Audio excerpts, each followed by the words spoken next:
But enough of this palaver. Let's get the show on the road. Let's do it. Oh, my God. Good morning, everyone. I'm spent. You've had it, huh? Dude. The election's over. You should be calm. Election is schmection. Can I say really fast? Because I know where you're going, and it's going to be wonderful, and it's going to take us on a nice little ride. Are you relieved the election's over? Like, last night, I didn't watch politics, and it was, like, so nice. What the hell is that? That phone. Oh, my God, this is like a horror movie. Don't answer it. Don't answer it. Don't answer it. Hello? Mars, what are you doing? Mars, what happened? What are you doing, Mars? Explain your incompetence, Can Mars. we answer it? Dude, we're in the middle of broadcasting. Can we answer it? That scared the shit out of me. How many movies start like that? Were you looking for another horrible product pun T-shirt? MMA T-shirt? Well, you should have been shutting that off. No, actually, I was fixing the phones today, and I left that volume on. Whoops. Wait, is that a phone call? Yes. For us? Yes. Who do you think it was? I wonder if it was opportunity. Wow.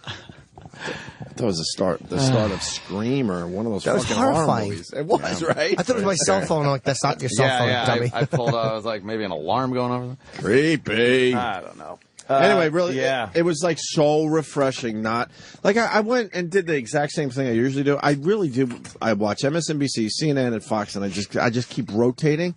And I started, and I'm like, nah. And then all of a sudden, CNN had a little piece on the snowstorm we're all dealing with, which we'll segment to you. And I'm like, ooh, I can watch this. Oh, I can watch anything this. political, I'm like, I don't give a fuck. It's over. Couldn't deal with it. I've been a news junkie for months and months with this election. Yeah. And then yesterday I get home and I started and I'm like, why am I doing this? Right. And I turned on fucking Dirty Harry Magnum Force. Oh, there you go. Watched some fucking old 70s action movie shit. It was great. I watched The Housewives of Beverly Oh. Hills. But also I did. I don't know why, but I guess it was just to kind of decompress. Yeah, to wash out the brain. Decompress. Because there was nothing going on there. I don't want to know Aaron Burnett's name. I don't want to know these people's names. I don't want to look at Candy Crowley anymore and make fat jokes. No, I'm done. I'm done. I was on Twitter last night, and or actually even yesterday afternoon, and I'm going through the tweets, and I see like, "Hey Anthony, blah blah blah," and it's political, and I hit retweet with comment, and I start, and I just went like, no, why am I bothering? So I just clicked off it and block. Now any comment that I would have had now just turns into block. I don't even know if I guess did I tweet? Oh, I tweeted a picture of us, a group picture from that fun show yesterday, and then started a rumor about Mitt Romney that everyone bought. It's so obvious a joke. I said, adding insult to injury, they just audited Mitt Romney, and people believe funny. I'm like, no, it's a dumb joke. Why are you believing that? Yeah, it's a dumb joke. But there is some homeboy site that has comments that I guess they heard our show and heard me going off. Please. And there's pages and pages and pages of comments about the show, us, me, racism, all that shit. What do you mean us? Please separate. You know the how voices. it is. Please separate the voices. Dude, there's no way in hell. You know how idiotic people are, and they can't separate one thing from another. I've tried so many times, and I always say it's me, it's not you guys. Anthony Cumia is speaking, but they always get it confused. Although you didn't take much shit. Jimmy took some shit. But then I was just... I guess they listened to the rant from yesterday's show, the first hour, the first break, where I just completely go off on Obama and black people and everything. And I guess they don't want me to have my First Amendment right, freedom of speech. So they were like, I can't believe, is this on the radio? Yeah, it's on the radio. It's my opinion on things. It's how I feel. And I was stating it. Why wouldn't I be able to do that? I wasn't inciting anything. I wasn't even using any foul language. Why did I get shit? I don't know. They just think you're an asshole. They don't recognize the voice? You're too white. By the way, I learned something new. Yes, I am. I learned something thank new. you. Yes. Black people are calling white people CACs.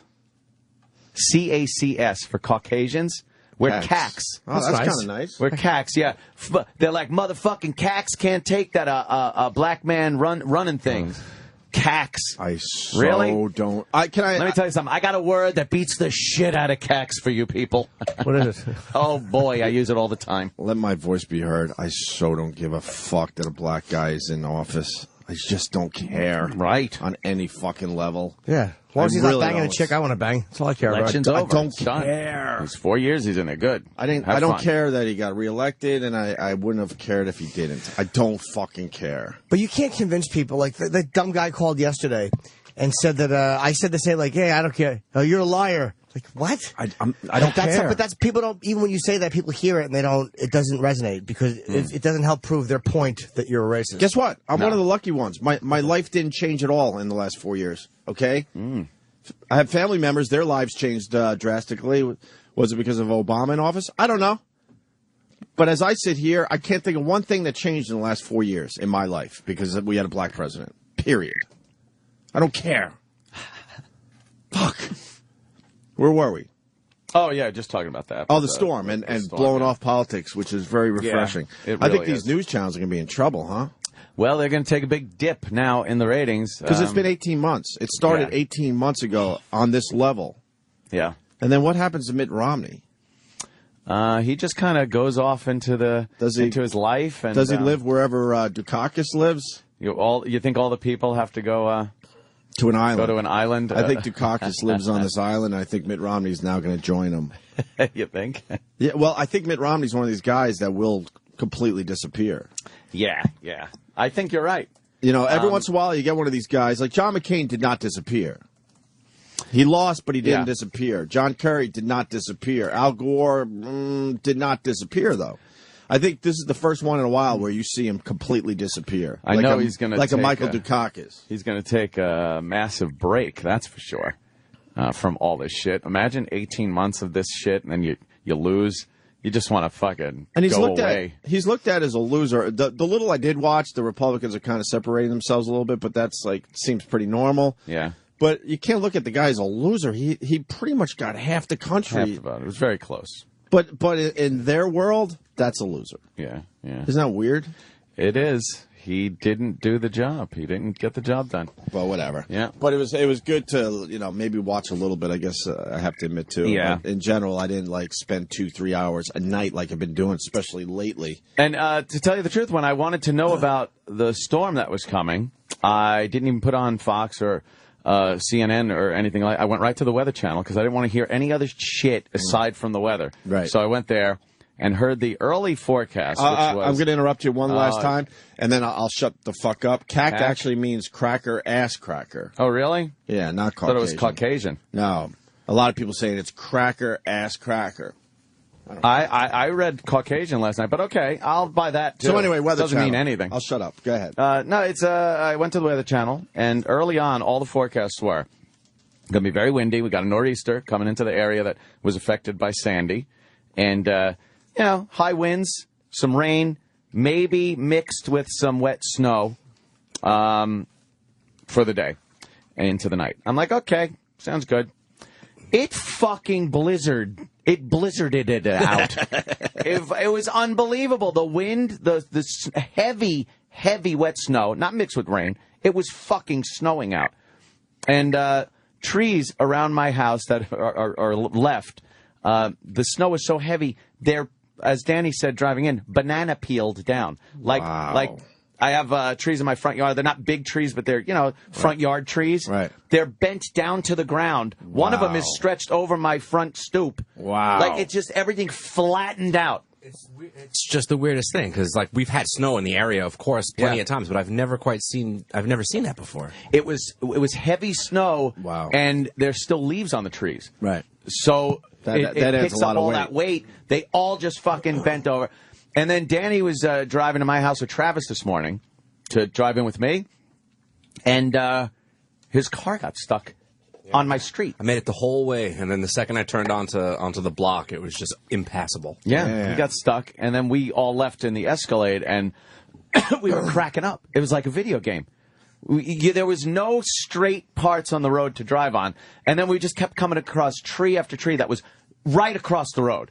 Like E-Rock would have called in 20 times that he wasn't coming in. He's just shaking his head. It was so. You know how many times we had this conversation in the truck this morning? You think I can make that? I could go around it. I'm going to go around.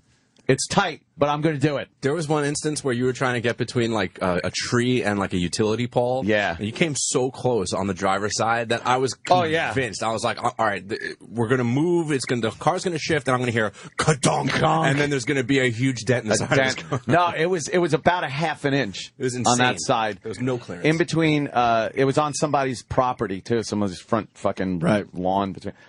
And then another one I had to go up on somebody's grass. Well, it's snow, but and come down.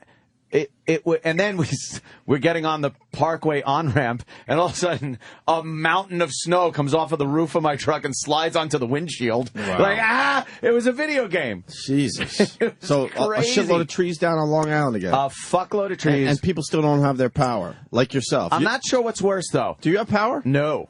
So you're up to 10 days. I want to keep track of this. 10 days, no power. I'm not sure what's worse, though, because I don't have power, haven't had power, no inkling of ever getting power back at this point. But some people got their power back yesterday. In the area? And had it fucking go out again because of the snow. Of course. And what would be worse? Cleaning up all your shit, your extension cords, putting away your generator, all that shit, because you got lights on, and then having it go out again. Of course.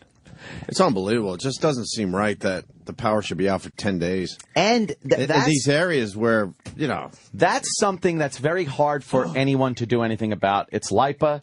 They're going to work at their fucking pace. I started off giving them the benefit of the doubt, but 10 days in my area there's no excuse for it. They suck. They fucking suck. They're terrible. LIPA can suck a dick. Fuck them.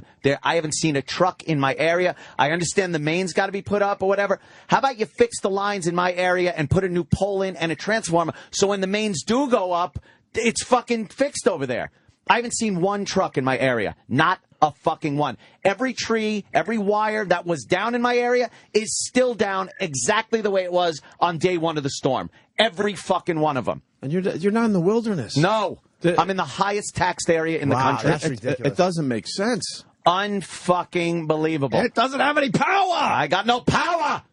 And People don't have power. But here's something they can do something about that I'm fucking stupefied. The gasoline situation in this state, on Long Island, and please hold your drive to fucking Colorado for gas. We got plenty here, assholes. Yeah. Dude, you got to come to Connecticut. I'm not driving to Connecticut. Why? It's an Fucking easy Long ride. Island. It's No, an easy ride. it's not.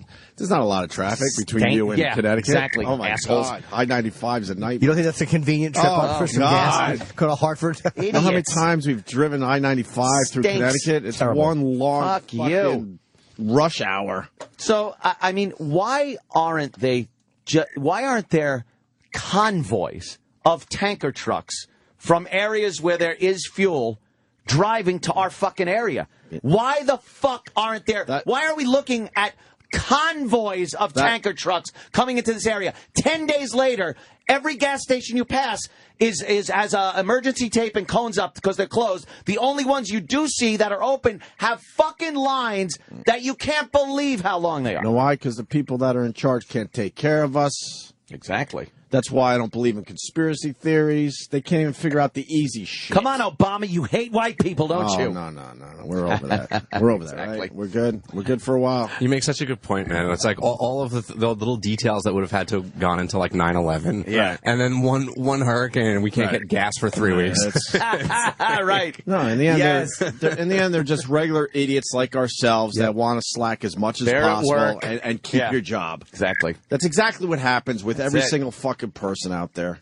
That's it. Of course we should have gas 10 days after a superstorm, in this area especially. Of course. Y'all are fucking babies. Hey, Drew from Bama, you're the sacrificial lamb today. Enjoy the show somewhere else. Bye-bye, Drew. Bye-bye, asshole. Goodbye, Drew. You never know when I'm looking. But let's break how are we babies? There was a superstorm. Like, people don't have power 10 days later. That's insane. Yeah. That's completely insane. These are like regular suburbs. They're not in the middle of nowhere. where it's hard to get to. And believe me, if it was a genuine apocalypse where we'd have to go out hunting and fucking murderous marauders were running around, you wouldn't hear me griping, because I understand that. Well, they should I don't understand that there's a power company that's supposed to come in and fix this shit, and they're not there. We're going to do Anarchy Radio today. I'm feeling it, man, God. because Believe me, we're close to martial law. If they would just announce martial law, then it would be a lot easier to get your shit. Why aren't they doing that with tankers? Conga lines of fucking tanker trucks driving into our area where the expressway, instead of gas lines off of the Parkway and Expressway, you see fucking taillights of tanker trucks going to various gas stations, filling them up, and keep it coming. I'm going to answer Jimmy's question because we don't have our shit set up right. And now we've been caught with our fucking pants down. This is what happens. Amazing. This is what happens. And I'll tell you another thing I'm not seeing. A lot of tanker trucks on the road. I'm not seeing... You know when you drive on the expressway and you usually look up and you see like a big gas tanker truck? I'm not seeing these fucking things. Yeah, I don't know what that's about. Do you want to know that I slept really nice with the AC on again yesterday because the heat's really fucking blasting? I know a lot of people that have, Opie, because they tweet me relentlessly that they're fun. Last night I tweeted, okay, I get it. Well, wow. One of my favorite phone calls, it was either yesterday or the day before.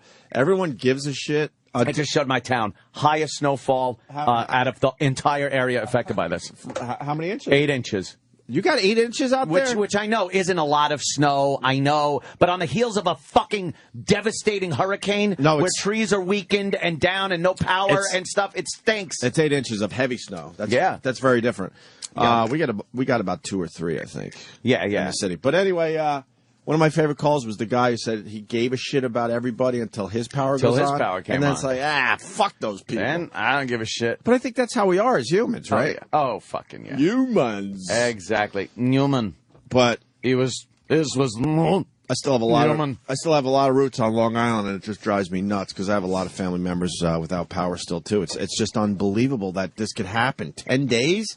We never went 10 days growing up. I know. We might have went 3 or 4 days, I think. Just enraging. Crazy. My power went out for about an hour yesterday. Wow. Yeah, I had to put my beer outside. It was fucking nuts. Fucking devastating. Damn, man. Devastating. So, what do you think the issue is? They got spanked that hard, or they did get spanked hard, or do they just suck?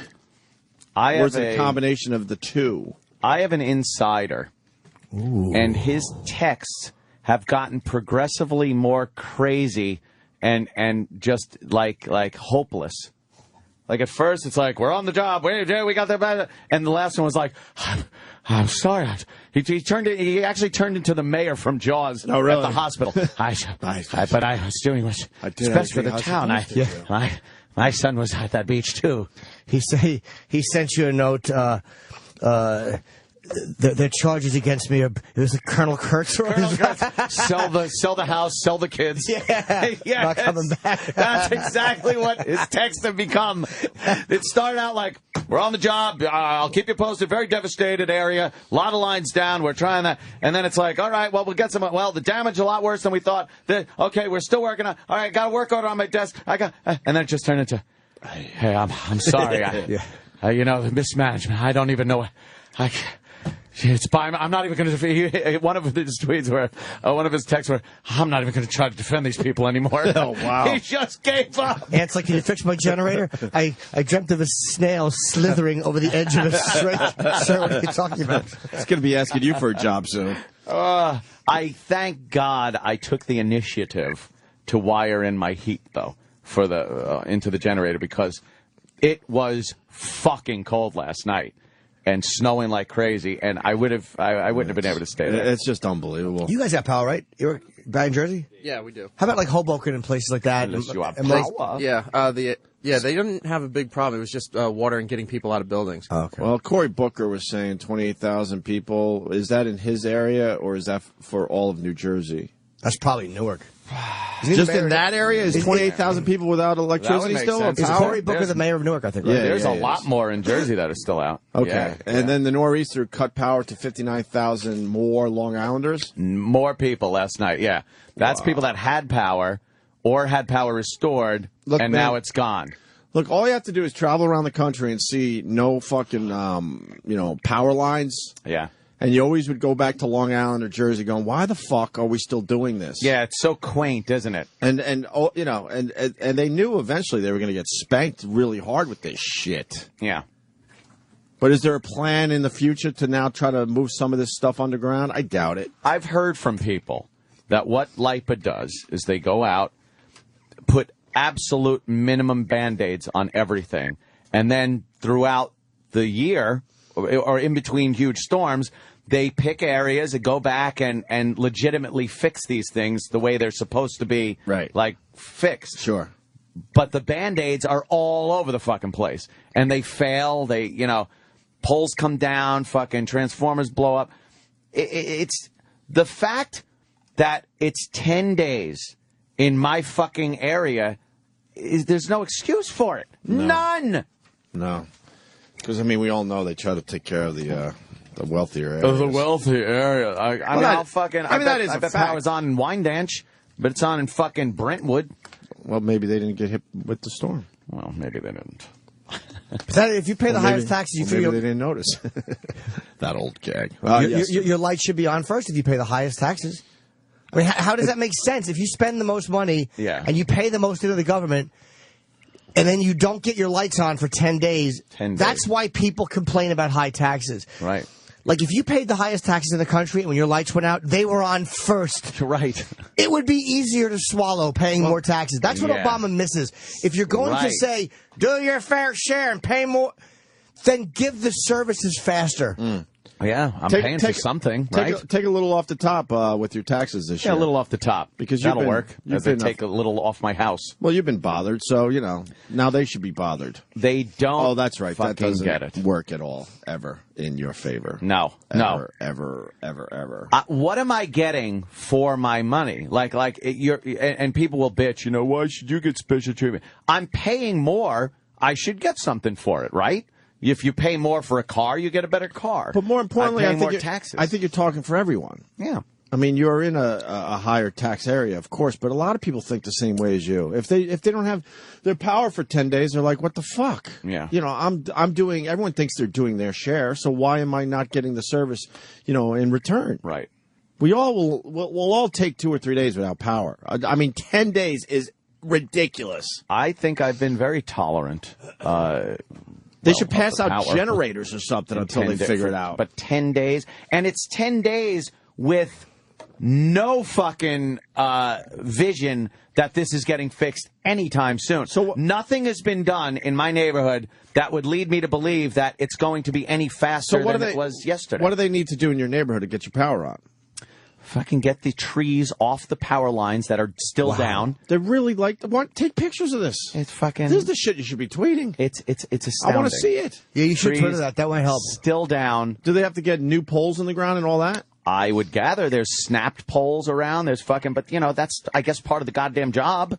But not even trees cut off of these power lines is what I'm talking. They're still there. They're still leaning. They're smashed on the ground with wood all over the place. They haven't even cleaned up. It's not even, dude. I looked. It looks like a snapshot every time I drive past it in the morning. There's snapped telephone pole, trees with branches scattered all over the place, and wires tangled in it, and it's still there 10 fucking days later. Wow. The fuck's going on? And between my neighbor, my backyard neighbor, and my house, there's a giant tree down in his yard with a snapped pole with our electric for the houses in our immediate area, with a transformer on it laying on the ground, wires torn out. And then the next pole with a transformer on it is so taut that it's bending and the transformer is half ripped off of that pole. And no one's been by. So you're not getting power for another 4 days easily. Yes. You know this. I know this. Holy fuck. Take pictures of that. It's devastated. You should take pictures of that. The Attorney General is going after people, too, who are price gouging on Craigslist. I don't have as much of a problem on Craigslist as I do when stores do it, because Craigslist is just a bunch of fucking average assholes. Yeah. They should be going after them, but not first. Go after guys who in stores and hotels are doing it, and cabs. But, they went to Craigslist to try to get them to turn over names to really go after people for fucking charging $100 for a gallon of gas. Unbelievable. It's just unbelievable. They got to have some kind of system in place. If they don't have enough of a workforce to take care of the issue, they got to figure out another way to get help. Something. And then there's has to be rumors done. with turning trucks away. Is that true or false? I hear it's not true. I hear it is true. $10 a gallon. No, $10 a gallon. Are the work crews being turned away from other states? I have no idea. I've heard it's a rumor. I've heard it's absolutely true. I don't fucking know at this point. I have no idea. Because if they're spread way too thin, then they got to have a plan B. They have to.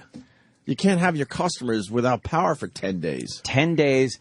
And again, it's 10 days with no light at the end of the tunnel here. If it was 10 days and I saw these motherfuckers working in my neighborhood, I'd be like, well, you know, it must be a huge problem. I know they're working. It's 10 days with at least another, if they started working now, at least another 2 days. So it's a guarantee you're not going to have power until next week. Next week. Yeah. Yes. Because every time I come in, I'm assuming you're going to go, got power finally. Nope. It's that fucking They better bad. not fuck up my Thanksgiving, man. I'm going to Long Island for Thanksgiving. Oh. They better not fuck that up. Why don't they put the power lines underground? Probably I it have would cost no too much. idea. It would probably cost too much. They really should start fucking They burying want to keep this those shit. profits way the fuck up. So, you know, why would you do that? Why would you do that for your customers? When you put them underground, do you have to go through lawns or do you go I would under the imagine it's a street? motherfucker. It's probably a bitch, yeah. It depends on where the lines are. Because they do that for all new neighborhoods now, right? If they're on the street, I'm sure it's a little easier than if it's, like in my case, it's between yards. It's between my backyard and my neighbor's backyard, and there's telephone poles there with fucking wires strung from them. I'm sure it's a motherfucker, and I'm sure it would cost a shitload of money. So what you do is, as a company like that, you want to keep your profits way the fuck up. You, like Ann said earlier, you put Band-Aids on everything Yep. and hope you don't get caught. That's what they do. And they got caught with the Superstorm. Oh, they absolutely got caught. And back to back here, now they got this fucking snowstorm.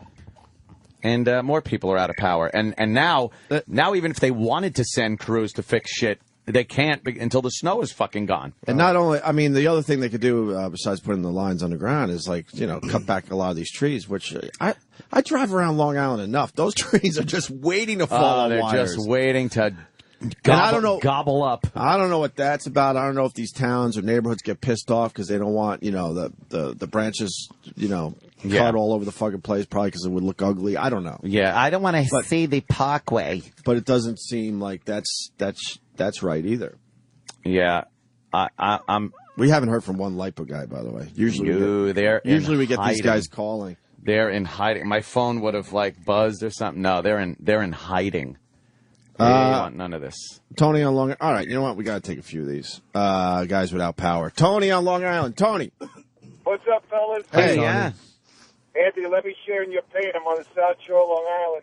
I think I have it a little bit worse. 9 days without power, and then I get power late Tuesday night. I'm doing backflips. I put the generator in the garage. Cans are closed up. I'm real excited. And guess what happened yesterday? Yeah, no power. Yeah. It's the 4th of July. A transformer on the block blows. Tree sets on fire. No power. And guess where I am? I'm at the bottom of the list because they already fixed me.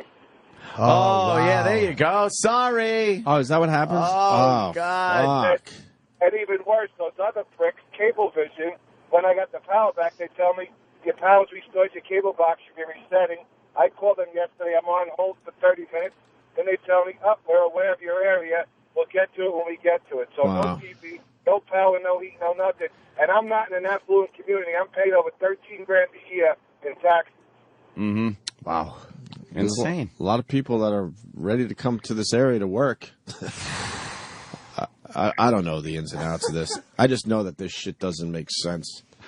What do you got, Danny? You want to read some Craigslist ads that are people trying Ridiculous? to get ass with gas? Oh, I heard about I this. respect that. Is I this heard true? about this. Yeah, absolutely. I made a they're paper trying- yesterday, and I'm like, come on, someone's just fucking around. They're trying on to Craigslist. trade sex for gas.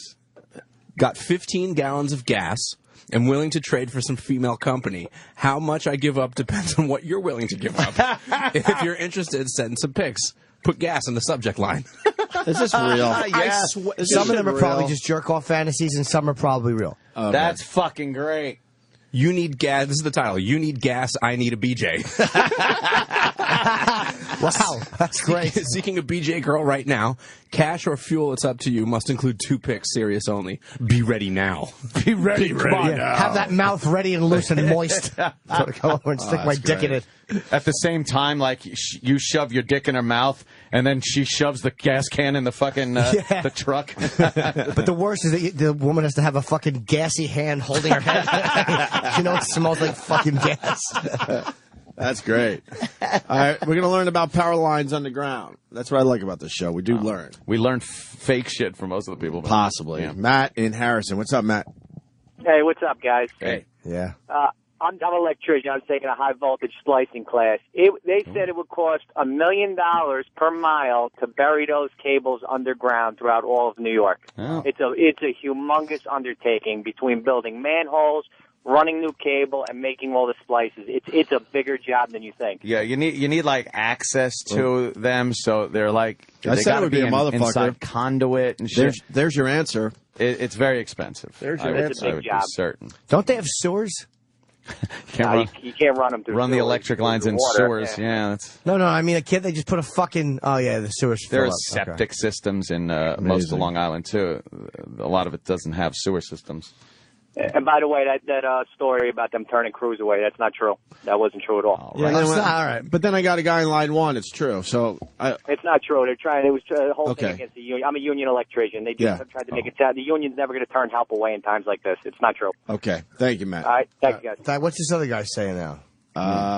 What's this other guy saying? We have conflicting opinions here. Actually, he did hang up in between us. Oh, that he was bum. there though. Another guy could explain underground power lines. Oh, fair enough. they're Chris in underground. Jersey. Hey, I'm not going to say anything else that guy said, but I can't believe I'm actually talking to you guys. Yeah, it Of is course. amazing, I right? know, certainly we are big is. fucking stars. Fucking- Just breathe in the experience. I can't believe Just I talked relax. to myself. Live in the moment. Enjoy it. Crazy. Okay? Bask in it. Goes by fast, so Yep. really enjoy it. Anthony, your tweets are the shit, man. I love how you just rip people apart. They're amazing. What a privilege for you to read them. What do you got, Chris? Oh, no, I was just going to say what a pain in the ass it is to run them underground. Basically, that guy said it. He just wanted to kill us. Oh, no worries. You're backing him up, though. Yeah. But Why does everything cost so much? When my dad was growing up, if they just were able to build and do shit because it didn't cost so Yeah. fucking much. That's true. Anthony, can I ask you something while I got you on the line? Might as well. What do you think would have actually happened if Mitt Romney won the election? Like, what do you think would have changed? Do you think that he would have... No, I'm not an Obama supporter at all, man. But it just doesn't matter anymore. I don't know. I don't know. It's the great unknown, my friend. Who knows? In my personal opinion, it was worth a try based on what had happened the previous 4 years to try something new. But what would have happened? I don't know. Maybe it would have gotten better. Maybe we would have found out this guy was the biggest liar ever and never fucking would have done anything. I don't know.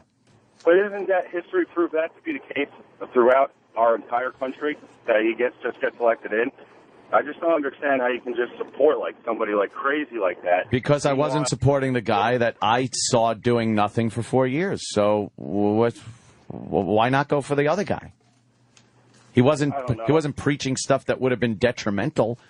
So give him a try. It just pisses me off when people support either side actually right now because we're so fucked. You're a middle of the road kind of guy. Hey, Chris, that means me and you got to hang out. There you go.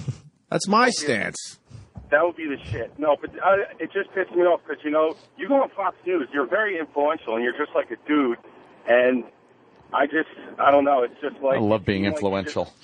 You seem like the ideologue who would just hop on with Sean Hannity and be like, yeah. No, why if I share opinions with somebody, am I considered like an ideologue that would just pop on with Sean Hannity and we agree with things. We agree politically, so why is that bad? I don't understand. Well, by the way, sir, to answer your point, why do you think Anthony's influential? I know he has a rate, but he's just expressing an opinion. Like, why are you saying that yourself or other people are so easily led that Anthony can sway your opinion? He's a funny guy expressing his opinion. That's all. Well, people can't be swayed by... That's their stupidity, then. But they do. They are swayed by people. Very easily, matter of fact. think that the way you are with social issues is awesome, because that's exactly how I feel. But that's something that you probably never, ever brought up there, because it doesn't, I don't know, but it is what it is. All right, Chris. Why don't you just sit back and enjoy the show? Yeah.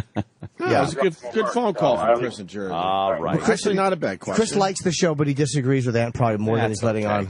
All right. That's fine. Let's go to Ed in the Bronx. I work for Con Ed. Ed. Oh, well, it's your company.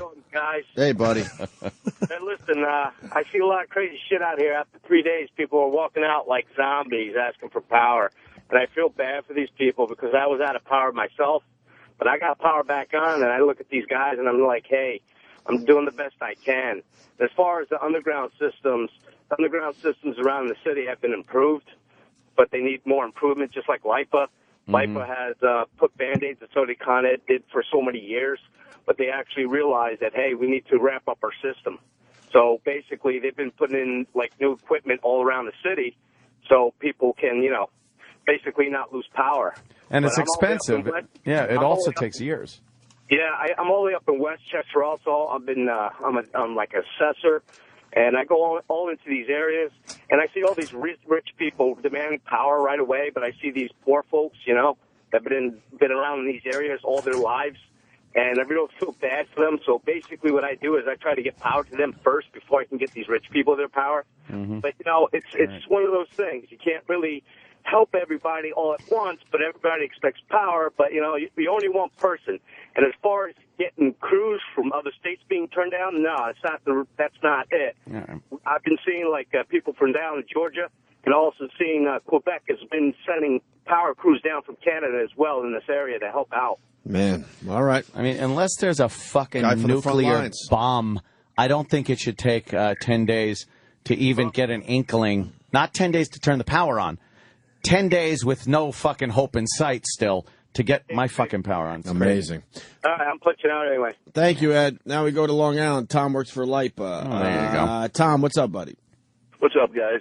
Two things. One thing is the underground issue. A couple guys touched on already, the expense. The other issue is there's moisture underground. It's going to make it so when it comes time to fix things, and pain in the ass to fix it. There And are the already other- underground power lines, though. Yeah, but in some neighborhoods, yes. But overall, it's a nightmare to fix stuff when it goes wrong underground. And the other thing, Anthony, with your backyard service, the problem with that is you can't get trucks back there. Everything has to be walked in. The guys have to bury the poles by hand and truck it in by hand. Yeah. So I ain't seen no one walking either, my friend. Believe me, I'll open the gate and let him in myself. No one has even come creeping. You might not have seen them, but they're out there. Are you guys spread thin or what, Tom? Absolutely. Yeah. But I'm not a guy that works on the polls. I go out and survey stuff before we report back. It's the same way the guys have to go. And it's devastation out here. And it's even out west, because I work out east and out west, it's even worse. So, it's just a monumental task. Companies have never seen this damage before, ever. All right, you're right. So I'll just wait another fucking week, I guess. I don't know. Whatever. I don't know what to tell you about it. Exactly. Wow. No one knows what to tell me. And that is absolutely what annoys the shit out of me. Yeah. I have no... People go, when are you getting your power on? I go, I have no idea. It's 10 days later, and I still am saying, I have no idea. And they don't know what to tell you. They don't even know what to tell me. And people, no matter who you are, I talked to Jerry Lipa, and he had no idea. Oh. Yeah, he didn't know. All right, LIPA, Tom. I have no idea. It's like, Con Ed, we're on it. LIPA, I have no idea. Hang in there. All right. Hang in there. All right, hang in there. LIPA, hang in there. I have no idea. Let's say hi to Big Nick in Georgia. I don't know. Well, LIPA, let's put your words up here where everyone can see them. I don't know. What is that? Fest That's Times. Fest Oh, Times. yeah, Mrs. Movie Hank. quotes are a way to get around some of these Yes. things. Let's say hi to Big Nick. There he is. Hey, boys. Mr. Had. Mr. Hyde. Hello, sir. Hey. I'm going to make it quick here. I just heard on the news that Governor Cuomo just fired the head of FEMA down there in New York. for diverting crews to his house to clean out his driveway. Yeah, the head of FEMA just got fucking, or one of the guys from FEMA. I'm not sure exactly who it is. One of the local guys, sent local big shots, a crew to his own house to make sure shit was good. And what a boy, piece of shit. He's gone. Good. I kind of like Cuomo. Yeah, I don't mind Cuomo. But- He's not as crazy as his dad was. As crazy but fucking. is he really a piece of shit? We would all do the same fucking thing. Yeah, but he got caught. You got caught doing So it. you got. But yeah, he is. We're pieces so of you shit got to too. make him a piece of shit. Oh, all right. He's a public piece of shit. We're all But private I'm not pieces of shit. surprised. I mean, anyone would do that. Yeah. You call in favors, you see who you know, and Exactly. you do some shit. Oh, I believe He yeah, just got exactly. caught. He got caught. Gotcha. All right, Big Nick, thank you. Watch it now, guys. Nicky! Guys that just say your name for no reason. MTA doesn't tot the 3-hour commute. F. Who's on the phone, Z-Rock? What does MTA doesn't tot the 3-hour commute F mean? Who wrote that? Who wrote that? Who He wrote rocked. that? We're looking at it right now. We can actually see it. What does it say? Okay. Read it again. You see that, Ant? Talk about the 3-hour commute yesterday. I'm a cop and I lost power again after getting it back. Oh, so he wrote all that out? Yeah, we can see it right here. Oh, okay. There's a problem What with we the... see is MTA doesn't tot the 3-hour commute F. How does it happen? Why would I take that phone call? Why would we ever take that? It's fucking auto miscorrect. Iowa checking in, because we do talk to the whole country. We're focusing a lot locally, but people out here lost power for 2 weeks because of an ice storm. We get hurricanes down south, and they aren't that serious as what you guys are going through right now. Alabama got hit by a hurricane, Hurricane Ivan, 7 years ago. We had no power for 52 days. All right. Nice. Oh, I feel much better. Where the fuck do you live, John? In a swamp? No, I live in a 3,800 square foot house. I'm in an income bracket, but they suck me just as good as their fucking house. 52 days? Well, Ivan had 140 miles an hour. We didn't lose just a few telephone poles. Every one of them motherfuckers were snapped off. Wow. Hey, Drew, how'd you like that I knocked you out of the room? Oh, is that him? It's Drew from Bama. Is it him? Yeah. From earlier? You want back in, you dickbag? Were you the one boo-hooing Anthony because he's only gone 10 days? No. Oh, I thought you were Drew from Bama. Oh, it says John, unless he changed his name. Well, that's why the Alabama people are boo-hooing you. They know days without power. Yeah. 52 days. You would go crazy, right, Ant? Fucking A. That's almost spring.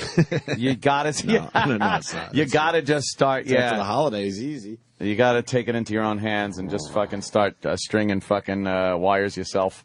Are we going to do a Thanksgiving old school with candle lights and shit out there on Long Island? Candles. I'm going to Bob Kelly's for Thanksgiving. God, we've been looking forward to this Thanksgiving for a while. I know. No, we're just going to glaze Bob naked. Yes. So the butterball, serving the butterball. You know what I like to do when I walk into someone's house on Thanksgiving? I like to go. They go, who is it? I like to go. I'm so not inviting you ever. Is there a lot of turkey foot that gets played on Thanksgiving? Oh, sure there is. No, I just make that noise in their hallway. Hello? Who is it?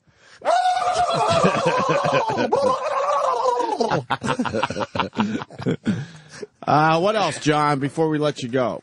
I was out in my shed this last weekend, and I started laughing my ass off because I got this huge pile of 20 5-gallon gas jugs lined up in the corner of my shed because I had to have them for the generator for 52 fucking days. So go out and buy us some more gas cans. Yeah. Well, you know what? It would be nice if we had gas stations that had gasoline, too. That's the other part of this problem. No one realizes it's like, oh, well, I went this long without power. I went that long. Oh, we've had no power. We have no power and no gasoline, which fuels the fucking generators so you can at least survive out there. That's the big thing. Gasoline and no power. What are our elected officials doing at this point? Nothing!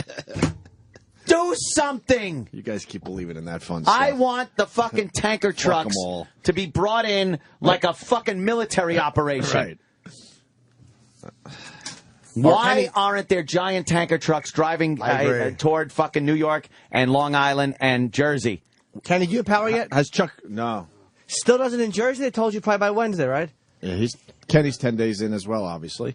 Yeah, because Kenny was. Where's Chuck Schumer? Is he hiding? Does this have anything to do with Chuck Schumer? Where's Chuck Schumer? Get Amy on the phone. Have her give him a Kenny, call. 10 days without power, and now you got 6 to 8 inches of snow near you, right? Yeah, 2 power trucks pulled on my street yesterday. Nice. Just as it started to snow, and they go, "See ya. Wouldn't want to be ya." Oh, man, they fucking left when it started snowing. Yeah. So hopefully they'll come back today. But good luck with that. It's supposed to It's supposed to be okay today, right? Well, the sun's going to come out a little bit later. No, we still got some wind and shit. We'll to deal see. with. Yeah, it's too windy. Second half of the day will be all right. Everything's going to freeze up tonight too. By the way, I it's heard very cold. I heard one more tidbit of information. Oh yeah, they ran out of telephone poles, so they're driving them up from South Carolina. I got a couple in my house if you need them. I was going to get rid of them. I'm like, what do I do with these? They're laying completely across my living room, and it's just taking up a lot of room. We need Ted's Emporium. Yes. To get a couple telephone poles.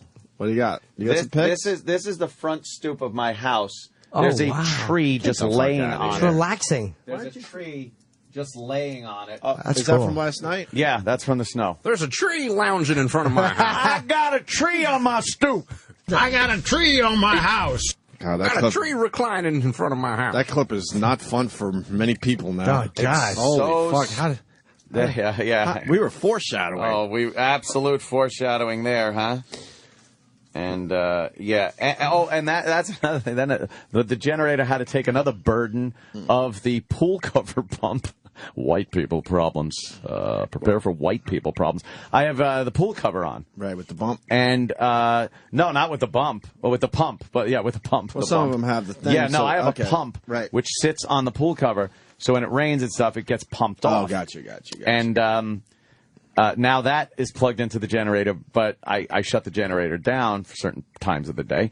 And it just that cover is going lower and lower and lower into the pool. You're going to have to replace that probably. Oh, it's just a clusterfuck. I'm so glad there's a lot of people that understand Chuck Schumer. They're all saying he's hiding because there's no power for the TV camera, so why would he do anything? Ah, that makes sense. This motherfucker. Yeah. Does Amy like him? I don't know if she cares about him. I don't know. I'm sure she I know likes him, he probably doesn't like what she does. Oh, maybe I should shut my mouth. No, he does fuck it. He does like to be in front of cameras. That's all I'll say. He loves it. He loves when the TV cameras are on. Loves it. Yeah, I don't understand why people aren't, these public officials aren't on the news demanding fuel into this area in a military operation-like way. Fuel should be pouring in That's Cuomo's to job? this area. I don't know whose job it is. I ain't a fucking politician. Bloomberg's been kind of not out and about as much. Bloomberg He pops up a little bit here and there, but Bloomberg got Manhattan taken care of. Fuck Staten Island. Fuck Queens. But that's all. He doesn't give a shit. But that's his shit. I know, but he, as long as Manhattan, as long as the fucking stores are open in Times Square, and that's all he cares about. But this asshole wants to be Giuliani. He's fucking failing miserably. Yeah. Giuliani, a lot of people hated him, but he stepped up when this city needed him. Yep. And turned a lot of people around. This Mayor Bloomberg trying to get the marathon running. Yeah. Because he knows that's probably something Giuliani would have done. He should be in front of fucking TV cameras every day. Yelling and screaming. How about now that it's snowed, you have a cross-country skiing competition through fucking Long Beach. You fucking cock. By the way. Cack. Yeah. By the way, remember we were talking about maybe they just postponed the marathon even though they said it was canceled? Yeah. Oh, no. They start tearing that shit down. It's done. It's over, Johnny. It's over. So where's the generators? Are they using them to help people? I saw it the other day. It's over, Johnny. And, man, do they have work crews out there. Oh, yeah? Oh, wow. Well, they got to tear that shit down. Yeah. Motherfucker believable. It's still snowing at where I am. It's still snowing at my fucking house. It was still snowing this morning. It's still fucking snowing. What the fuck is fucking life been doing? Nothing, Jimmy. It's my new character. Mouthful guy? Eggs Man. I love when I give a ridiculous name for Jimmy's characters, and he he has to get another ridiculous name. Yep. That was really his name, though. Oh, okay. With a Z. I got another LIPA guy. I like when these guys come forward. You can use fake names. I don't give a fuck. Jim, what's up? Yes. Hey, what's going on? Listen, I'm a lineman for LIPA, and we're making money. I am a lineman for the county, and I drive the main road, searching for... What? Who does we're that? sitting in our truck right now. We can't do anything. We're just raking in the money, and we're not, I mean, they tell us, the management tells us what to do. We do it. If not, I mean, what are we going to do? Exactly. I understand. I'm not bashing the guys that are working I'm for a fan of the working Joe. I'm I'm suspicious of management always. It's management. It's Always. the people that fucking, that put these jobs, that decide where the crews are going. That's the problem I have. Hey, you got these out-of-town guys coming in here. They make half the money out of state from here. They're living in a hotel right now. They're doing a job, but they're making twice, 3 times the amount of money they make down at home. They'll bring home a yearly check in like 3 months. Why are they going to be in a hurry? We're not in a hurry. Well, then somebody ought to start cracking a fucking whip on these motherfuckers. You heard him. We're not in a hurry. Yeah, I know. That is a dilemma. Yeah, it is. I don't know. Jim, thanks for the honesty. Sure, there. man. How about I see one of these fucking guys up on a goddamn pole in my neighborhood, you motherfuckers. Well, there's clubs for that. Yeah. It's a guy on a pole. That's a guy on a pole. There's no accountability, man. There's no accountability. No, there isn't. It's I just like saying crazy. that. There's no accountability. I'll take the responsibility, you guys. Yeah? All right. Yeah. It's all Danny's fault. He was associate. Someone's got to step up. I hate when people step forward and go, all right, I take full responsibility. Because you don't. The buck No, but stops it means here. nothing. It means nothing, yeah. That means if you say that, something really bad should have to happen to you. Right. You can't just say it and take it. It's like, oh, this You should have imaginary to- thing. You should have to receive a spanking in the public square. Right. In front of everybody for taking responsibility. Oh, I hate that. God. All right, we'll break. Yeah, let's eat. And we'll do some other... Hey, do we have our jingles today? Opie and Anthony audio today? Sure hope so. That would be nice. Something a little different. We have guests, too. Who do we got today? We have 2 very big comedians. Russell Peters, who I'm doing a town hall with after the show, and the great Billy Connolly, who we haven't had in a while. A couple years, easy. I was reading his bio before we went in, and he has 32 comedy albums out. No. Dude, he's a fucking massive comic. We used to love him on the show, then he kind of disappeared for a few years. I just don't know if he's been around. He might have been around. He was. I think he was down doing The Hobbit. He's in The Hobbit, so he was in The probably Hobbit, down yeah. in New Zealand. Oh, no kidding. He's in that. Yeah, And he was doing Harry Potter before that. Oh, man. Yeah, he's a real actor, He's too. a real fucking guy. Yeah, he's the shit. Great Scottish comic. Yeah, aye. Yeah, we like him. Yeah. He was doing our show when we first got to Satellite. Yeah, on he a likes regular it. basis. True. Very cool. So that'll happen, and I don't know. We might change gears and try to do something else next. I don't know. We'll see. Fucking Let's figure see. it out, I guess. Chipperson on the scene. Chipperson on the scene. Yeah.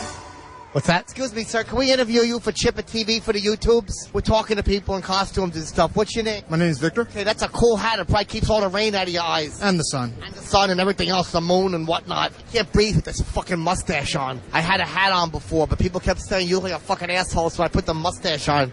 Now I can't fucking breathe. How old are you? I am 18. Oh, cool, okay. Because I can't talk to nobody under 18. I got in trouble for that. Aww. What's the little horns on your head? Like you're very devilish or something. They're supposed to be cat ears, but I didn't. Cat ears? Oh, cat ears. I think you said cat ears. I'm like, what are you playing golf or something? Chipperson on the scene. Chipperson on the scene. Yeah. Fucking home run, Chipperson. Sirius XM. Yeah, this is the Opie and Anthony Show. I am a lineman for the county, and I drive the main road, searching in the sun for another overload. I hear you singing in the wire,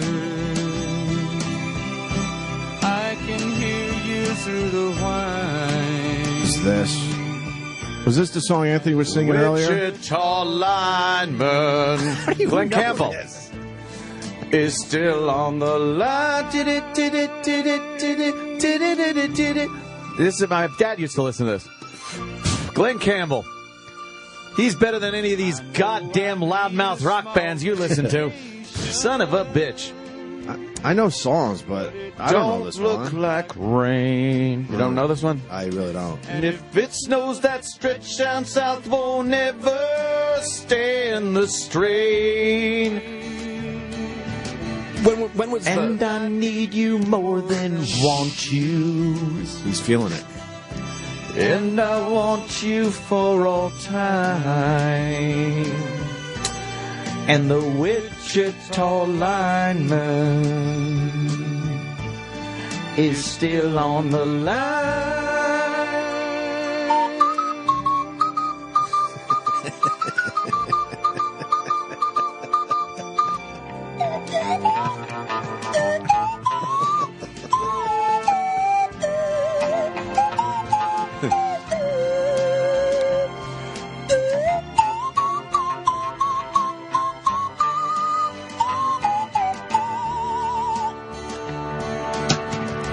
And I need you more than want you. And I want you for all time. And the Wichita lineman is still on the line.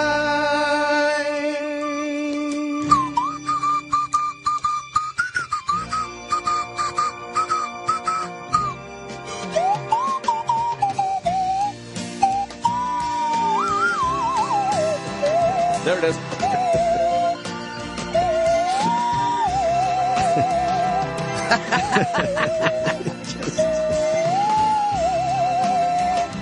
That's Glenn Campbell, Wichita lineman. I'd like to see him try to get through that song now. Which is my next line. And I need something. Seriously, though, when was the last time you even listened to that song? Oh, my God. Probably 1970-something. How do you remember all the words? I don't know. Every single word you knew. I remember hearing That's it bothersome. I think the last time I heard that was like in the truck with my dad driving around, and it was like, oh, and Dad turned it up like, oh, I like this song. That's like when like Nothing But a G-Thing Baby comes on, and for some reason I know all the words to it. Yeah. I shouldn't.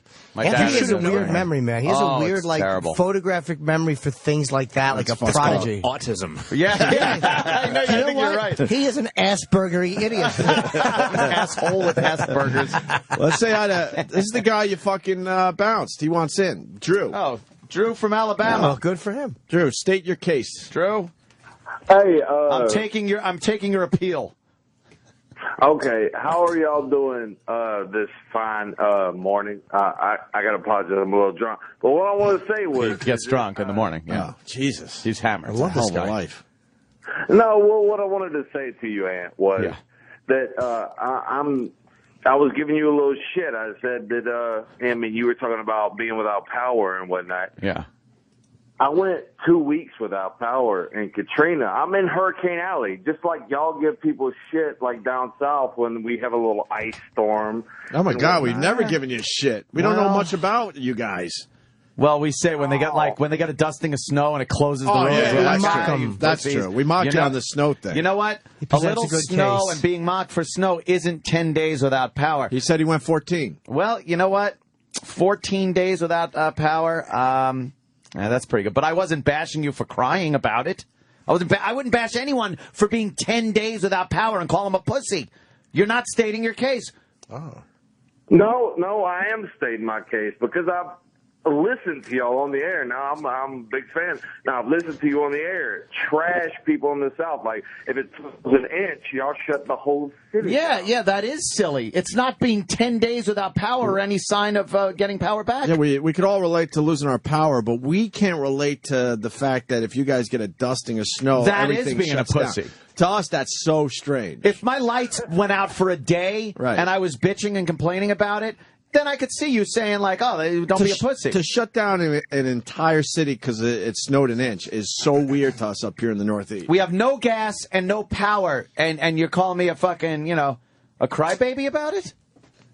Oh, it was a joke. All right, look, I deny your appeal on the grounds of it being a joke, but I accept your appeal on the grounds of being a fellow drunk. So I will remove you from the bounce list. You are cordially invited back into the room, Drew. Do you think that was just his alcoholism acting up? It certainly was. Because he does not remember what he does. He doesn't remember. All right, welcome back, Drew. But with all the drinking you do, you remember a Glenn Campbell song like that. Isn't that weird? Yeah. I don't get it. There's other things he doesn't remember, like the decency of human touch. The feeling of what a smile will do to the heart of a person. There's a common decency. You think there's a trade-off going on? Yeah, he remembers. As all that shit leaves his soul. Yeah, he's a loveless hunk of shit who can do every Whisk commercial back to 1958. All right, you know what? Shit. You know what? Fuck you, Jimmy Anthony. You're right. You're right, Jimmy. He's a creepy fucking soulless prodigy. Fucking rape, man. I'm just as God made me. Fuel is being shipped great. from out of What's that? state, blah, blah, blah. I said shit. Oh. I don't think it is. I heard that, but I haven't seen it. I haven't seen it either. It's fucking trucks make it across country in a couple of days, these crazy truckers, and I haven't seen one goddamn fuel truck in the area. Stop it. Why don't we do some jingle entries? That'd be nice. We're still Yes. calling it a jingle, even though it's the O&A audio contest. This has been O&A audio. Here's Drew. Wait a minute. Let me see. Drew is tossing back beers. Let's see what he looks there like. he is. I want to see what he looks There's Drew. Yeah, look, he's cracking Let me open see, another Drew. Budweiser. There he goes. Oh, Good my- job, Drew. What does he get, Drew? What does he do for a living that he's able to drink at 7:30 in the morning? Yeah, Drew. What do you do for a living? He's the night watchman in a Harry Chapin song. Oh, there you go. Hey, get me one of those from the back, please, sir. Thank you. Get more napkins. What? Same one? What is it? That's flavored. I don't do flavored coffee. I like hazelnut. That's for queers. Just give me a fucking coffee. Hazel. Wait, milk, not cream. Milk. What happened? Edgar got me with like 3 nails. Do you grow them on purpose for Edgar? He does. I hate when I got to finger a chicken, clip them like no Edgaring for 2 days. I hope you come, stupid. All right, we got more audio entries. Yeah, we got a few. I got a lot more to go through. But Can we extend the time that they have to get their entries in just Why? because They the got 3 superstorm weeks. fucked us up? Yeah, but fucking people don't have power. I don't think so. No? Is Drew We've also got like smoking? 500 already. I think Drew's smoking a. Oh, that's a cigarette. Oh, okay. Looked like a joint. Okay. Skunk. You got to get your Skunk. entries in tomorrow for the audio contest. Tomorrow by noon. Tomorrow by noon. So come on, let's do this, guys. Let's get some more entries in.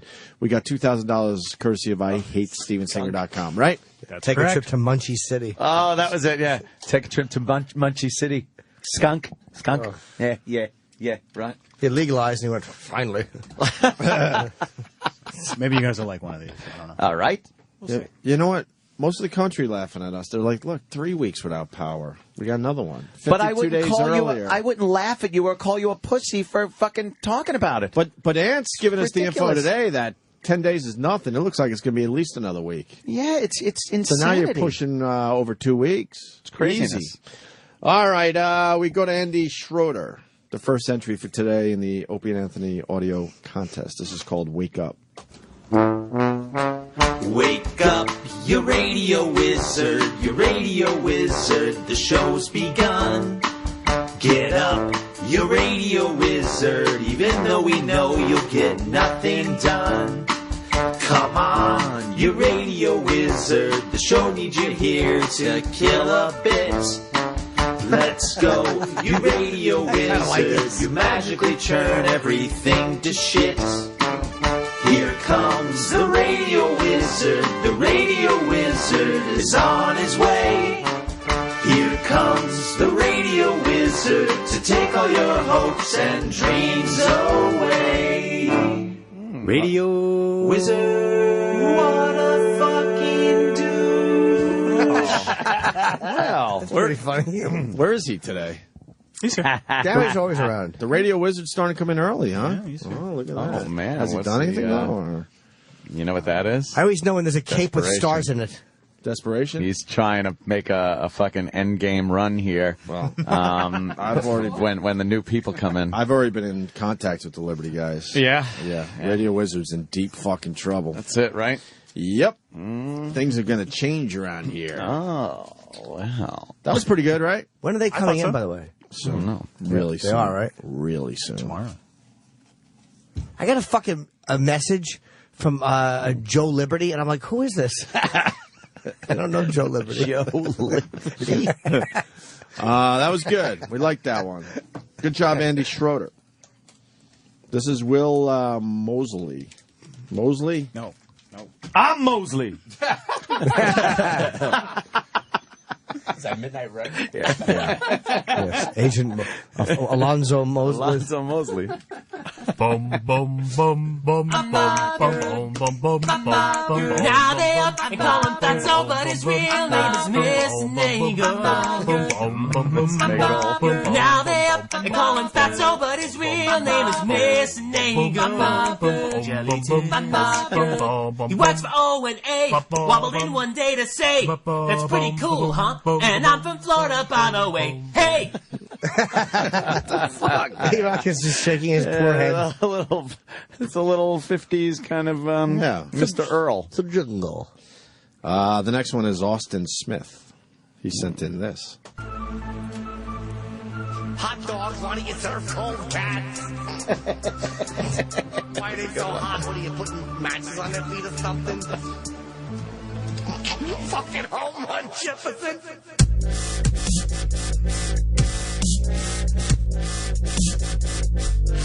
Fuck you. What is this? Fucking good. Fucking cocksucker. Chip Step. Chip step. Chip Step. Very yes. good. That's a good one. Got some heavy beats. Heavy beats. That was Austin Smith. Yeah. We go to Evan Lambert for the next entry in the contest here. Come on down to meet Dr. Gay, exec producer on O&A. Mom headed you and ran away from Dr. Gay and the rest of his family. Still is on the clip every day. Staff's all here, he takes vacay. Fuck Dr. Gay. Check out our full line of swastika-shaped butt plugs. Come on down to meet Dr. Gay, exec producer / closet babe. Grew a beard to try to sway his dad's dismay. She married a Jewish guy.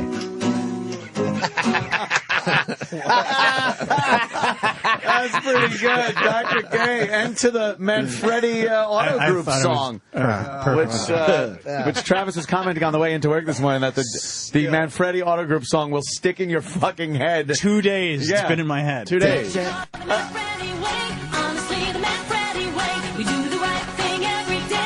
The Manfredi way.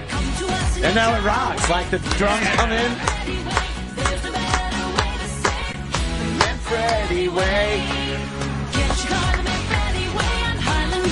Highland Boulevard today. When you're ready, go to Manfredi. Yay! So, isn't this great? Ugly kid. My favorite part. Uncle Paul loves that part. She has golden pipes. Like Shirley Temple. She used to dance down the steps with that old you-know-what.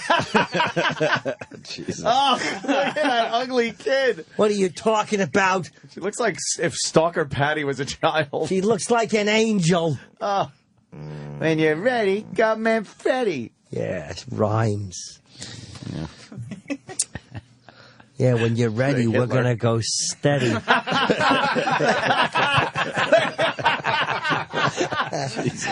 Yeah.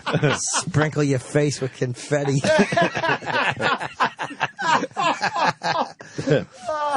Now go cry into your teddy. Yeah. You got a backside like Helen Reddy.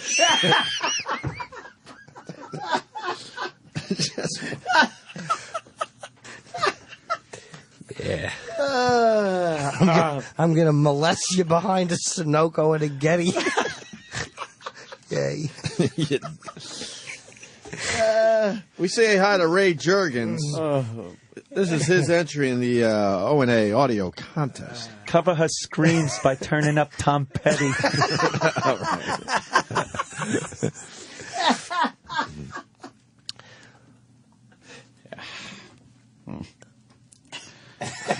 Are we all going through the alphabet right now? Yes, we are. And we're going to play some Iron Maiden. Here, put your head in my lap and don't be scared. That's only Eddie. Long way to go. Eddie, just tell everybody you hurt your bottom when you fell off the jetty. Now they're getting long. That's the exclamation point. Exclamation point on it. All right. Don't get the Chipper. Let me know when you're going to die, you fucking old cocksucker motherfucker. Just so silly. Oh, good job. That is terrible. Ray Juergens. Fuck yeah, I get me angry. It's a bad move, man. Oh, is it? Fuck yeah. Look at the top comment. What? Oh no! In the Manfredi YouTube. It's the top comment on the Manfredi Auto Group commercial on YouTube is Iraq Army nigga. Well, it was another Iraq. And then also it just says at the 26-second mark. Yeah. Well, Iraq's not going to be happy about this next one. No. From Zeps.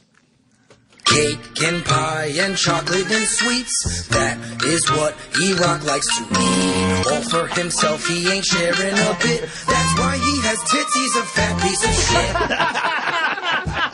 Fuck, that's great! Oh, shit. Oh, man! Whether that wins or not, we are using that a lot. Shit. Iraq Army nigga is in trouble. Wow. Can I got to hear that one more time. By the way, when E-Rock snaps with a fucking machete and attacks the show, that's the fucking song they're going to play. Driven to Violence. And this is what you got to do. You got to go to the Radio Wizard. We're going to do a side fucking prize for the best E-Rock jingle. Oh, that's a good one. We have to do I've that. left a lot of Eric stuff out of this contest. Oh, yeah, man. but man, there's now a side prize for That's the best. a good one. For You know the what I'll best do? E-Rock fucking. You know what I'll do next week? I'll go through and I'll give you a lot of E-Rock stuff if you want. One day of E-Rock stuff. Sure. That's Yes, what we do yes, next week. I can do that. Okay. And tell the Radio Wizard we need a side prize now for the best I think E-Rock we jingle. can okay. All right. Cake and pie and chocolate and sweets. That is what E-Rock likes to eat. All for himself, he ain't sharing a bit. That's why he has tits, he's a fat piece of shit. It's perfect. Oh, God. It's just mean Oh, spirited. it's so mean. 12 seconds. It's very quick. Quick. I love the little Catchy. xylophone. I like the part that thing. goes, Mom. Yeah, yes. It's got a lot of good parts in it. Cake and pie and chocolate and sweets. That is what E-Rock likes to eat. All for himself, he ain't sharing a bit. That's why he has tits, he's a fat piece of shit. Oh, that's Fuck, great. Zeps. Nice job. With the talent. Good It's job. just mean. Might have to use Zeps on some other things. That's a good one. That's Poor good friend shit. E-Rock. And then the last one for today is a rap. If you Yeah. want to bow out of this, you can. Oh shit! I mean, Yeah. it's a minute 11. You know, Oh, it's a little long, but It's Dan Gluckman. it's better than most of the raps we've gotten in. All right, we'll try it.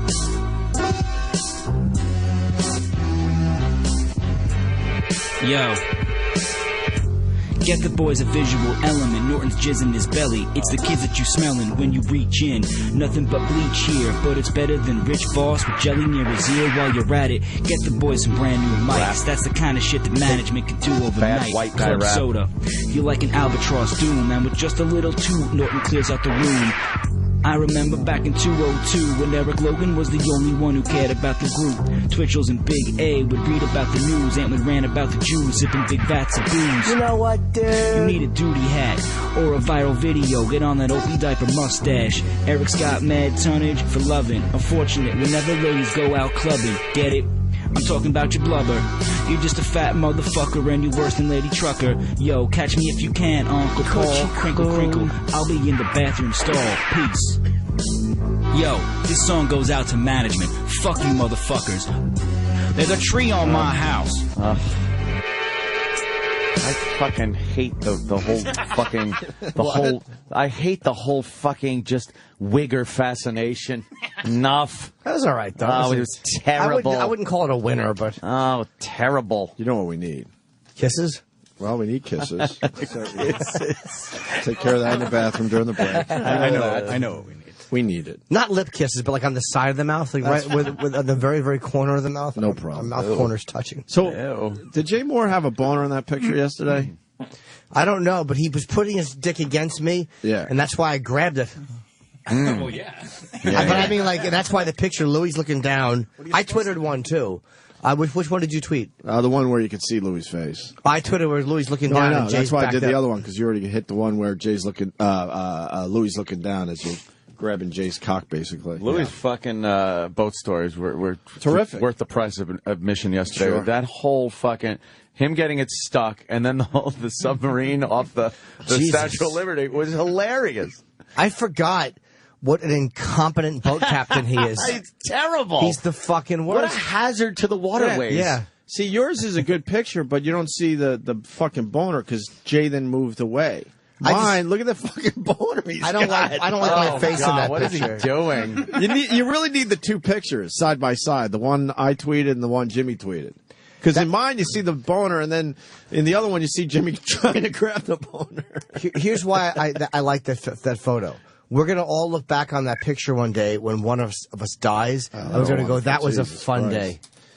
That's what I thought of when I saw that. Everybody's laughing and having a good time. That's wonderful, Jimmy. Thanks for that image. Jimmy, you're dark. We're all smiling. Yeah. Enjoy those smiles, boys. Oh, gosh. How about we do this? Cake and pie and chocolate and sweets. That is what E-Rock likes to eat. All for himself, he ain't sharing a bit. That's why he has tits, he's a fat piece of shit. Now, we got a side prize for the best E-Rock one. E-Rock Army nigga is in deep fucking trouble right now. Do we have that one to just play? You should have the finalist CD in front of you. No, I don't have that. Well, I mean, if someone was doing their job. Oh! I'll find it. Do you, dude? I want to see if E-Rock Army nigga is in trouble after getting that one from Zeps. Liking the Zeps. Womp, bump, bump. It's catchy. It really is. I got it in here if you want. Of course you have it in there. Hit it, E-Rock. Feet up on the board like I run the show. Hoagie in my mouth, hoagie in my mouth. E-Rock Army nigga. E-Rock Army nigga. Fat boy in the seat, bikini girls on the street. Coke floats in my cup, Coke floats in my cup. Oh, shit. That's a good one. We got a competition for the best E-Rock one. That's all right. We just played it. Doesn't matter now. It's all good. Yes, Sam Roberts. You know E-Rock's doing a show on the channel, right? Oh, yeah, I heard about that yesterday. What happened? A week from Saturday. What is it? Bageling with the... Sexing with the... No. Sexing with... Bageling with the sex. Yeah. Bageling with the sex. What an awful name. Are you officially running this channel? I'm running everything around here. You're officially running this channel, right? Somebody's got to. Yeah, you convinced him to do this? Yes. Well, there's also a lead-in show. What? It's Roland's lead-in. Oh, my God. Roland's Food Court. The food court. How long? Roland's Food Court. 1 hour each. Fucking great. Wow, when is this? I want to 1 week from Saturday, 5 p.m. to 5 p.m. Bageling with the sex. The food court goes on at 5 p.m. name. Eastern, and Bageling with the sex goes on at 6 p.m. Eastern. I think that, like, one of the things in finding the best E-Rock jingle is what is going to be the official jingle for Bageling with the sex. Good idea. Nice. It's because he's been talking about doing this podcast forever, and he's brought it up on the air and everything. And I told him, Why do that when you got access to a fucking radio station? Exactly. Do that first. Of course. Oh, We my can God. turn No this music, channel on right? whenever the fuck we want. No music. No other people's bits. What's he going to do? Well, and he picked Why don't it. we ask him? E-Rock, what are you going to do? E-Rock, what's the Bageling with the sex going to be? I don't know yet. I'm figuring it out. What? Do you have any idea? Not yet. Oh, God. He had a choice of executive producers, and these are people that were, you could bounce ideas off of and maybe figure some stuff out. The choices is me, Danny, Travis, Troy, and Sal. Uh-huh. Who do you think E-Rock picked for his executive producer? No way. If you say Sal, I'll fucking go in there and shave you with a hammer. Did you pick Sal? I picked Sal. And why? Don't say I don't know. You're a work cuckold. Why would you pick Sal? He really is. Have him do something, and so he likes you. But yeah, that's what it is. It's like Sal's been E-Rock doing, doesn't want anyone that's going to overshadow him. but Sal's been doing nothing creative. Overshadow. Whoa. Sal's been doing nothing creative, and he I has just been did it shitting again. on E-Rock. Exactly. But it's just He the still worst has hope for that possible relationship, choice. is what That's it is. all it is. He has hope. But I have hope for the show. Bagling with the Sex. All right. A week from Saturday. Bagling. Mark your calendars. 6 p.m. Eastern on this channel. Nice. All right, what's the slug line for the audio contest tomorrow by Tomorrow at noon, You yeah. got to get your entries in, so please, we want to hear more. Opie Anthony at SiriusXM.com is Thank the you. email. $2,000 from IHateStevenSinger.com, and now we need a side prize for the best E-Rock jingle or audio, whatever. All right. Yes. Goodly. Jay Moore next. Jay's back. Is he here? Man. I don't know. Is Jay here? I don't know if he's here right now. But Oh, okay. He'll be here. We got Russell Peters coming up in a little bit, and a little later today, Billy Connolly, who's always been great on our show. Yeah, I miss Billy Connolly. Been a while, so it'll be good to see him. All right. Sirius XM. You're listening to Opie and Anthony.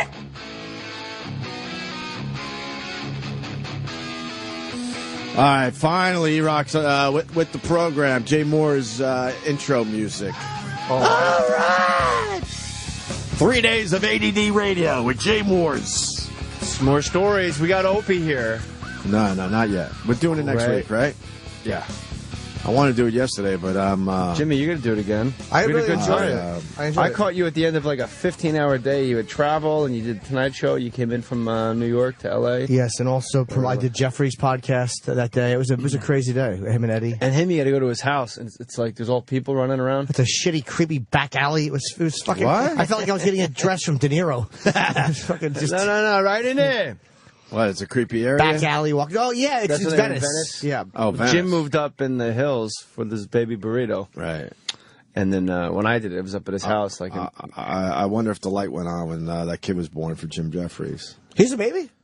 Yeah, 2 days ago. Oh my god, I didn't know that. We said it on the show. I didn't even catch it. Oh. I might have been busy 2 days swim ago, walking. he became a father, and I wonder if that light went on or if he's like just the same dude.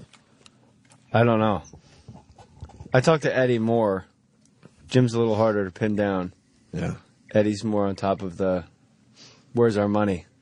Yeah, you guys. What happened with that? You guys are. There was something I saw you twittered about. Somebody's not paying you guys. There's a company called Flex Sports Watch. Not Flex Watch. That's a company that's just for charity. Oh, wow. So Flex Sports Watch is a company that has negative ion technology. to Negative. keep you- What is that? It's fucking bullshit. Apparently crazy. it's snake oil. Ah, But Jim and never heard Eddie of it. did reads for them, and so did Ryan Sickler and Jay Larson, who do the podcast I like called The Crab Feast. So The Crab Feast and Talking Shit with Jim and Eddie both did reads for that company, and they're both owed like thousands Really? of dollars, and it's just like a Gmail account now. Like everyone's just and I'm Oh, like, they're man. probably gone. They're probably just gone. no, that's Boiler room operation. That's the thing. Is like you're not gone. We'll find you. That's why I love watching you guys do the podcast thing, because it's like the early days of radio. We went through all this shit. Trying to Right? get paid. Oh, hell yeah. Oh, WAAF. fuck yeah. Fucking All that crazy. shit. All that shit. And over the years, Spuds Buckley, where's my money? Oh, fuck. What? Where's my money? Over the years, we've sold a bunch of snake oil, huh? Oh, fuck yeah. Let me see, Danny. There was a company that came forward. What, that's the contact now? Yeah, Oh, that's not when you good. put Flex Sports Watch into Google to get a website or whatever. The site that you end up going to is just a bunch of gibberish, and the actual domain is initial-website.com. Oh, That's not a good boy. sign. That's You know what's an even bad. worse sign? Mm-hmm. Is the guy who was acting as my ad person at the time, whose name I won't say, his name is listed on the domain name of that. Oh, that's not Really? very good. That's a little conflict. And I called the guy and I go, I need a name of a person and I need a number at Flex Sports Watch because I got to pay these guys. Like that's one of the reasons you join like a network is to be Right. protected. Sure. Yeah. And he goes, I can't. I'm hiring a claims lawyer. I'm like, well, who's going to pay the claims lawyer? He goes, I am. I'm like, that doesn't make any sense at all. So Crazy. now I got to take it to the streets. Take it to the streets. That sucks. Come on, Go pests. at it. You're never going to get your money. What? You're never going to get your money. That's gonna Those be guys a tough disappeared. one. That's going to be a tough one. These people disappeared, Jay Morris. Motherfucking mutt! Jay, that's going to be a tough one. You got to just suck the. You got to just take that one. Take that one on the chin. It's over. It's over, Johnny. So, so should I pay them out of my pocket? Do you think your domain guy is like if the domain is listed under his name? Do you think he's behind all of it? Well, that wouldn't make sense because people actually got those bullshit Flex Sports watches in the mail.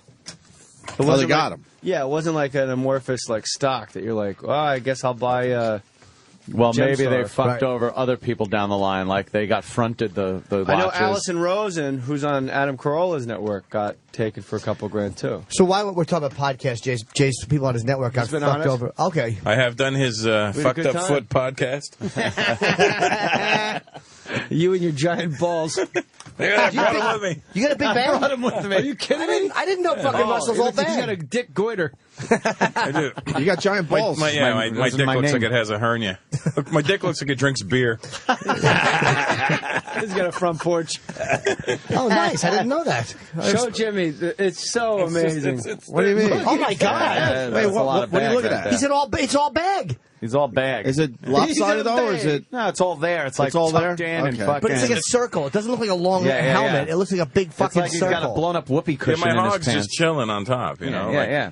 Big bag. He's got a big bag. Just hanging. It's like, hey, this is a hell of a beanbag chair. That works. The chicks think your dick is big. Like, are they disappointed that it's all ball? when No, they get in there's, there? there's enough cock in there. It's just there's just a lot of balls to, you know. It's like a car with rims. You're like, that's a nice car. Holy shit, look at the rims on that. Would that be equivalent to a chick with like giant labia, like just hanging there? Is it Well, like, no, what they- is- they- to a girl? What is that to look at a guy with a average sized dick but giant balls? Like they Call 1-800. Wow, what is it? oh wow one wow. Ladies, what do you think about How do you giant feel about balls? giant balls? Yeah, we can get a few balls. ladies. They sit tight. That's That's- nice. They're not swingers or nothing. They're No, good. no, They're- no. It's like They're Florentine tight. has that. Jim Florentine has balls like that. Like he's like Not it's like like one that. giant ball. Oh yeah, Florentine's sack is fucking Like that? He's wearing Yeah. blue jeans and it looks like it needs to be drained. fucking yeah. Maybe not. Like this is if We're this all was just pointing at I each know. other. Talking where's about your the knee bag. and this is the playoffs, you wouldn't play. Nah, Florentine has got a You'd fucking have to get big that shit bag. drained out.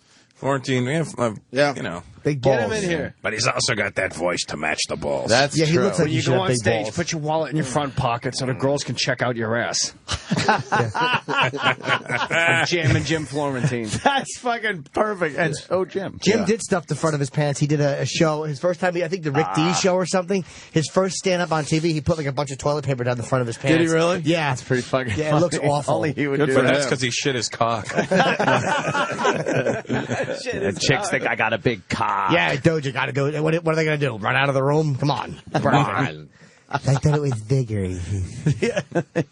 You're playing the Barclays Center? Saturday. Holy fuck. He's Russell coming. Peters. Place. You told me about it. I told you. You coming, Jay? Nice little room. I don't go to Brooklyn. Come on, son. You got to go to Brooklyn. Saturday night. For the Barclays. I actually might go to Brooklyn, that because yo. I'm coming home Saturday morning from Toronto.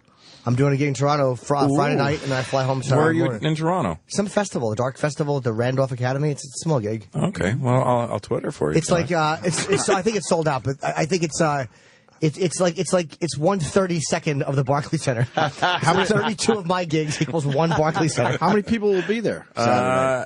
I think we've trimmed it down so it's like maybe 12 or 13,000. Oh, that's it. Fuck. Wow. What a jerk. I know. Listen, Jay. There you go. What a jerk. I never get over stand up in front of that many fucking people, man. Amazing. No, you'll never experience it either. I know. That's a good point, Ed. Not even on TV. It's humiliating. Russell just You see his gigs? You see his gigs? Yeah, I looked over the prep sheet last night. Staples Center, It's like Nokia fucking, Theater. yeah, it's like the Rolling Stones fucking Holy fuck. gig list. HP. Let's talk about Jay Moore. He's here. We got. He's been here for days. yeah. He's been here for days. Oh, who cares about little old me? Oh, Jay Moore. The Rolling Stones are going to play Barclays Center as well. Yes. Jimmy. We had the lovely Louis C.K. on yesterday. That Nice. was fun, too. He came in Yeah, later boating in the stories. show. Told 2 boat stories because he thinks he's Captain Louis C.K. now, and he's just a hazard to the waterways. Sounds a fucking hazard, yeah. He thought he found a submarine. He thought he found a submarine, reported it to the Coast Guard off of, like, the Lower Manhattan and the near the Statue of Liberty. Statue of Liberty. And just sat there for an hour calling the Coast Guard. Convinced the thing was following him. It turned out to be one of those giant fucking metal buoys that you just link up to if you're mooring a ship. ball. A mooring ball. And then he... That's what Russell has. He got stuck. Thank you. Good night. There it is. I'm going to go hang out with E-Rock for now. That's all you got to do. Who's And also they're a mooring buoyant. ball. Obviously, E-Rock. From the neck up. Yeah. Yeah, and then he talked about getting his boat beached or something like that. You're probably doing very well for yourself these days. Did you splurge for a few things, maybe like a boat or a cool car or something? No, I had just recently considered buying a plane. Really? Are you kidding? To Yeah, fly no, or to have someone fly To for you? have. And then I talked to like a bunch of plane owners, and I wanted to do my research. Yeah. I'm glad I did. Really? What's the deal? The plane was fucking nice. Was it a dude. Gulfstream? It was a G3. Yeah, G3. Oh, fuck. But then the guy was like, well, you know, they're coming out with a G something next year. Like 6, and the G3 is going to be obsolete. 8. And that's why they're Obsolete. so cheap right now. Oh, is that Because it? it was like $1.5 million. I'm like, $1.5 million? And this is a 13-seater. And I Wow. flew on it. It was beautiful. It was awesome. But It's like the iPhone, but then the guy planes. said, yeah. Wait for the new one with more apps.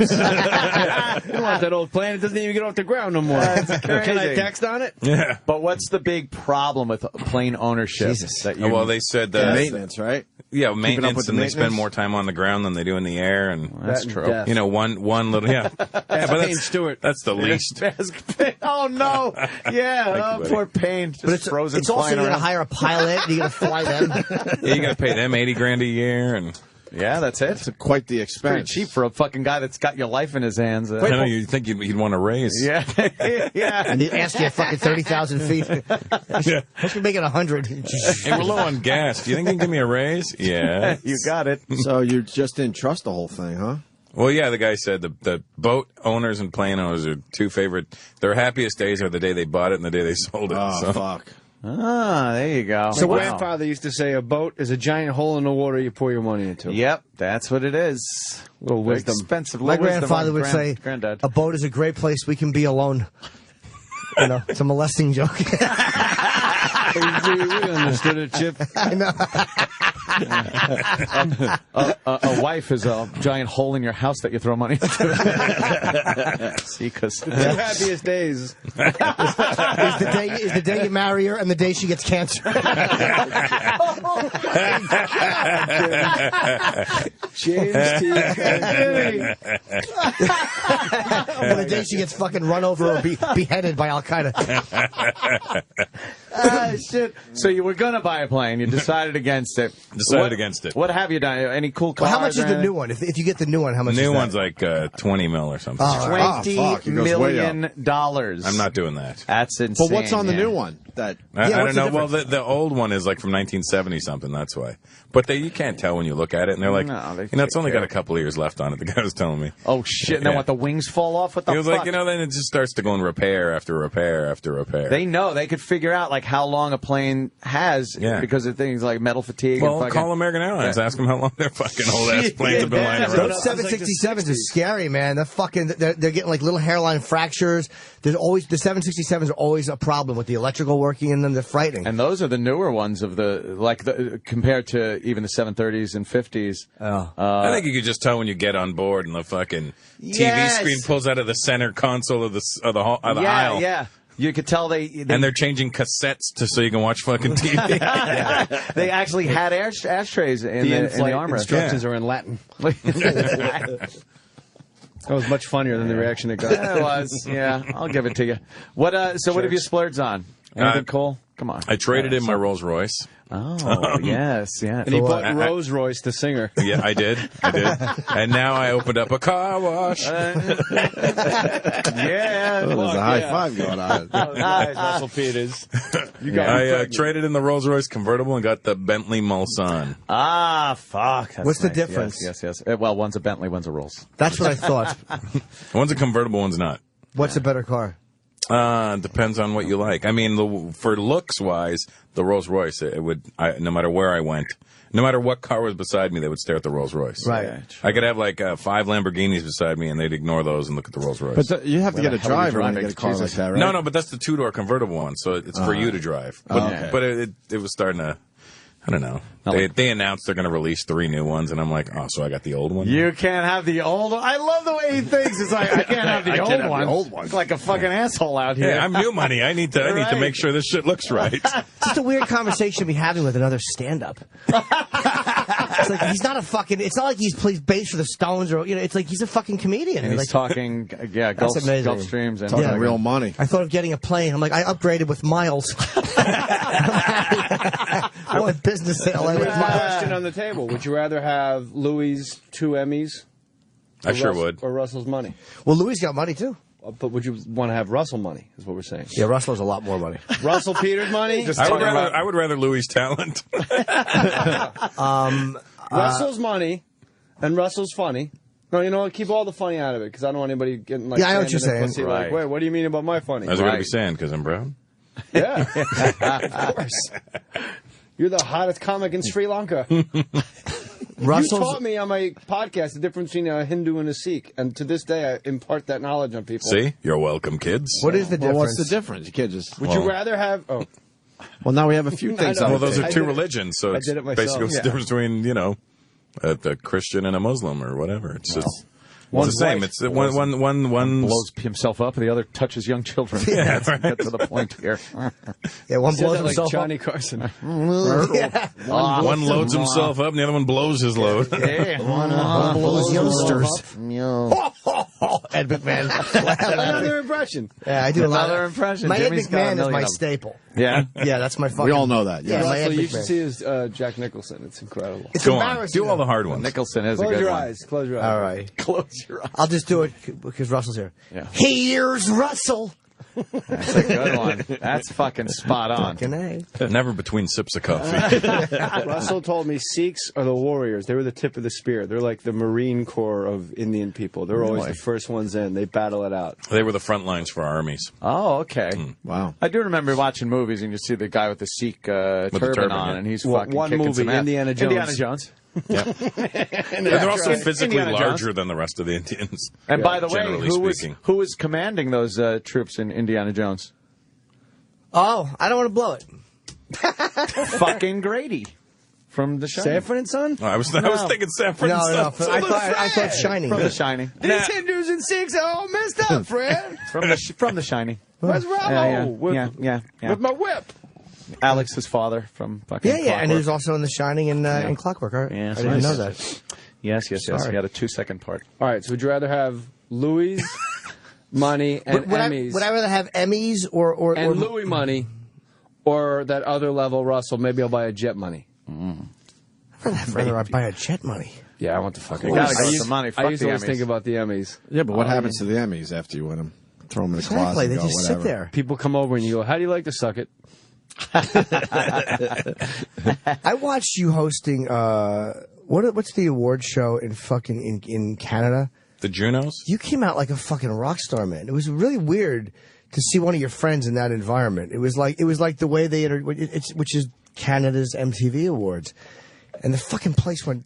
Like, you're a big star in Canada. We've talked about that before, but it amazes me when a comic gets to that level. It's just kind of beyond my ability to grasp. It is amazing. Yeah. It's Hurts my fun. feelings. It's fun. I gotta say, this ride's gonna stop, and I'm gonna be upset. But you're enjoying it. Sure for as now. fuck was fun when it happened.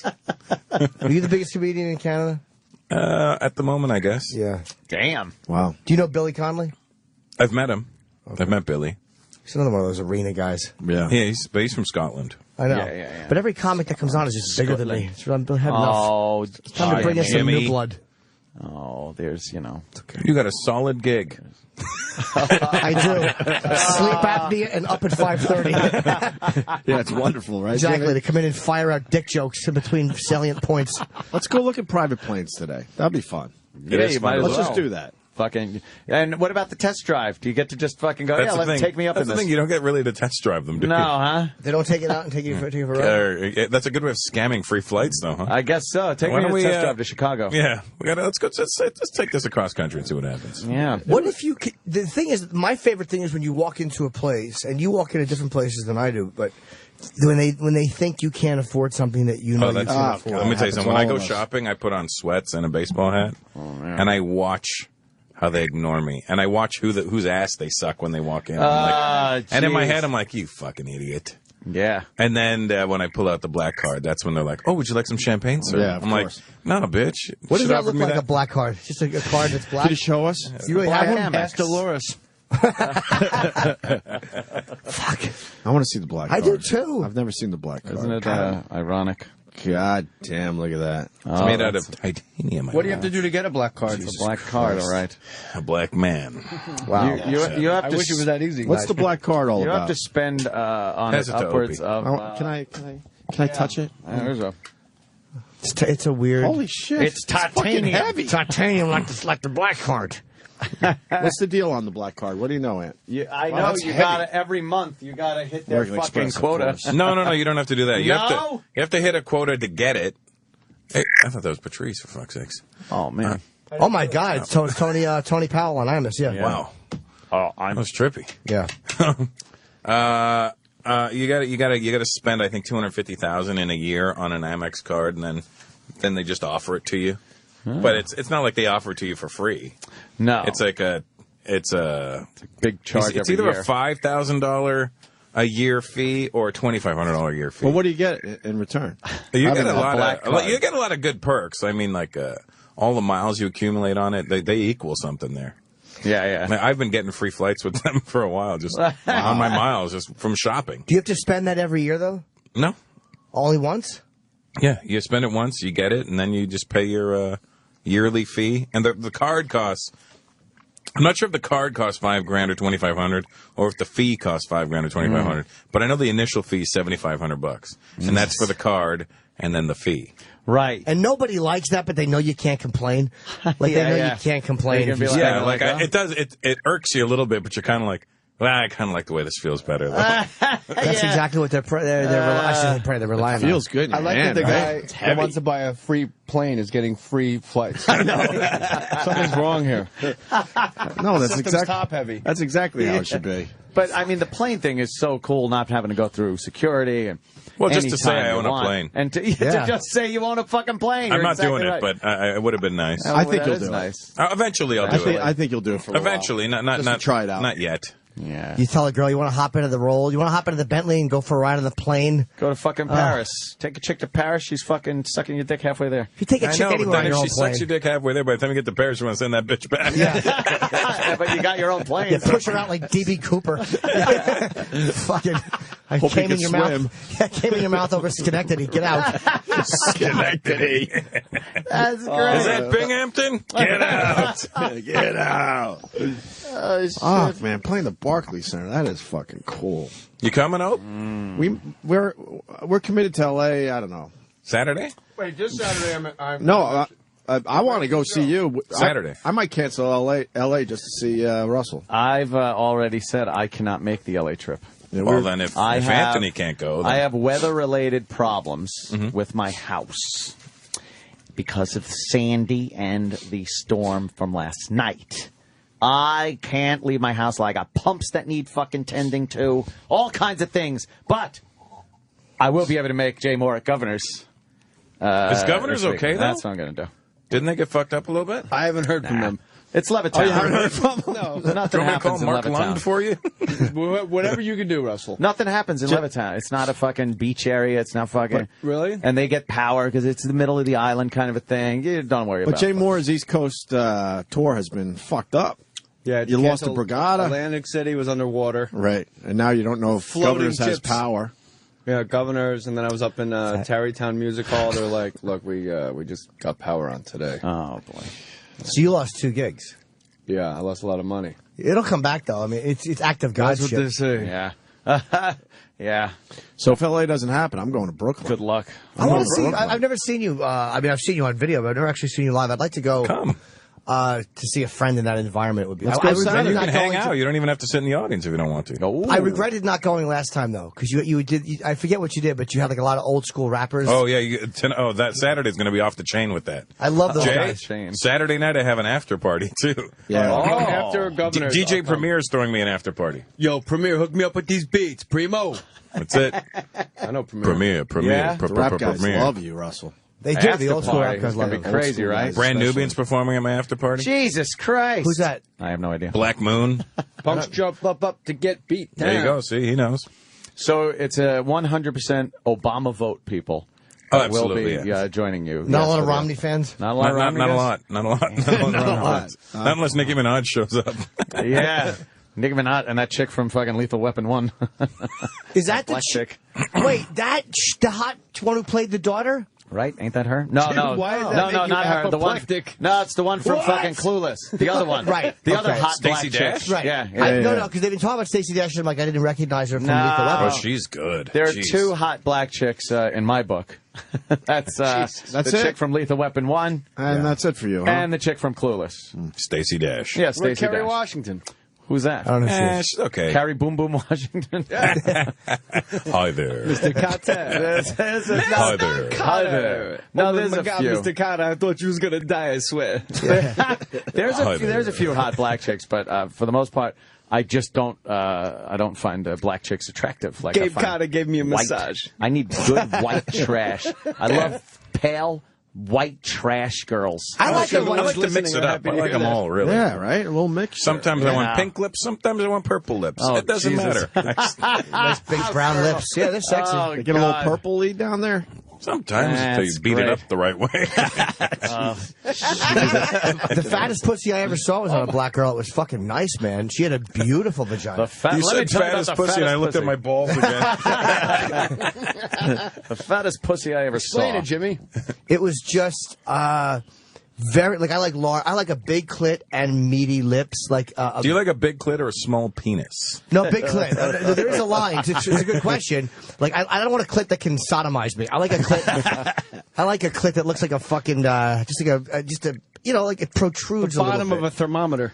Like a Big- Vanessa Del Rio clit? Yes, there you go. You like it to protrude? Oh, Yeah. fucking You like absolutely. a thumb clit. I like No. a thumb clit. That's exactly it. I like a pussy that it's like a very hard to shuck clam. I want like God, you got to put it back in the pile. You like a pussy that smells like Desenex. I want When he's done, he wants to put Aquaphor on it. Just the slit, huh? Little tight clamp. I like a nice one like that, but no, it doesn't have to be like that. But the way Jimmy describes it, He likes it sloppy. It's a little much. I'll show you a picture. Jimmy likes slop. Of a vagina that if I can find it, that I absolutely. I was here last year. Jimmy said it looked like or maybe Anthony said like an M80 and an Arby's sandwich. Yeah. That's Anthony. I don't describe them that. Of course not. Vulgarly. Jimmy has ways to describe it. I'm not that vulgar. I'm not that crass. Jimmy, what frame of the Zapruder film is it that you like your pussy to look like? It's not the Stemmons Freeway frame. Yeah, frame number. I actually like it to look like the autopsy photos. I can't find it, but I really do like when Did a girl. you take a picture of it? Yeah, and she If sent you me have one. a picture of a fucking meaty fucking pussy in there and you can't find it amongst everything else in there, Jimmy. Dude, I have Here's a me lot. at the beach. Hold on, that's a ham Yeah, sandwich. yeah. One sec. Hold on, here's my nephew. Here's the meaty pussy. He'll find it. No, that's oat bread. Yeah, Oh, is that disgusting? I will. Holy fuck.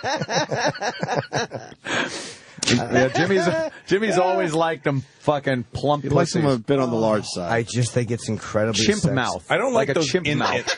I don't like those, in a After lot 2 of bigger rounds. chicks, their pussies go inwards. On the No. top, especially. Yeah, like yeah, they cave in. Concave pussy. They got the pussy dent. The dent. Pussy Yeah. dent. Yeah, No, yeah. that's stupid. Yeah, and you need some sort of weird shaped gut to get in there.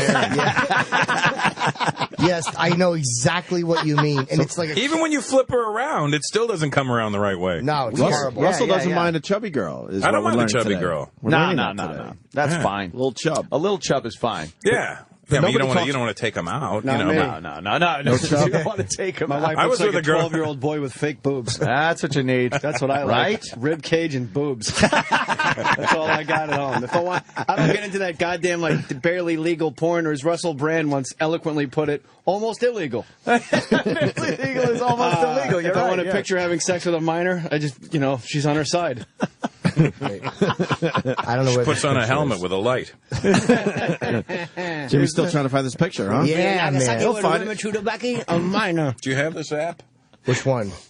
The calculator app to big hide your fat- shit? Big fat, you hide your shit in there. big fat vagina app. What's the calculator app? No. Oh, Jimmy's Wait, Jimmy's amazed very at another excited. app. I love it. Quincy. What's the calculator See, app? this is what chicks send me. I got this stuff. That's a nice one. Oh, you want to like about her? Go back one picture. I like there's a picture of a girl, big areolas. She's got big fucking giant areolas. That turns me on a lot. The word for Jimmy today is big. Jimmy likes them a See, little that's a big. nice little one there. That's nice, yeah. Oh, let me see that one. Yeah, why aren't you sharing there, Russell? I'm sorry. Who gives a fuck about your black fucking Yeah, black card. I want to see card? this. Wow, that is a good one. I like a nice deep ass crack. We've talked about this a lot, but I like Russell's it. living the life. little butterflying there for you? There you like go, your shrimps all right. butterfly? There you go. Nice. If you want your sausages well done, Yes. they butterfly. What's the calculator app? I used to have a Here, girl so you send me- like this app, No. right? So you're looking at the pictures of chicks, right? And then your lady comes along, and she goes, "Hey, what are you looking at?" You go, "Oh, nothing." And then she goes, "Oh, let me see." And then you go, "Oh, nothing. This is got nothing there." Oh. It's got a panic mode. Oh my god. Wait, what does the screen look like? It goes, but Calculator. no one uses calculators. That's the I know, problem. but show you I know. I Could do. be I that got a show. door deal. Either way, she still needs. I'm at the front door going, 40 people on a Sunday. What the hell? 41. And what is it? 30. You She put a still code needs the in? code to get in. You so. put a code in on the calculator Yeah. keypad, so... So does she think like you're a simpleton just staring at a blank screen? She comes home, you're No, like, you can just be like, "No, I was just trying to work out something." Believe me, anything is better than having the porn up there. So Anything. a blank calculator, DeRosa's at my plausible house, deniability. doing the podcast, and my wife comes in. They start talking about Bailey J and Buck Angel, and my wife grabs my iPad, which is completely porn free, and they start getting fucking pictures Porned of it Bailey J, Buck Angel's. Oh, we taking went one- through that one day here, Yeah. didn't I we? go now. Yes, we We did. go through it with everyone. I go on my iPad and I hit like T for Twitter, and it's like tranny, cock, cum, fuck, surprise, cum dumb, cum dumpster, X hamster. I'm like, what did you guys do? I like X Hamster. X Hamster's a good one. Great Yeah, I like X site, Hamster. man. The best is That's a good one. Joe at dinner. We're out. He goes, I never thought I'd be sitting on the couch with Nikki Cox looking at tranny porn. That's true. That's one of those bucket list things. That's right some there. bonding right there. It was Sitting with Nikki and she was like sweet with him, like do you love her because she's kind, or you just love the idea of a tranny? Like, I'm Oh like, yeah, Joe DeRosa's in love with Maybe that it's because fucking dude, DeRosa's chick. half a fag. Hey. Oh, wow. Oh. Joe DeRosa wants to suck Bailey J's cock. He did mention He that when we said were here. that. I was here when he said yeah, it. yes. He said absolutely he wants to do it. Yeah, So so now- sue DeRosa for being a good guy. That's got to be gay. It's got to be. at Either that or some- he's really focused on Bailey. Yeah. Maybe he just wants to drink some Baileys. Yeah, that's Bailey. Irish cream. Creamy Baileys. Oh. Ah. Oh, see, You no, found no, it. Jimmy. Let me see that thing, Jimmy. Whoa. Everything's being pushed out. Wow, that's too much being pushed yeah, out. it looks like her cunt's fucking exploding. It does. looks like it's evacuating. Dude, that's insane. Jimmy, that's a lot. That's her cunt Sandy. I don't like that. You sure there's not going to be a kid popping out to say hi? Fucking fat and juicy. Let me say. put some ice on it. Walk it Whoa, off. That's a lot going It's on. Looks like fucking. Marcus Camby. Dude, when I first saw it, and it's the type that has drool coming off it, I fucking saw that. Oh, My great. heart skipped a beat. Why don't you date this person?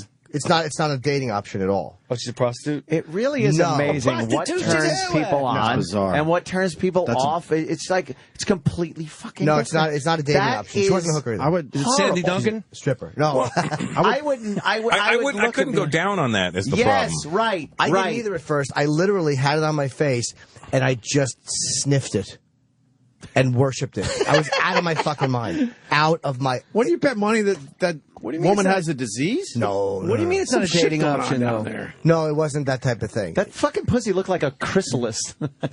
It's like it is. It's what's it Chrysalis look like? signed Look Pat at it. Benatar. It's. I was They sure did. out of my mind. And Blondie. I don't That's it, like sir. it. Chrysalis Records. Yeah, dude. That's what he's into. We're handling that shit. Dude, I Russell and I are love holding it down over here. We'll do Primo beats and Pat Benatar. And Chrysalis signees for 500 Alex. I'll take shit only I know for 400. She had on thigh highs, and she fucking opened her and that fucking. But that's because the pantyhose couldn't cover her cunt. That's why. Nasty fucking. And even when a girl's got that's what turns. If a girl's wearing pantyhose, I want it to look like she's shitting her pantyhose, or that she's got a fucking she's got a golf ball or a softball in the front of her pantyhose. You must love Russell. Yeah, really. And if Russell was a chick, I would, but a guy with balls, I don't care about. Dude, that is. Why did I explain that literally?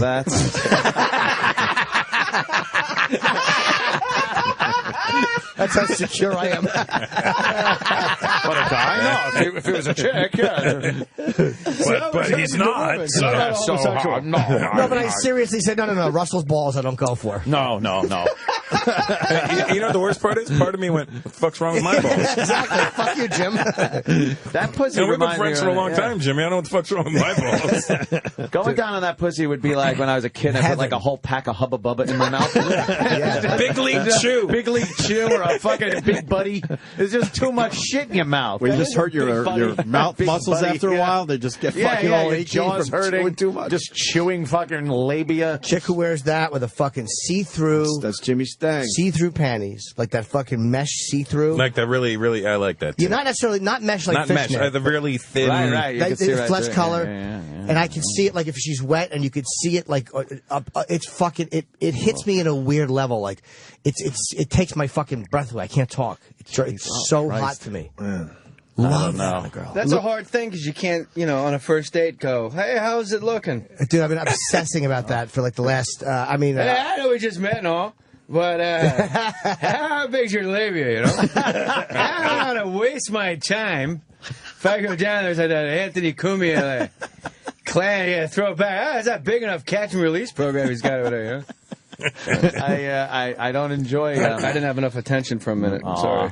I'm a fucking pathetic jerk. hey, look at me for a minute, So you didn't exactly take away from Woody Allen's moose bit. I was talking about fat pussies for the 3,000th time. By the way, let's never forget that Woody Allen and Chip are very good friends. They met at craft service. Well, yeah, I'm like Woody. What do you got, a boner or something? I love it. Chip. Chipperson is the worst. Oh God! You don't know Barclay Chip. I don't know Chip. That's funny. You're a lucky man. How embarrassing. Russell, how far out do you book something as large as the Barclay Center? Because when you were on my podcast, it was summertime, and this was booked already. I was on your podcast in August, right? Yeah. I think we had booked it earlier in the year, like maybe January. Wow. We talked about it in January. And but we there's didn't. no We pressure didn't to announce fill it till like wasn't July even or something. built yet. Yeah, Fucking place wasn't even built. So how far in advance are you booked right now? Until October next year. A whole What year if you of don't, gigs. what if you don't out. feel like it? You know what I mean? Then I don't feel like coming in A today. little cock. It's really hard for you to not come into work, though, man. Yeah. Jeez. Yeah, there's 15,000 people. So you're guaranteed huge money for at least another year. Yeah, things are okay for the next year. Wow. But I'm actually enjoying being on the road again. You like it? I What has changed? Well, I took that year off when I got married and had a baby and got divorced. That's a hell of a year. Holy fuck, that's terrible. Well, 14 months. I'm not a savage. Right. You and gave then it your best shot. I did. I put in the work and it didn't happen. Giving you the best that I got. 14 months. 14 That's how long the months. whole marriage was? Yeah. What are you going to do? Nothing. What can you do? You can't help who you fall in love with or what you think is the right decision at the time. Give you the best weeks of my life. The second one's the charm, is what I always say. Is that what it is? Yeah, because you have an actual dress rehearsal. You know how not to behave and that shit. The second one ain't I don't think I happening. want a second That's one. my motto. I'm with you, Ant. Yeah, first one's bad. The second one ain't happening. Well, everyone One here and is done different. for Ant. I'm with you. Russell's one and done, or Ant's one and done. I've never been married. Ope's on his first one and happy. Jay's on his second one and happy. I can fucking, I believe it or not, contrary to popular belief, I can give, love, affection, wonderful time with somebody and everything like that.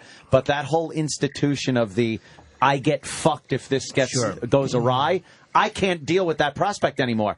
And I won't do it. And even with a prenup, you can still get fucked. Yeah, you can. I don't want to deal with having to go to court to defend a prenup, and you're still spending hundreds of thousands on lawyers. I'm done with marriage. I can live with someone. I could fucking do it. I could fucking treat a woman like a queen. But as far as getting into my fucking bank account again, you whores can suck it. Did you have a prenup? It's probably a no. Did you have Did you get a prenup or no? No, I didn't. But I wasn't married long enough for it to matter. Oh. And I was kind of smart. I didn't work for that whole year. Good one. That helped. That is a good one right there. Wow. Where'd you get married? Vegas. Spent $500 on my wedding. All right. Really? Had an Elvis impersonator. How long did you know her? You talked about this last time, I think. Yeah, we did. I knew her when I married her 8 months. I think I married the Elvis impersonator. I knew her. I told you, like, as soon as we got married, he sang "Fools Rush In." I guess that's one of his. Yeah. I guess that's one of his things. Like, hey, it's my bitch. So, wait, when you marry in Vegas, like if you marry in California, you have to abide by California divorce laws. Yeah, but Vegas, Nevada is pretty much same as California with that. Oh, really? Right. I mean, she still came up. I mean, she did good regardless. Are you friends? Yeah, we're cool. We have a baby. Okay. So you know, gotta be. Still. Yeah, and we talk all the time. It's not like we're enemies. Why do you want to get married in Vegas? I knocked her up. I just wanted to get it over with. There you go. You did the right thing. I did the right. I was a fucking gentleman. And how old's the baby, boy? She will be 2 next month. Good for you. I like her. Now, you just picked up your phone And like looked at her. instinctively, and all I could think of was Jimmy's meaty pictures. Like, here she is. I'm glad I haven't had to have any contact with my ex-wife in like 10 years. None. None of us want it either. Oh, please. Ugh. We know what you went through. What a bitch. You have babies with her? Nope. No babies, no property, no anything. The only relationship we had was me getting her lawyer's dick in my ass and having to pump money out of my fucking wallet to her. A shitload of money, and they didn't own any property, no kids, nothing. Here's the saving grace, though. I found It's out infuriating. she ran through a lot of the fucking money. Of course. And last somebody saw she was hopping on the back of some biker's bike in Huntington or some shit, and riding off into the Where's sunset. Huntington? Huntington, Long Island. Oh, that's where Governor's is. I'm going to be there Friday, Saturday, that's Sunday. Levittown, Long Island, right? That's close to Huntington. And her lawyer was Dominic Barbara, who we know is now destitute, homeless, disbarred pretty much. Not disbarred, but suspended from practice. He's not homeless, is and, he? well, he was living in the, that's what the newspaper said. He was living at the hotel or at something? the hotel in Garden City. Yeah, fuck that guy. And his house has been foreclosed on out east, and he's broke. Good. He's Good found for him. Jesus. Even though he's Jewish, He's a I don't piece know. of shit. No, That's Jesus, his neighbor. Yes, he found Jesus All right. living. He was One in of the room biggest next door. pieces of shit.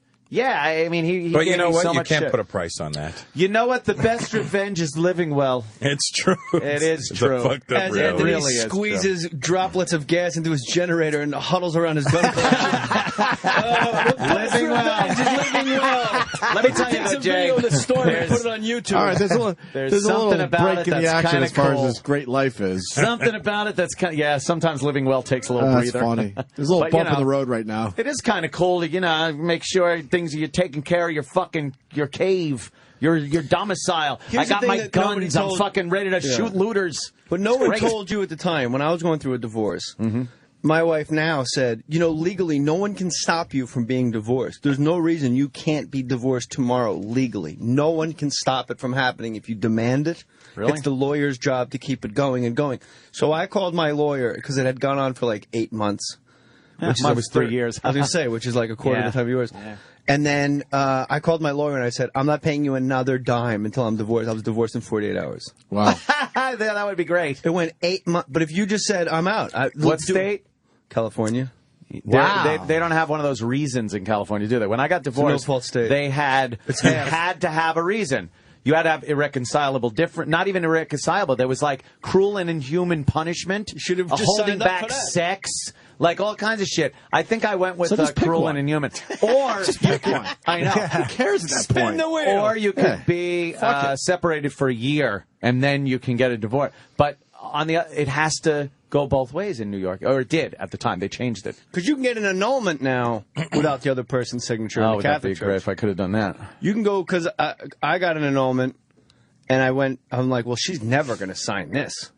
And they go, well, sometimes, if it's a hostile thing, like if someone's abused or something, they have to go about the Catholic Church to figure out a way where they can do it. Should have sent Luca Brazzi over there. He sleeps with the fishes. Luca Brazzi. Barclay Center, Brooklyn. Well, You're how- going Saturday night? I want Fucking to. Primo. If I can You get out of the introduce me LA to trip. Primo, I'm there. Hey, Jay, how long were you married? I want to hang out with Nile you. I don't give a Rodgers shit. is going to be there. I don't yeah? really care. From Who the is? firm? No, from the Chic. Yeah, sorry. I don't know Jay, who that is. I want to know how long were you married? Nile Rodgers? 6 years. Fucking 6 years. $1.6 million. I drove home in a leased car and $600. Oh, and people go, at least you got to keep the house. I go, yeah, the house doesn't, it's not a job. The house is a burden. I wish you took the fucking house. house isn't a that shit went on the job. market. You lost 1.6? Yeah, that was everything I had. And I'm in a unique position where anytime people go like, how is that fucking fair? It's not. It's absurd. It's unbelievable. And you know what's even worse? You walk away with This is nothing. Anthony, the GOP over here, will go with me. This is somebody. I guess if I, in Casablanca, like, you hate me, like, well, I guess if I ever thought about you, like, I don't even think about this person. No. But the thought that she had to pay half on the shit that's what I collected after I paid half. Uh-huh. And then I give her my everything I had. It was an arbitration. And then she has to pay half taxes on that. So the government actually got like 80%. They made out. Like, they fucking get it. Yeah. Like, this is somebody I hate. And I'm like, don't fucking tax her 50%, you savages.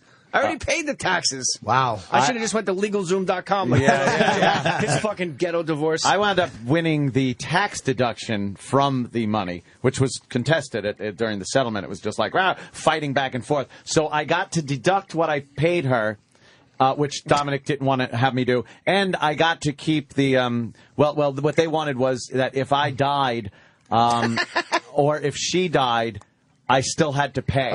Like, even if she was dead, I had to pay her estate her for sisters 9 and aunts. years. She doesn't have an. She has could nobody. pay her fucking Nothing. uncles. Wait, Jay, what Then year was nothing. this that you were broke? Before Ghost Whisperer, so I guess like 2000 through 2004. You were broke. No, that's what's great about stand-up is you just make a couple calls and you're at the Tempe Improv, or you're at Stand Up Live, and you come to Gotham and the Mazzillis go, you just book dates. You make some money, yeah. Jeez, man. And you go to the green room and there's food and it's the great, and acting too. Like, you show up and they ask what do you want for breakfast, then you break for lunch, you snack all afternoon, you drive home. There you go. Any actor that ever complains is a fucking dick. It's the only job other than whore where you just show up and lay down. Wow. Like, hey, we're not going to use you up for 2 hours. So if you want to go relax, lay down, take a nap, that'll be cool. When you were doing we got this multi-million-dollar thing grinding the Well, gears. when you did the CSI thing, I hung out with you in a trailer all That's right. day, and Just hanging out. And they needed him on set that day for it couldn't have been more than 10 minutes. And I literally could have And said... we hung out in his trailer for hours. And you were there. I could have said, hey, to an intern, I need 3 pizzas. Right. Like, and they would have just delivered them. And they just go get them. It was amazing. You can to ask me. for anything ridiculous. Yeah. It's true. Do you act? Me? Yeah. No, I'm not fucking. I'm asking you for real. No, I do. I just don't get a lot of work. Oh, okay. I haven't had an acting gig since March of 2011. What was that? Some fucking movie with Eva Mendes. It was like a low budget movie. Big Bush? I don't know. She was not so forthcoming with that bush. She's not on your calculator app? It's not on the calculator app. Were you good in the movie? I never saw it. Wow. You when really they- are an actor. When they were like calling me, they were like, "Hey, can you help Twitter about the movie? It's coming out." I'm like, "Oh, really Yeah, cool. that's a Where bad can I see sign. the trailer?" And I saw the trailer. I didn't see me in the trailer, and then I didn't see me anywhere. And I'm like, "Well, how do you want me to promote this film when Right. nobody's going to believe I'm in it? You didn't even put me in the fucking trailer." I'm not twittering You're a shit about it. huge- And I mean this in all sincerity. You know, I'm being sincere. You are an enormous international star. It would have behooved the studio to say, and Russell Peters. Just that you would mention gets everybody, oh, yeah, look out, here's my guy. Because you obviously have a diehard international following. You've done stand-up in, Saudi Arabia? What are you introducing him? Middle East, but not Saudi Arabia. Ladies and gentlemen, you seen him at Barry Katz used to go when you had no credits. He's one of the hottest comics in the country, and you're about to see why. Russell Peters, man. That's such a good. He's a good Where's man. the love? That's great. He performed in Japan. Japan? He was in Spain. All over, man. Get a helmet. Performing stand-up. That is so dead on. That's the best no one impression. knows. No That's one what's- knows. that's what's so That's sad about half it. my impressions. You should hear when I do fucking Ina from the Food Network. The crowd starts walking out to get drinks. Who does Barry better, you or Elon Gold? I won't even fucking dignify that. That's I not don't even know. I close. don't. Not even close. Oh, yours are much better. Not even, that one I'll stand. I gave Kevin Pollak all the walk-in credit in Okay, the world. fair enough. Not even fucking close. What, you gave up on walking, but you're not going to give up on the Barry Katz as far as being the best? But he wouldn't do walking. It was very weird. That was a great long Pacino story. We had Kevin Pollak in, and he just would not do fucking walking. And we wanted to have the big showdown with Jay Moore. I think he feels like, he doesn't want to compete. That's like comics are weird. Strange, comics are a weird breed. That's why I don't want to compete with other comedians. I wanted to see his talent. Like, I love it. Right. Yeah. And I already said, like, his was the best. I just wanted to. I thought it'd be super fun to go back and forth. We liked when Kevin's on the show. That was just a little strange. Yeah, he just have fucking fun with it. He was having his Nicholson was amazing. One of those days. Yeah, maybe it was. But you ever have, Shelley? You ever have one of those days? Can I ask? I want to ask Russell more questions about the Middle East. Doing stand up in the Middle East. Yeah. Which areas? What did I do? I did Oman. Oh man. Jordan, Lebanon.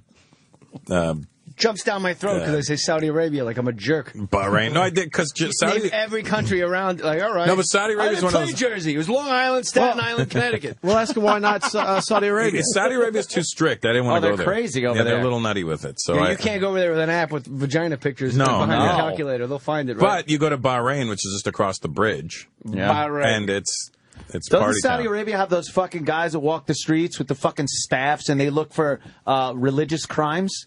They got the. What I don't know. I've never been. Yeah, they're crazy. Fucking, you'd be crazy to go there. I saw one of those shows. What the fuck is that show where? Locked Up Abroad. Right. And there was some gay dude, and he worked at a hospital, and he got laid off, and then he got this offer to go to Saudi Arabia to work in one of their hospitals for a while and make a fuckload of money. And then people would tell him, look, being gay there is fucking illegal. You can't fucking be gay there. So he's like, it's all right. I won't do anything while I'm there. Oh, well, yeah, right. Sure. How do you resist? Now he's locked up as abroad.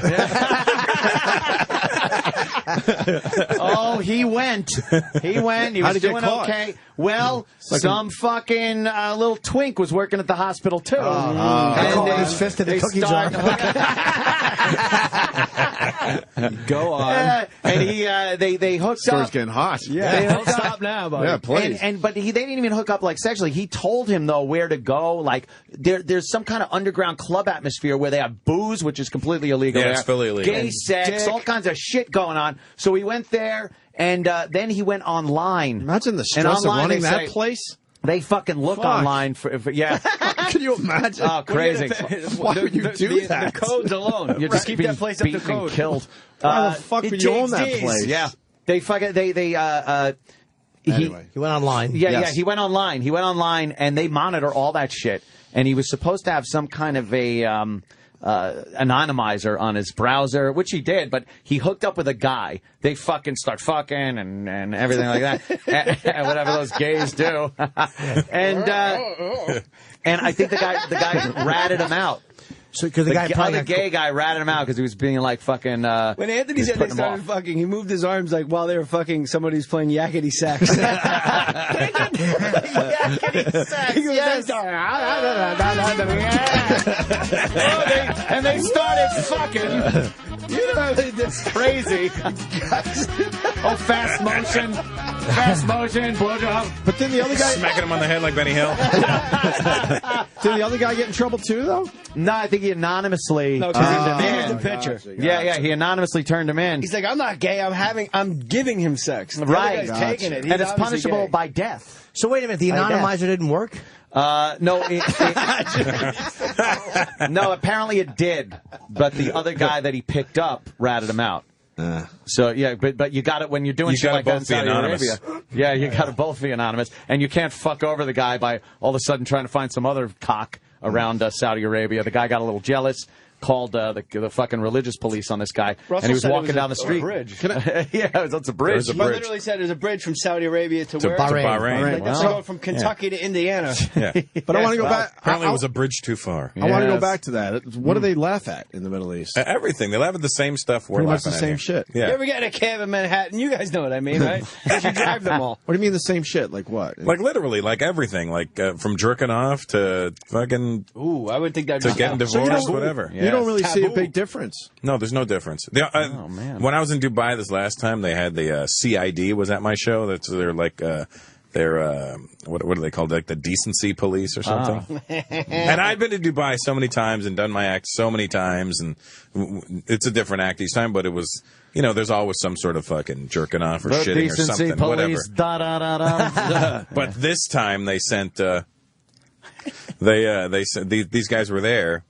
And I did this joke about, you know, there's a kid in the audience. I did, you know, you're jerking off, blah, blah, blah. Oh, boy. You know, that horse shit. The crowd enjoyed it. Yeah. And then I did a joke about a girl having a tattoo of scriptures on her back. And then, you know, that's the last thing I want to find out. I flip the chick over and I'm fucking her and there's the Bible staring me in the face, right? And then, so this CID guy calls my brother, who's my manager, the next day and like, you need to come in the office. Oh, man. And it's like, yeah, he can't be doing that. He can't say the F word, and he can't make sexy movements and sexy gestures. Oh, what's the matter? You were getting a rod? Yeah. You But it turns creep. out the guy who reported us didn't understand what I was saying anyway. He just was like, hey, so this, he was doing something Oh, well, bad. just you know? explain it. They're reasonable people. Yeah.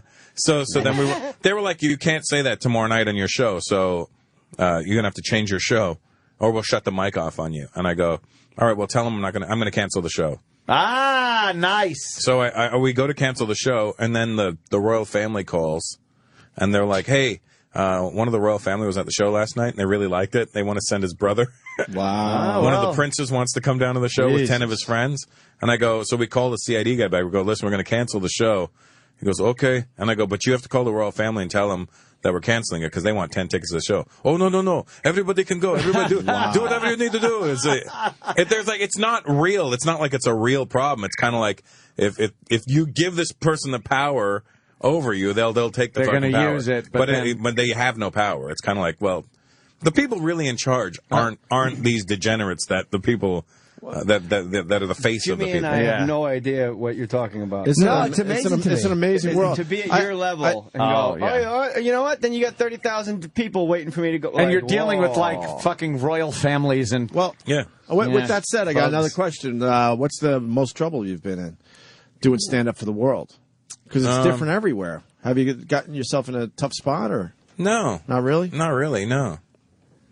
It was just that. That was about the closest I got to any trouble. Never been arrested or any of that shit? No. Yet. Not since I was a kid. Yeah. Fingers crossed, Hope. No, it's fascinating. Yeah, because You're the dealing language with some- barrier or the content would scare me. People are like, why don't you go to like Dubai or something? There's like, expatriates, I think. And I'm like, no, because my act is, it's vulgar. And even when it's not vulgar, some of the content, I just don't want to deal with that because I'm not Russell. Like, I don't have that fan base over there. The royal family. Yeah, but here's the thing. If you were to go for expats, the locals wouldn't know you were there anyway. Oh, okay. When I used to perform in Dubai, before anybody knew who I was, I would just be performing for the expats. You could do whatever you want. That's why this time it pissed me off because I'm like, I'd been here so many times, and now because it's a to-do, people are like, oh, no, we need to watch what's going on here. Right. And they tried to use Akon as a benchmark for me. They're like, we shut off the mic on Akon before. I go, oh, really? Don't fucking compare me to Akon, jackass. What was his language? No, his sexy show, I guess. Right. I don't know much about Akon. Well, me neither. That's why I was like even more pissed off. I'm like, don't compare me to that. What was his song? Is one really good song about apologies? I'm sorry, or the apology? I don't know. I I think his whole career was an apology. Wades Wasn't into it? that water. What was the song? I like that. What was that? Apology? Something about apology? The That's song an apology? Anthony, you know that song? It's the... And then it has another word after it. No, Another one? Russell, we've been told you got to leave at 9. Is that true? Damn. I don't know. Do I? You're a busy guy. No, I don't. Okay, that's fine. All right, good. Rolling I'll tell you. I'll tell you what I got to do. No, we were told you're leaving at 9. What time am I so that's interviewing good. you on this? Russell and I are doing something right after Nice. after O&A. Oh yeah, I don't have anything braggart. to do till 10:15 with you. Okay, 10:15. Yeah, I'm good. All right, good. So why don't we take Are a you break? really looking at your calendar? Or is this, Yeah, no, I was looking at today's It's a schedule. calendar app. It has clits. We're gonna I take a typed it in the calculator, and we're gonna take a break. Billy Connolly's going to join us as well. Oh, is he So- here? is it here? I think so. Yeah. Oh, good. So we got Russell Peters. We got Jay Moore. I will make a vow. I will talk the least. What? Yeah, right. I will. I'll $100. When you least respect me, expect me. Jay Moore's going to be at Governor's if they have power. Son of a They bitch. do have power. Russell Governors Peters. Don't worry has about it. generators. You know what? We'll make Governance is our great. own power. Barclays Center, is it sold out? I think we just released a couple extra tickets. All right, Yeah, so you I can just still see released Russell Peters an at extra Barclays table Center over in it. Brooklyn, New York. I'll just keep talking. Sorry. And Jimmy, where are you going to be? But Buffalo, New Year's Eve, 28 through 31 of December. And then next week, 15, 16, 17, I'm in Dallas at the Addison Improv. This is the Opie and Anthony Show.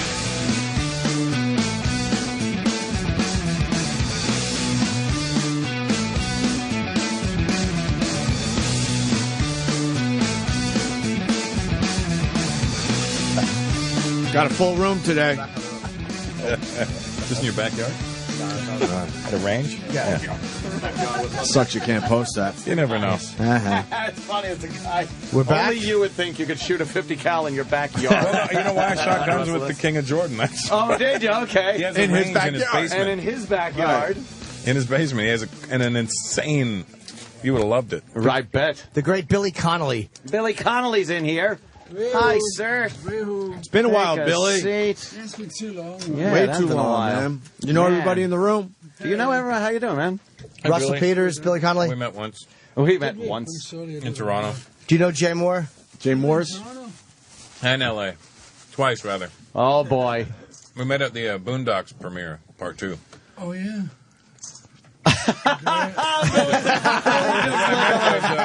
Great to see you. Oh, I remember now. And, of course, Jay Moore. Jay Moore's. I know Jay, yeah. Oh. No, Jay. What's up, Billy? I haven't seen you in a long time. Move man. to the mic. Man, how nice to see you. Nice to see you, man. Yeah, move up to the mic there. Yeah. Slide on in or whatever the hell you got to do. Yeah. Well, are you in? You're in The Hobbit, the new movie, the Yes, new I am, Peter but Jackson. I don't think I appear for 2 or 3 years. Is that what happens? Yeah. it's in 3. They said it when I did it. They said it was in 2. There was going to be 2 movies. Yeah, they decided But now 3. it's 3, and somebody said 4. What? Wow. And I'm at the end. It's really difficult because they don't allow me to talk about the story. Right. But a guy gets killed, and I take his place, and it happens at the end. Oh, okay. That's detailed enough. So no one's going to see Jackson going to cut you out of the movie now that you I was said going to say, no one's The going king is the king is the king. no one's going to see Billy Connolly for about 8 years. I know, It's 8 gonna- fucking years. 8 You're right. years from now, you can talk about it. 8 years, the last part of the movie comes out. Did they Jesus, shoot wow. all? Wait, what's his name in that? Martin. He played Tim in The Office. Balsam Sheen. Martin Freeman's in that, right? Yeah, he was Tim from the British Office. Song. It starts with the. Starts with- Yeah, Martin Freeman. I know who he is. Yeah. Yeah, it's really difficult, but I'm a dwarf. But but I'm a regular size. The Right. dwarves, so they make you wide. They give you a fat suit and make you wide. They give you big hands and all that. That way you could be put in scenes where you look smaller. And then they adjust the scenery, and you look wide and short. That's pretty cool. And I've got Okay. iron boots. I wear this suit that's like wearing a fucking Volkswagen.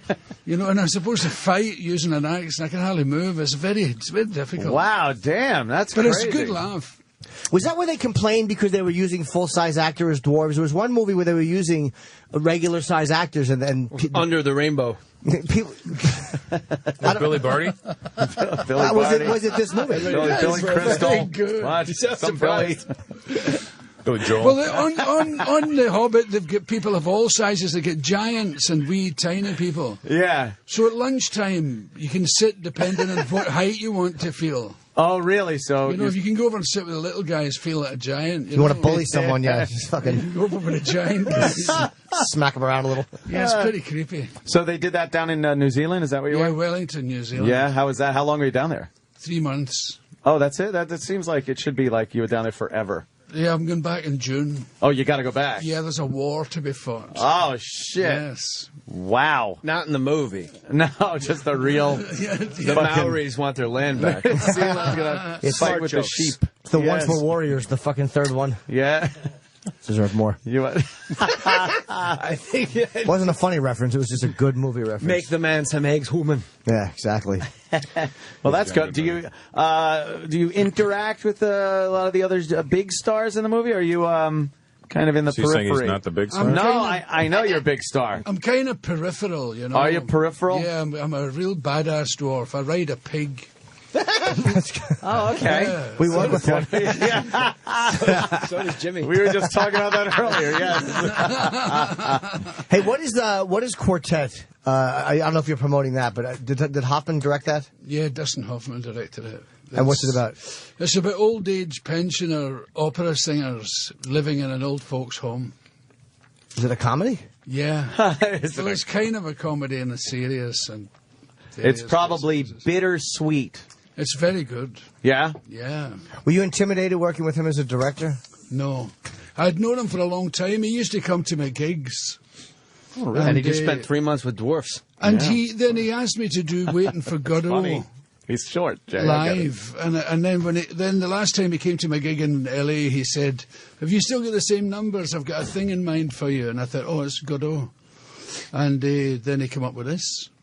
I've never had that happen. No. Somebody said, if you had the same number, I have a thing in mind for you. A thing in Joe mind, DeRosa? Unless it's a fucking shotgun with a toe trigger. I'll be very got a thing in his lucky with behind. that. I've never auditioned for anything. Wow. They just asked me to do things. What happened? You got famous as a stand-up and they liked you? And then they said, okay, we know you as a comic? Yeah, this big Scottish guy. Yeah, we need a Scottish guy. Yeah. This guy works. I It's like the kinda voice. weird, yeah.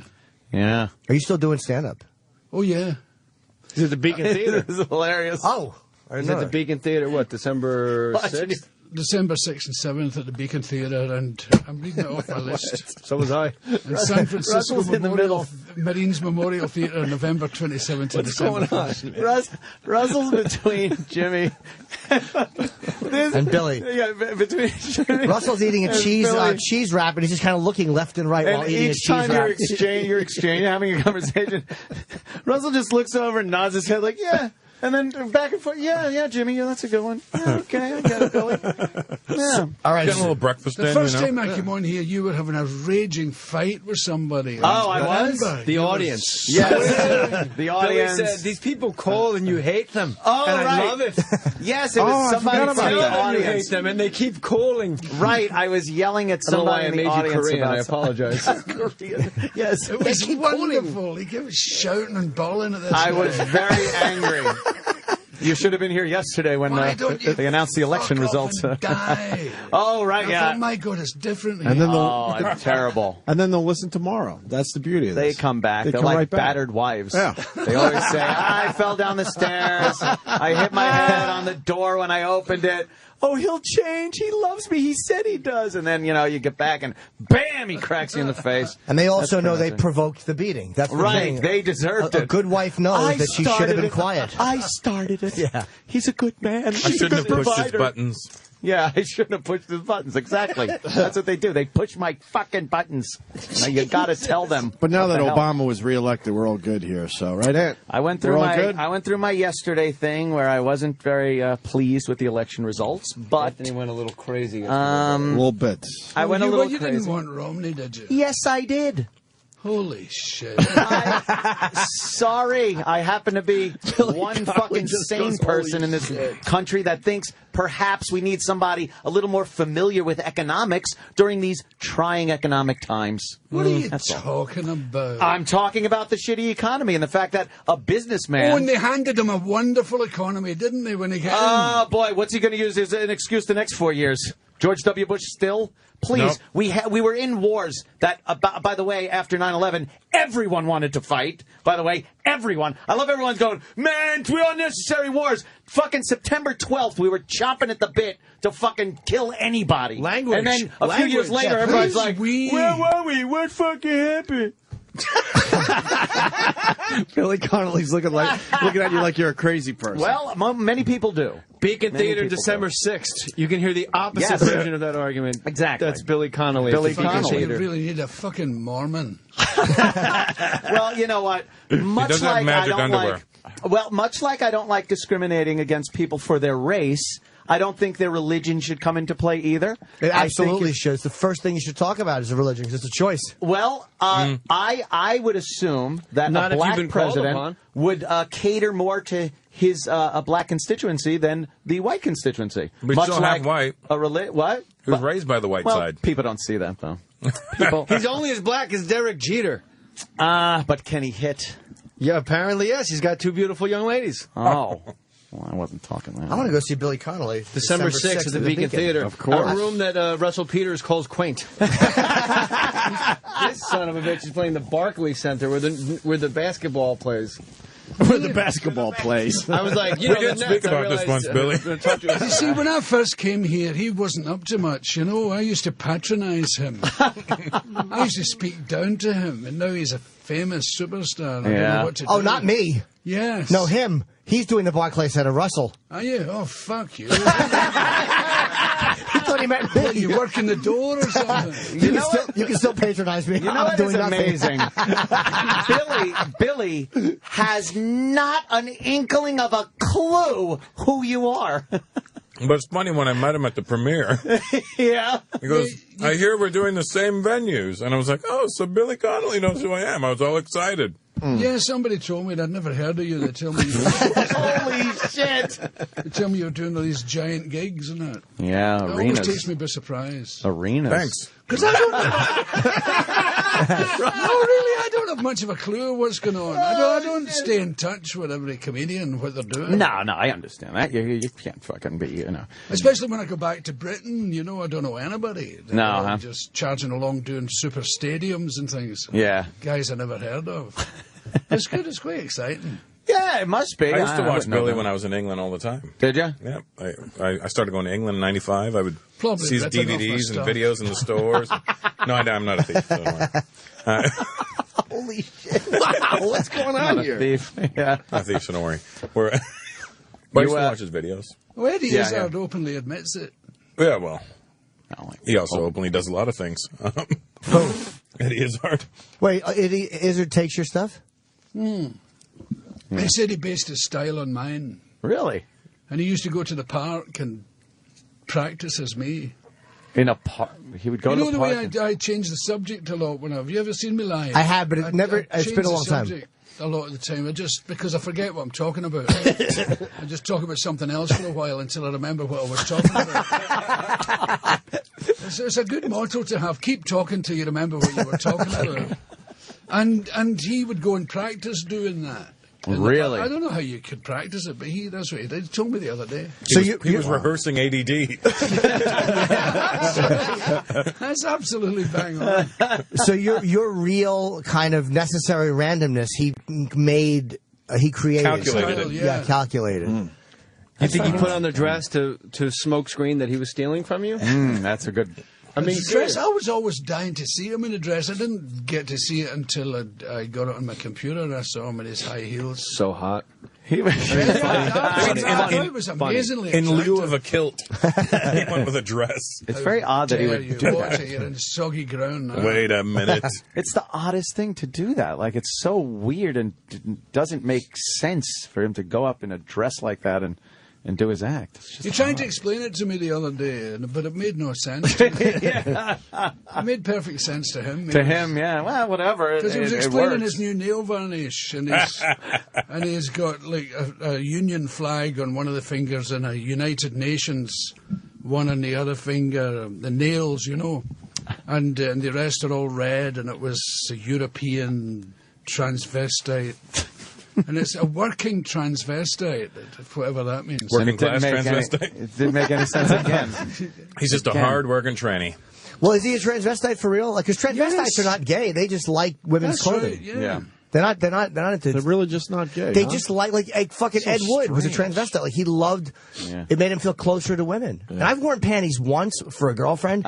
I did, and I did. No one said anything. Jimmy's reacted like we didn't believe it. But I didn't feel weird in seriously. them. She blew me through the panties. It was a bizarre thing. She was. That is really odd, isn't it? That happened. I mean, I've wrapped panties around my dick and jerked off, but I've That never... happened to Billy on the head of the class. Somebody just tweeted, "Who's going to be the first one to make a head of the class reference?" I said, "I will." Warren Nissel, you're welcome, you creep. So, Billy, you're going to be at Governor's in Long Island Friday night.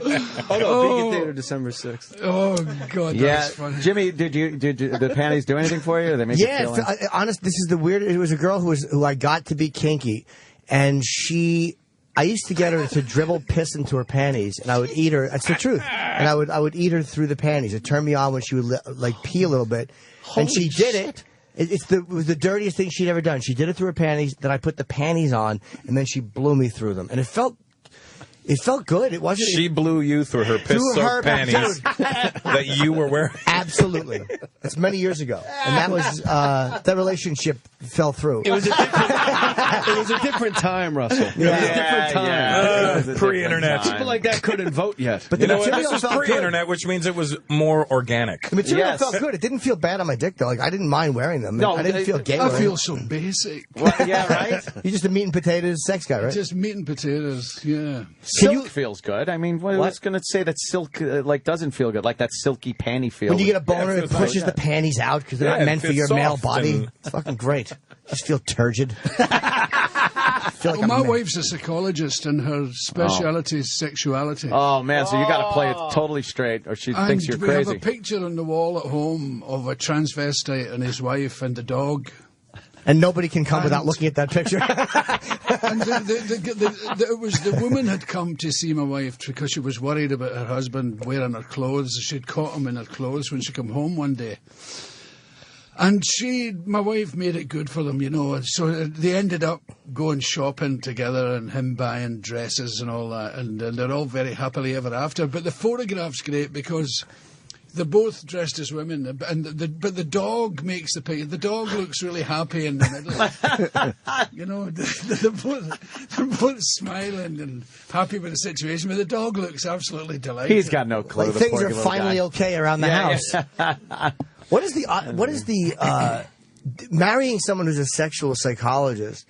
I mean, it could be an advantage because they can understand and have tremendous intuition, or it could be a disadvantage because they overly analyze everything you want to do. And then they just do things to appease you as opposed to doing it because they genuinely are a pig like that. Yeah, that would be right. I want the genuine pig. I do too. I need a genuine filth bag. I Yeah. can't have a girl who's nice and trying to be nice to me. It's weird. You know, nothing much happens. No, huh? You know, they don't mix the work and the life thing. But you're not. But the weirdest thing is the books that are lying around. You know, you realize there's guys who fuck trees and stuff like that. You know. I'm always hoping when I'm in the countryside I come across some guy shagging a big tree. You know. You would have to check that out. But my favourite are Yeah. the guys who bore a little hole in the ground and fuck that. Yes. You know? Wow. What? Earth fuckers? Yeah. Fuck the world. Want to fuck the world? Wait, that's a real thing. Literally fucking the world, huh? In mud. Wow. They're my favourite. I like them. That's an odd thing. We got to yeah. have someone do that. I can't have anything inanimate. I want to see that. I remember No. hearing stories like when I was in India that people would, like in these small villages, they would get like a mayonnaise jar and fill it with like meat. Yeah, sure. And then they would We've just all heard fuck- stuff like yeah, that, but Serve mud it later. I never heard mud Oh before. my God. Mayonnaise on your meat. No, there's no mayonnaise in the jar, just the jar full of meat. And it's Full so of hot meat. there that the meat heats up and it feels like a big moist badge. Wow. Where was this? In India. Oh my. It's called marinating there. This is That very is spicy, bad. try it. That's fucked up. There's your chicken on I think rice. you just made that up. No, that was just something I heard. Don't as you a get kid. embarrassed sometimes as a guy when you hear about what guys do to get off? Like when women hear this, and I know women are pigs too. It shows them their place. You're replaceable Like a with this jar fucking meat-filled mayonnaise jar. So shut your face. It's just sometimes you look and go, oh God, like They're doing their shit too, though. No, but I mean, it's things like all right, sex crimes. Right. Like I'm watching a show on TV about some fucking horrific sex crime. It's a home video. Is it? Like I Survived. We called it Christmas. that show I Survived is always like the guy is either being attacked by a bear or he's fallen off of something in the woods and has to crawl out. That's his survival story. And a woman, it's always rape. Yeah. There's constantly her survival story always involves rape. It does though. I'm being careful, but it just does. steady your roll there. Always involves rape. And when I'm watching this in mixed company, sometimes I'm thinking Come like, on, kids. God, that's so TV. like they got to be looking like, God, you guys, what the fuck is wrong with you? And she's Just looking stick at your you with dick the in her- tent in the front of your pants. What is this inexplicable erection? It's the story about the guy being attacked by the bear. I swear. I got a bear fetish. Yeah. No, it's just like I always think that a girl is going to look and just be like, fucking guys, man. It's just they're disgusting. The thing that bugs me is if you bring up the very subject of rape and you're not supposed to be funny about it and all that, and I understand it perfectly. Yeah. But then, if you're on a talk show and you're talking about someone who's going to jail, and you say, I hope some Mexican transvestite fucks him up the arse every 10 minutes, the audience applauds. Prison rape is absolutely fine. It's true. Billy, it's perfectly hilarious. acceptable. Yes. And hilarious. Yeah. Yes. It's a victimless crime. Yeah, it really is just additional punishment. Slam dunk, Barclays Center, yes. That's always baffled me. Yeah. Because it's nightmarish. It would be, wouldn't it? Yeah. Wow, that would be terrible. But I think people feel so detached from that whole prison life thing that, like, oh, it ain't going to happen to me, that it's safe to joke about. In the general public with rape, you're like, hey, come on. Everybody's, fair game and threatened by it. And, you don't want that happening to a loved one or anything. But suppose you're on a demonstration to stop the killing of wildflowers on in the public square or something innocent like that, and you all get hauled off in the van, and you get fucked up the arse. I don't think for your trouble. I don't think you're protesting the flowers prisoners. Go with the hardened rapists. Well, I think the hardened rapists look forward to the flower guys. They want to deflower them. Oh, here come the pansies. Yeah, woo, yippee, it's Christmas. It's just, I don't know, that prison thing is, and anybody that I've ever spoken to, we've had people, guests on the show that have been in prison and things like that. No one will admit it. No one ever not fesses one. up to knowing anybody or prison rape. Do you know or who I anything. think might have gotten raped and he talked about it? Was we had Damien Eccles on, and we didn't ask him. We should have. He was one of the guys, the West Memphis Three, falsely convicted of child murder. He spent 18 years in jail, 3 guys. And, they're out now, but I believe he was on death row. Might have been, yeah. I think he got raped. And did we touch on that? We might have touched on it, but we didn't. The guy raping him touched on it. Oh, yeah. A lot. I think we steered clear. Yeah, we weren't brave enough to ask him in the end. In the end. Well, you don't want to embarrass somebody. You don't want to. We were sort of going in that direction, and then we all kind of took the right turn and bailed out of the situation. Because it's an uncomfortable thing. Like, how do you ask somebody? Is it in his book? It wasn't in his book. It was in his ass.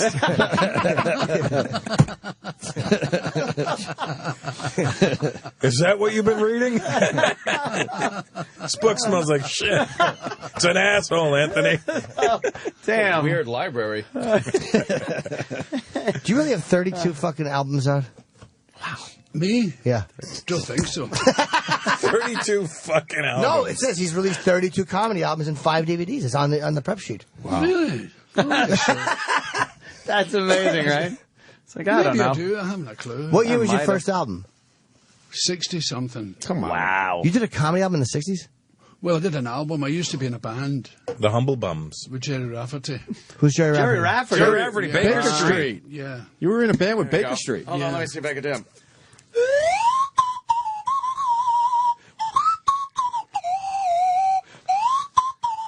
got it. There's a good chance Jerry Rafferty's on my phone. That's very impressive. Kung's Brady's fighting on Saturday. Oh, hang on. Did you get mad at my impression? Billy can't hear the music. He's hearing the music. He's hearing Anthony's version.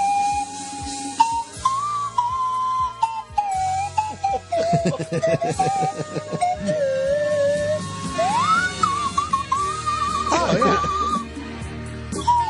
Now do right down the line.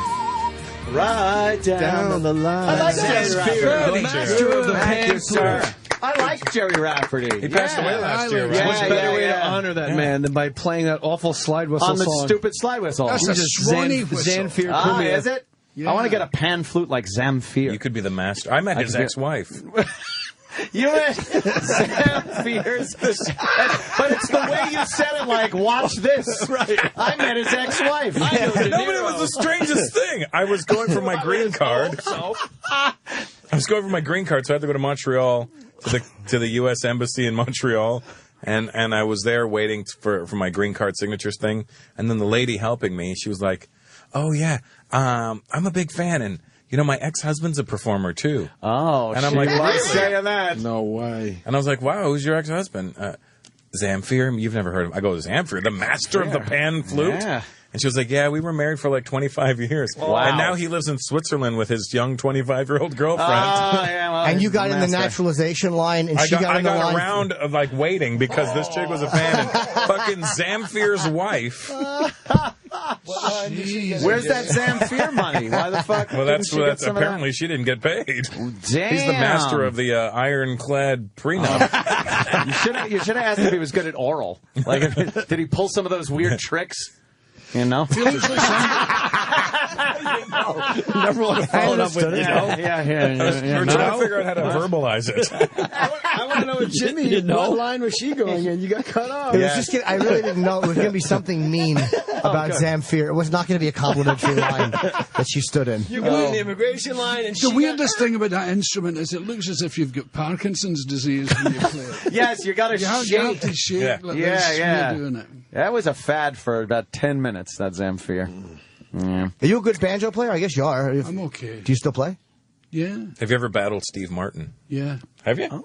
Amazing. Are you better than him or no? No, he's better than me. Yeah, he's pretty goddamn good. They were nominated for a Grammy this year, him and his band for Bluegrass. Yeah, he's a great composer for Bluegrass as well. He composes a lot of good music for it, yeah. His new album's brilliant. Is it? Can you play the ukulele? Yeah. Oh, you're pretty goddamn good. So hey, that quartet thing. Did you have to sing? Did you have to sing barbershop songs? Well, it was weird. We went for singing lessons, and we did the song, and then they replaced it with like professional singers. All that shit? Yeah, you did that? Yeah. But they replaced it? Yeah.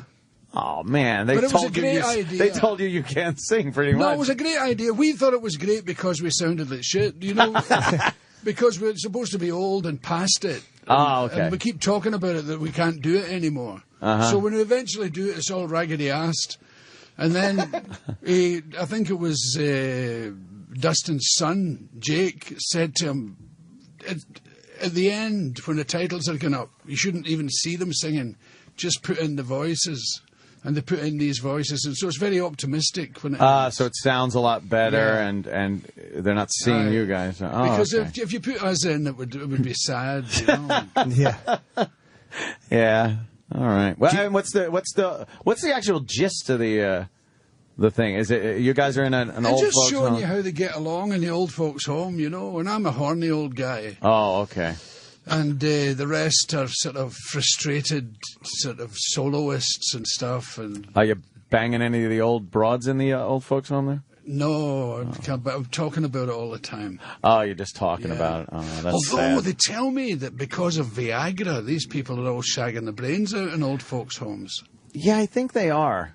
I think that's actually And they have happening. a problem But with sexually transmitted diseases in old folks' homes. Yeah, how great is that? Yeah, Your who doesn't golden that? years, you fucking get syphilis, put fucking white shoes on. At that age, who gives a fuck? At that age, who gives a fuck? Get it all. Who cares? Yeah, really. That's true. Isn't it dry down there anyway? You would think. See, the Viagra gives the guy the hard on, but what the woman doesn't want to have sex anymore. She needs Niagara. The guys. That's fucking good. That's a good one. The women must be just horrified that these guys are walking around with their fucking rods wanting to have sex. It's terrible. But I think the whole thing needs to be looked at again, old folks' homes. They give them drugs and don't let them drink and all that. I say fill them with whiskey and drugs. Fuck and yeah. They are a little crazy, though, right? Give them headphones and play the music of their youth, you know. Oh, give them a joint. Just until they fucking fade away. Yeah. Yeah. Enjoy your twilight. What do you think they should be doing? Party? Yeah, like or anybody. Well, it's open for discussion. Is this a radio format? Yeah. They should let them party, obviously. They should actually, yeah, it would be nice for them to have a good time in there. My mom's in assisted living, and these people are fucking bored out of their minds. You think the playing children- stupid bingo and watching some dumb movie from the 40s? The children That's all want they them got. unsupervised. Fuck, yeah, Put why some not? slot machines in there, you know? They live their lives. Why not? Go out with my a bang. mom's 71, and she goes to Vegas all the time, and she's still rocking, huh? Dr. Steve just texted me that he sent me a pan flute from Amazon.com. Enjoy. Nice. I'll be rocking that pan flute in this motherfucker. And your fucking ex-wife's gonna be working in immigration in no time. Fuck her. And Zamfir's ex-wife that you're so thrilled to have met. It was Because, to me, he was so mystical. He was very mystical. I didn't think he was so shallow as to dump his old wife and get a young Chippy. That's what made me laugh about the whole thing. Exactly. Yeah, that is great. You think the master of the pan flute would be the spiritual human. He's just as big a dick as everyone I got else. a new one. Yeah. He upgraded. He was living a rock and roll lifestyle with his pan flute. So blow me, he said. He was like, blow me. He's fucking playing Hit the Road Jack on fucking this. Wait. See if I can swing it. Makes it all nice at least.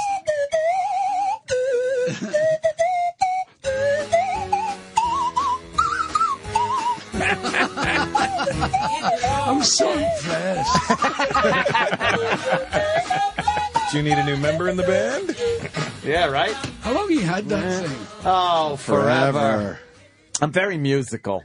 That's brilliant. I'm very I've never musical. seen a classy one like that. I know. There was plastic, right? Little pieces of Yeah, I don't shit. know why. Somebody got me this really nice one that could... I could The best part of that is whenever he walks out of the studio, we all put it in our assholes. Good. Welcome to herpes of the ass. Didn't burglars used to do that with your toothbrush? I had heard that rumor. I don't know if it's true or not. That's a burglar with a sense of humor. Yeah. Yeah. I'm going to rob you, but you're also going to be robbed of your dignity. The gimmick is you would rob everything and leave two things in their hotel room: the toothbrush and their camera. And then they would go about their business brushing their teeth. This is before digital cameras, I gather, because they would have to go and have the film developed. But they would be brushing their teeth in the interim, the days that go by. And they'd get the film back, look through the pictures, and see the shot of the burglar guy with the toothbrush up his ass, and know that they've been using said toothbrush. No one ever did. It might have happened once. Somebody might have done it once to a friend. Probably It's a wasn't great burglar. gag. Yeah. I'm sure someone did it to a friend. Yeah. Probably took the camera, the toothbrush in the bathroom during a party, shoved it up his ass. People used to wander along the beach and find piles of clothes and a camera, and they would just whip their shorts down and take a picture of the dick and put the camera Put back. the camera back down. Yeah, we used to do it at weddings. Jim, I remember one time somebody walked in, but me and Florentine were, I think it was me and Florentine were in a bathroom stall. He's another comedian. Of course you were. And I was bent over with my asshole open, and he was taking a picture. It was like one of those table wedding cameras, and somebody walked in. But that's the best. They have to develop it and fucking... Yeah, the old days, you realize how many things change with cameras because now it's just instant. You can't really fuck with anybody. Like when someone says, oh, could you take a picture? And you cut their head off or you just zoom in on the person's dick and take it. Because they get it right back and go, oh, you're an asshole. Can you do it again? Yeah, do it again. But you didn't get that online where they're like, oh, this didn't come out good. Could we take another picture? That's really ruined the live comedy experience when you do the meet and greet. It used to be they would just take your picture and keep going. Now the line, like, you're late for your own second show because they take a picture and go, oh my God, my boobs look so weird. Let's do it again. It didn't come out. Because they take your picture and they look and they're unhappy with their photo with you as they're not buying merch. And not everyone had fucking Cribs, buy a shirt, you asshole. And not everyone had a camera back then either. No, not everyone brought a fucking camera to a show. The best way to do it, the Louisville Improv, they had one guy that works at the club. He goes, I'll take all the pictures, I give people a number, then they go to the club's Facebook page and cut like 40 minutes out of my night. Fuck, that's great. I didn't Was that like the one where they that. have the Colonel Sanders guy in the lobby? Was he No. there that weekend? No. I just did it, and they had fucking a Colonel Sanders impersonator standing in the lobby of the Louis Improv. Really? But when I was there, I saw Colonel Sanders one day. You look in a mirror. His ex-wife. I was playing the Zamfir's flute. I actually saw him in the Waldorf Astoria. Nice guy or what? Is he a nice guy? He was always talking to other people. Yeah. Every time I passed, you could hear dollar was all you could hear. $7,000, $8,000, dollars. Yeah. But it was the real guy. It was the real guy. The real deal. It was in the 70s. Wow. Yeah, well, that's when Was he really... dressed like Colonel Sanders? Yes, the whole thing. Oh, no, he was attention whoring. If he's Colonel Sanders, he's dressed as Colonel Sanders. He went everywhere dressed like that. Yeah. Oh, what a fucking boob. Well, what else And did the he have irony to is, do? Billy's starting to look like Colonel Sanders. Exactly. Absolutely, yeah. Isn't that kind of a politically incorrect thing? What? Like the old plantation colonel kind of a thing? Oh, shit. I mean, if you really analyze it. If you do, which I do. Everything race related. I overanalyze. Hatred is exhausting, as we said yesterday. My hatred, it's tiring. It tires you out. It tires me out on a daily basis. It's a draining drug. So tired. I actually put my shirt on backwards today. It's because I was getting dressed in the dark because I have no power at my fucking Why wouldn't you house. flip it around by now? Who gives a shit? Okay. I've fucking reached a point I don't care. He hasn't had power in 10 days, Billy. It's inside out. No power I haven't for had 10 power days. for 10 days because of the Superstorm. hurricane, and then last night we had a snowstorm, and I fucking had it. The You don't power want to stay with company Roland stinks. at the El Rancho Motel? You know what? It's a a bad idea. great idea. Roland's a fun guy. I can't understand Roland when he speaks, so I'd be going crazy. He doesn't. I live out on Long Island. It's about 30 miles or so east of here, and it got just devastated. My friend in Hicksville still doesn't have power. Trees are everywhere. Trees fell on top of every wire around. And in my neighborhood, I haven't seen any power people. So, and the gas shortage now because the gas tankers couldn't get in. So the lines are crazy. And the generators all run on gasoline. So it's Mad Max out there. It's the fucking Road Warrior. It's crazy. Yeah. I mean, I'm lucky because my house is still standing. Some people, their houses were destroyed, washed away. Trees fell on them. People died. So, I mean, I'm keeping my complaining relative. Yeah. But 10 days without fucking power, you get a little shack wacky, you know? I'll tell you the weirdest Phil thing. Jackson coined that phrase. Shack Fourth wacky. quarter, we're going to go to the Shack Wacky offense. But yeah, you said relatively. I was at a meeting once, and I said to somebody, I had such a headache. She goes, well, my friend just found out she had cancer. That's literally what the person said to me. You got one And I up didn't to know the what meeting. say, so I just, what? You got one up to the meeting. I did. And I looked at the lady, and the only thing I think to say was, well, I still have a headache. Because it wasn't the person in front of me. It was like, you think you got a headache? I just found out my friend has cancer. I go, well, I still have a headache. Exactly. It doesn't change things. So maybe I should get some chemo for this headache? Jesus Christ. That's I terrible. love it. I still have a headache. It's the only answer you had, really. It's a good I care one. about your friend. I had a heckler say that to me one time. I was at Bananas in Poughkeepsie, and there was a table of women, and they were just being rude, just fucking. So I just smashed them. And the one woman wouldn't stop talking. I think I called her a cunt or whatever, but she was being awful. She's being awful. And her friend went, she has cancer. She has breast cancer. Oh, no. Oh, why what would the you fuck? throw fuel like that out? I know. Why would you? Oh, God. And to Jimmy of all people. I know, right? Jimmy salivated. But I mean, What do you do? I think I said I didn't care. I mean, I didn't make fun of the cancer. Right. But that's irrelevant. That She's had fucking nothing to do being with the rude. situation. That's Have you not, ever hit a heckler? Sure. what's that? you ever No, punched a I've heckler? never had I a did. physical. It's the most wonderful, life-enhancing act. I've done this Oh, Have you? man. Well, really? in So June. have I. In June, in fact. Wait, I want to Really? know the story. What Hell yeah, I want to hear In this. LA. What happened, Billy? Billy, what happened? It's wonderful. There's a guy. He kept shouting for a song called. I was playing my banjo. Now the banjo doesn't have a lot of songs about fixing heroin. It's mostly about chicken pie and stuff like that. It's more upbeat. There's a rabbit in the log. And This all is that. chicken pie. There's a raccoon up the tree, and I don't know how to get it down. Right, You know, there you and go. these are the problems with Let's banjos. not get so deep with a banjo, right? But this, I was in the middle of it, and this guy shouted, "Needle of Death! Needle of Death!" which is a song by a guy called Bert Jansch. And I said, "Look, I'm a banjo player. I don't know Needle of Death anyway. I don't know the words." Dunk, diddle-dunk, diddle-ding, dunk, dunk, diddle-diddle-diddle-ding-ding. Needle of Death! Oh, you And I said, motherfucker. "I don't know it. If I knew it, I'd gladly sing it for you, happily. And it would sound weird in the banjo, but I would soldier on. Right. Needle of Death. Soldier on. Okay. Dun, diddle-dung, diddle-diddle-ding, dun, diddle-dung, dung, dung. Needle of Death. I don't know the fucking thing. How can I sing it if I don't know it? End of story. Now stop it. Needle of Death. I said, please, do me a favour, just stay exactly where you are. Excuse me. Are you the guy? Bosh. Wow. Yeah. Punched him in the That's face. fantastic. And he was the treasurer. I didn't get paid. He was a treasurer for the club. You should have said fist of death. How great is Fist that? of fun. What an asshole. I've never struck a heckler. Russell did. I want to I hear did about in this. June. Why? Where were you? Laugh Factory in L.A. I was on stage, about to close it up, and I hear, all I hear is "fuck Indians." And I'm like, there's a cowboy in the audience. That's awkward. The whole audience was like, what the fuck? It was a cow. Did he look at they like it. Oh, Jimmy was right. Yeah. And I was like, what? Who said that? And the guy goes, I did. Fuck Indians. And he looked mad, and he had his friend with him, so he was glaring at me. And his friend was a big guy, too. And I'm like, oh. And in my head, I'm like, oh, fucking tough guy now, huh? Oh, boy. And I boxed and stuff, so I'm okay. So it goes back and forth a little bit. I just my switch goes off. Like, it's not comedy time, it's these motherfuckers, huh? Was he a white guy or was he another ethnic Persian guy? Oh, okay.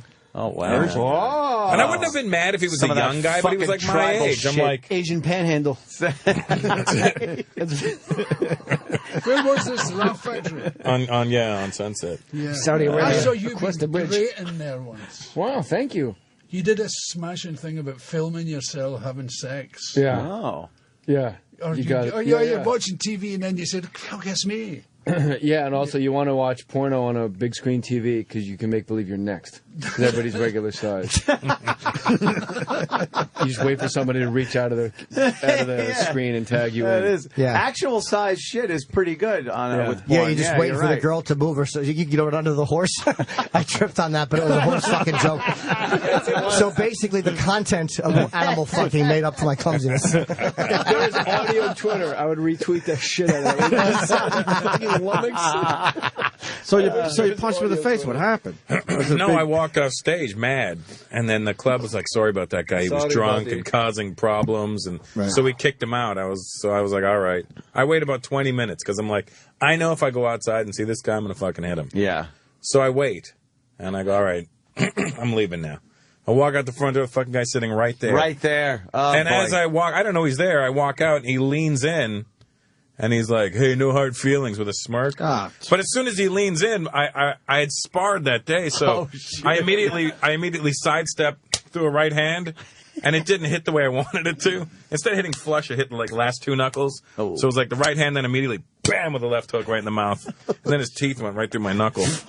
How good did that feel? Amazing. Yeah. Isn't it nice? It's awesome. And I was more impressed with myself that it was like, throw the right hand, follow the left hook. It's a lovely feeling. All those years and years of assholes. Hooray! Bush. And then he tried suing me. Hooray! Boom! I tried suing There's a you? God. Yeah, but I was defending myself because I don't know. Of course. You fucking glaring at me, you have a friend with you. How do I know what's going to happen? That's it. Yeah, and he comes towards you after yelling at you, Yeah. fuck Indians. Did you knock him out?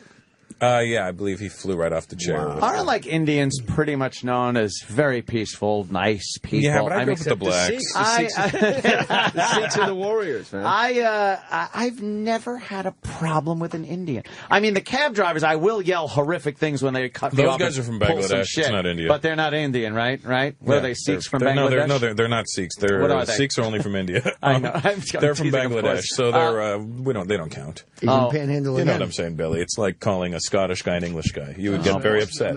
But I have seen I'm Canadian, so the you guys know. with the turbans, the Sikhs with the turbans. American and Canadian. That's right. I've had some pretty big Well, fights with them. Canadian Americans even worse. Oh, boy. We don't mind because we kind of go, Yeah.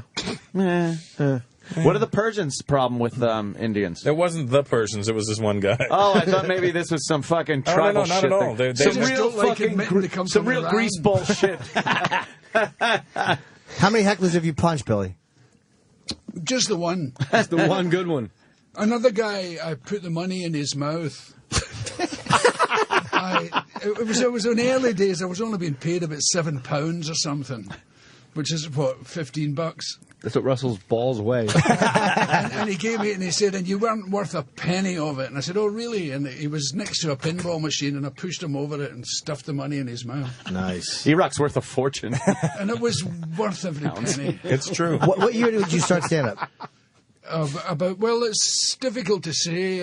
I was in the 60s. I started in folk music, and it kind of gradually eased its way into leaving the banjo home and just. Oh, kind of like, just stepping out without it. Yeah. But what would you do, like jokes in between songs, and that got longer and longer? It grew and grew and grew. And then the first night I did it, I kept the banjo over at the side so as I could see it and run for it. Just in case, yeah. Yeah, You run I out kept it there for a few weeks. Yeah. Did you know Arnold Brown? Yes, I knew Arnold Brown He's very well. funny. He was a Not very well. I met him. He was lovely. Scottish guy. He was very funny. Scottish Jewish guy. A Scottish Jewish accountant. Yeah. Interesting. Was he a comedian? Yeah, and he wore a big overcoat. He was a weird guy, though. Yeah, He's a I weird loved guy. him. I used to gig with him back in England back in the day. I don't know any of those guys. There's so many great comics from England and Scotland that I meet them at festivals. Like, Jimmy Carr I like a lot, and I've talked about him. And there's a bunch of Lee Evans we've had on. Sean Meo's really funny, too. I don't know Sean. Do you know Sean? Who? Sean Meo. No, I don't know. I probably know his face. Yeah, probably you do. You did a gig with him in Canada. He doesn't remember. Arnold Brown said it was weird living in Glasgow, he said, because my father didn't drink. Which was very unusual in Glasgow, he said, and it was embarrassing on a Friday night watching him being thrown into bars. That's pretty good. I like him. He had a strange way of doing his jokes, right? Yeah. He was very quirky. He said I was walking down the street and 2 pork chops were walking towards me, so I jumped and hid in the bushes till they passed, because my mother told me to always avoid fatty foods. Right? Sounds like a real headliner. Well, he was one of those guys, There's a and I don't raccoon want to in the put him tree. down, but he's a guy who never went professional, and so he would do things like that because he had his job to go to in the morning. Yeah, he didn't care. Yeah. Never really had that goal of grandeur. No, it's Content just to that, it's kinda- that daring that when this is all you've got, it gives you a certain daring. I think you have to be up there with the action. You can't do the pork chop shit. You know? You got to bring your A game. What you're saying. Absolutely, every day. It's true. The pork chop jokes won't fly. Pork chop. Have you ever seen Jerry Sadowitz? Yeah, I remember Jerry Sadowitz. Remember when he got punched in the face in Montreal? In Canada, yeah. Yep. Why did he get punched? He called them moose fuckers. He opens up, "Good evening, moose fuckers." And then some French guy just gets up, walks on stage, and punches him in the face. Les habitants, crack. He was a nice guy, Jerry Sadowitz. I met him a few times. Yeah, I never met the guy. Jim Jeffries got punched on stage too. That made it to the Yeah, it was a big soundboard, internet YouTube video. and stuff. Yeah, some guy just ran up in England. He looked like he was like and the guy just threw a punch in his head, and then Jeffries just cowers. Just fucking cowers on the stage, and the guy keeps hitting him, and then I guess he realized I got to do something, so he tries to get up and hit the guy, but by that time, people had him. Jim Jeffries reacted like Vicky LaMotta as he was being fucking punched. Yes. I got beaten up in Australia, in Brisbane, in Did ya? in the 60s, yeah. The guy said, I'll never forget it, he said, "My wife's ears are not garbage cans." Oh. And oh, no, what did you say? Oh, boy. And he swung at me. And I had a big long beard in those days, and he obviously thought my chin came to the end of it. and it didn't, so it went bend. So Right through it, yeah. And I said, "Is that the best you can do?" And he said, "No," and headbutted me. Oh, they love that fucking headbutt. Yeah. He Scottished you. And I landed on my Yeah. ass. And then, in those days, I wore tights and bananas boots, these boots that looked like bananas, and a leotard. Oh, Jesus. And I was hauled backstage, and it was a kind of fascist state in those days, Brisbane. And somebody phoned the police and said, "There's trouble down at the Guildhall, and there's a fight." And stuff. And they came rushing in, saw me, and said, "That's obviously the guy." And so they beat the shit out of me as well. Jesus. Did you try to explain your case? And it took me years to get back again. Oh, they banned you. No, I was scared to go. Oh. You banned you. I banned you. Wow. Is that the only physical confrontations you've had with audience members? That's about it. That's still it's rare, but when it happened, it's frightening because it's like you can't see it coming from the stage a lot of times if you're looking one way, and so it's always scary to me that someone's going to throw a bottle or something. People always just talk shit, that's why. I think the trouble with the heckler is he doesn't know that you don't know what he's saying. Yeah. Because from where you're standing, it just sounds like, and all it does is spoil what you're doing. The Yeah, it rhythm of fucks what up you're your doing. timing. It makes you angry. Assholes. God, what assholes. I hit a guy in the stomach in Lebanon in April. That makes him crazy. You know what I it love is? this comedy Lebanese go violence from crazy around the when you touch world their stomach. segment People of our radio show. Lebanese guys go crazy when you touch your stomach. They go I have a nuts. theory. They hate People it. that have never They been don't like punched you in the touching face stomach. are the Lebanese first guys. ones to lip off. Oh, yeah. Because they don't understand consequence. So I'm at a bar in Because some Beirut, people and this hate guy's like, to see the soul. what do you- Hold on, we got two different things. Oh, my God. he's Yeah, like, what are you doing in here? And I go, just hanging out. It's like a little dive bar. And he goes, well, I would expect that you be in a high class club, and I'm like, no, I like regular things like this. He goes, really, a cocky motherfucker like you? As soon as he said that, I went, boom! Oh shit! Left hook right in his ribs, and he was like, he literally went, and then he looked at me with little tears in his eyes, and I go, don't fucking call me a cocky motherfucker. You don't know me.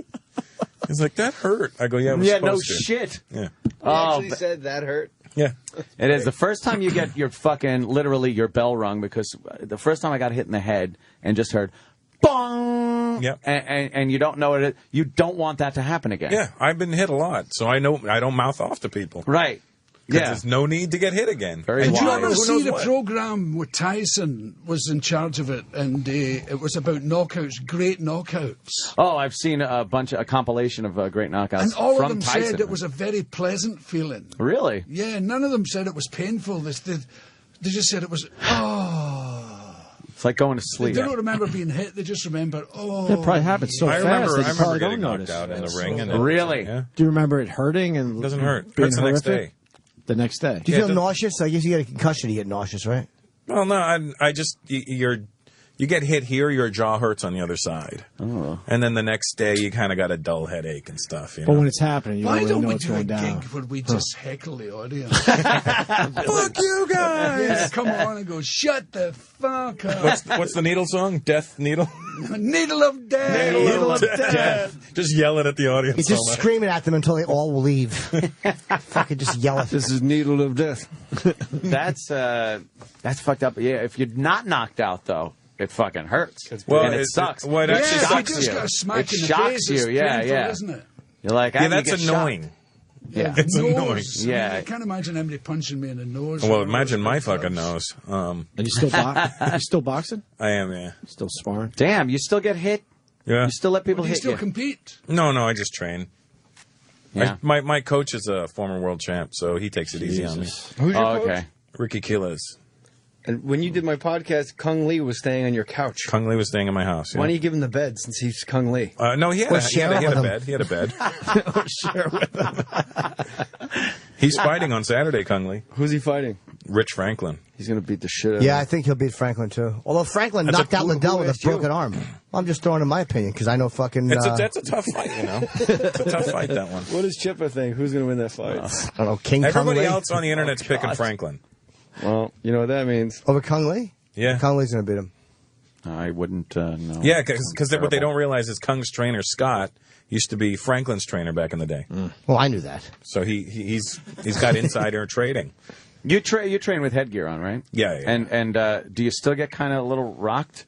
Yeah, I mean, he doesn't, he's not trying to kill me in there, so. Yeah, He yeah. only goes in on me if I get cocky.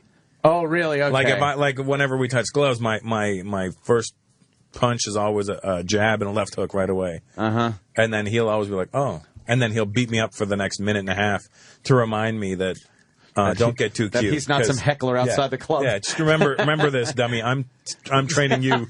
You're not training me. All right, so he'll And you feel good for that first jab and a hook, but then after that, you're on your bicycle, and then he'll stop when I'm running away the whole time. Yeah. And he'll take his mouth guard and be like, throw punches when you're running away, and then he'll put his mouth guard back in and keep chasing me. Wow, that's fucking. I don't know. I don't like getting hit. I hate being hit. I don't like getting hit, but you get hit in there But you in a put your- controlled environment, so when you're on the street, you can avoid getting hit. I don't know. The guys I'd I rather feel shoot sorry someone. for isn't so much the guys that get knocked out when I'm watching boxing. It's the guys that are just constantly jabbed. Oh yeah, the guys that are getting beaten up. Yeah, there's a difference. There's a difference between getting knocked out and getting beat up. Yeah, That's you're yeah. better off Yeah. getting knocked out. Right. Sure. Yeah, have Larry Holmes putting that big fucking left in your face for Yeah. 9 rounds. Oh, can you Easy, imagine? Chip. No, Larry Holmes threw a big left. He was You fucking could take that to the animal. bank. All right. That's my contribution. Larry Holmes threw a good punch. Fucking 49-0. What about Nice. Foreman? Imagine getting hit with that shit. Yeah, Yeah. that would be awful. We had Tyson in here. Did you? One of the funniest guys. When would you have him? He, A month ago, 2 few months months ago? A few months I've never met Tyson. He I've was always wanted to great. meet Mike He was Tyson. here for like 45 minutes. He was great. amazing. My wife almost fought Mike Tyson at a yogurt shop. Oh, Pinkberry in Studio City? Yeah. Because he goes there all the time. He was there with everybody from rehab. Mm. When he was up at a sober place. I guess we all know every public, right? He talks about it. Okay, Once you talk to Mike about it. Yeah, right. My wife was next in line at Pinkberry, and then Mike Tyson goes to cut in front of her, and she goes, "Excuse me." She's the most non-confrontational person in the world. She goes, "No, I'm next." And I was like, "Whoa, what?" Because I'm like, "Hey, champ," and he's like, "Hey, how you doing?" Like we've never met, but he's acting like we've known each other forever. He goes, "Hey," he's way too affectionate. He's on meds. How are you? Yeah, they're working.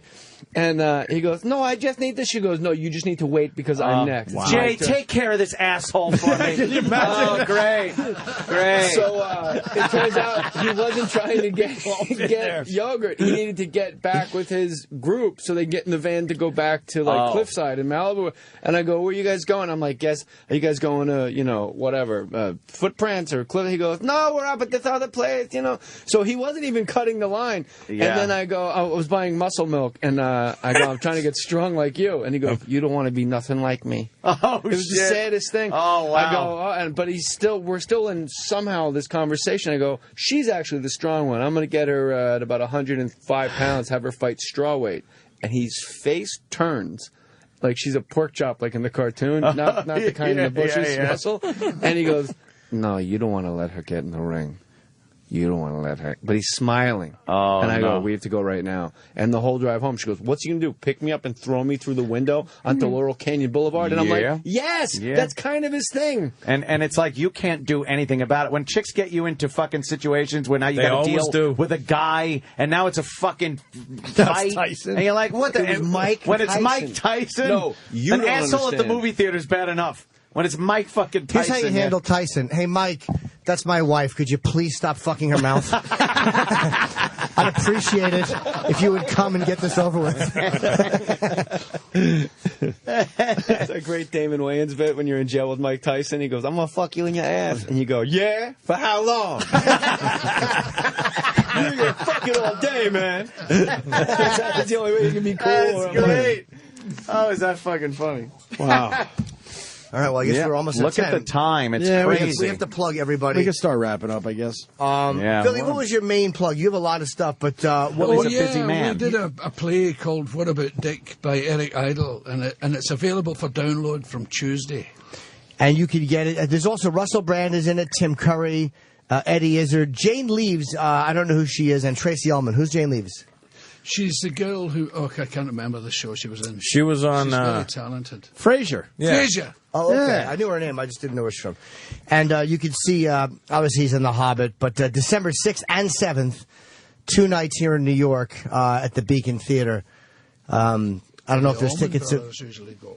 Yeah, the Allman Brothers will do like a month. Love the They'll do Allman like a 30-day Brothers. run there. Nice. But for a comic to do 2 nights in a row at the Beacon Theater is That's pretty extremely huge. impressive.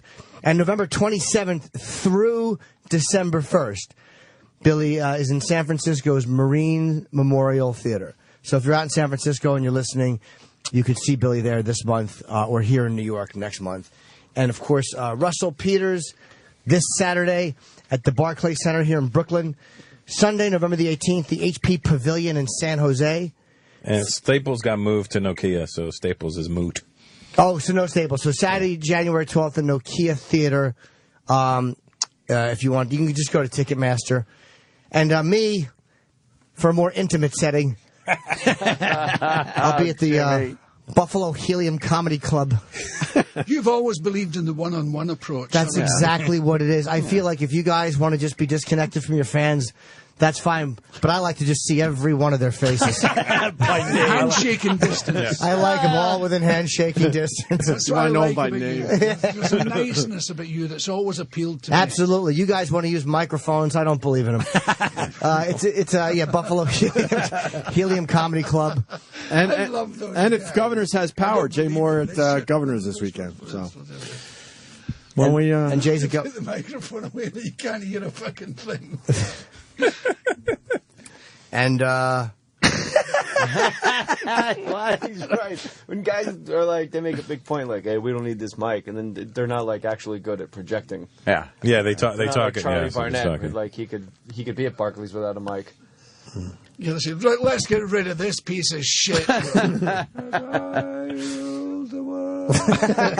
think I'm going to go see Jay Morris I think I'm going to go see Jay Moores at Governor's. Well played. I am. You know what? They better have power, though. I'm good. Are you going to do it in the, I'm are you sure gonna do it in they the parking have lot? Make our own power. They have- out in Levittown. They have power. Levittown, Long It's a real Island. greaseball joint. Yeah. It's a nice club, Run by actually. Italians. Yeah, I like Governor's. Run by mob cops. A lot of guys called Vinny. Lots of, all of them, and the women too. I'd love to see you again. I would love for you to come out. It's so a Billy great, Connolly's it's a going great to be place. a Yeah, governor. Billy Connolly's going to come. Friday, Me, Saturday. everyone. Why It's doesn't gonna be Billy come great. see you Friday, hang out with me Saturday? Yes, there it That's is. the deal. Huh?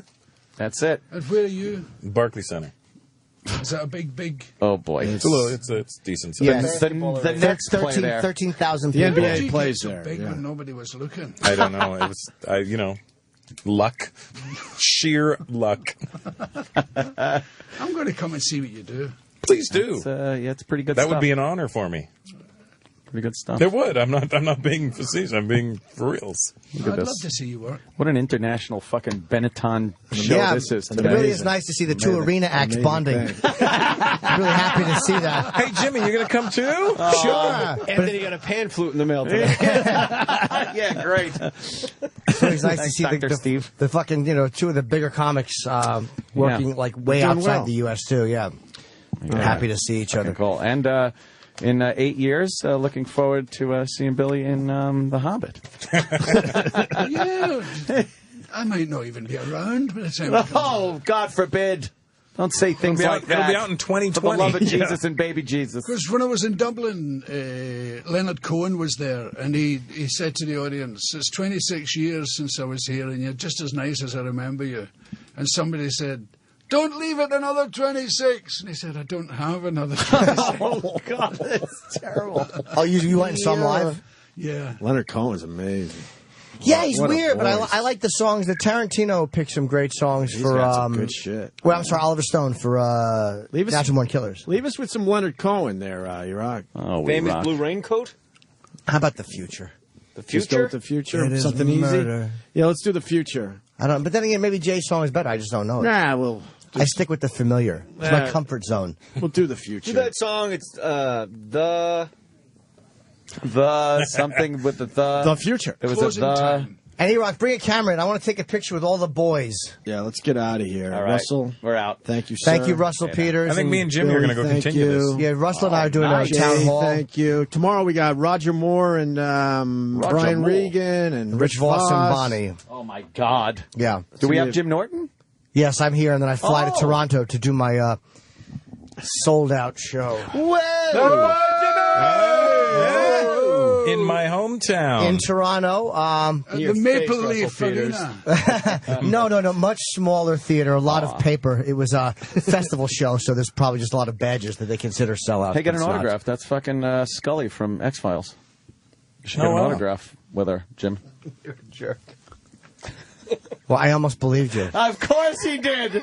He would have done it. I never know who people are. I would have asked. I look like her too She to does me. look Even I like was her. like, It's oh, close must be enough. her. I got him to actually walk up to a fucking table at an airport because he thought it was Nick Jonas and his manager sitting at a table. I can. And he's like, yeah, sure. Oh, it's terrible. publicist was Gillian Anderson.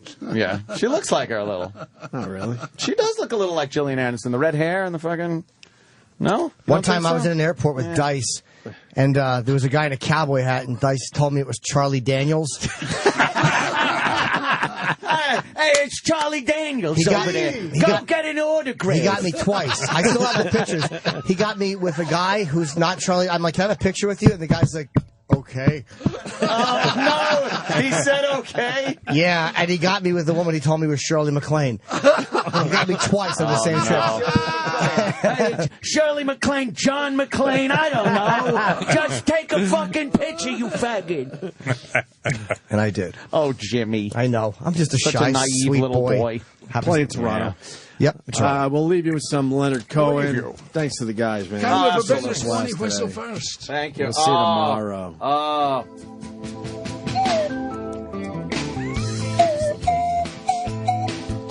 I don't know this song. I'm not a big. How about a little Maresy Notes and Dozy Notes? Oh, this man needs something for his throat. There's no one left to torture. Give me absolute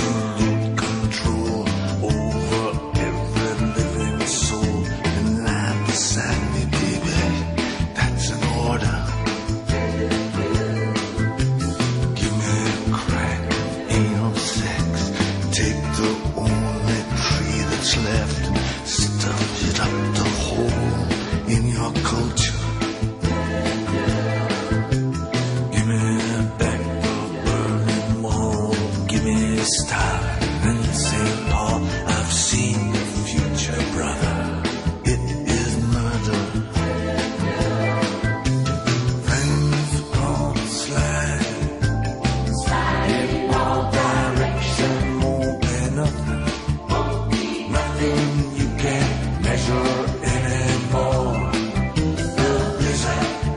The blizzard of the world's crossed the threshold and it's overturned the order of the soul. When they say, repent, repent, I wonder what they mean. When they say, repent, repent, I wonder what they mean. When they say, repent, repent, I wonder what they mean.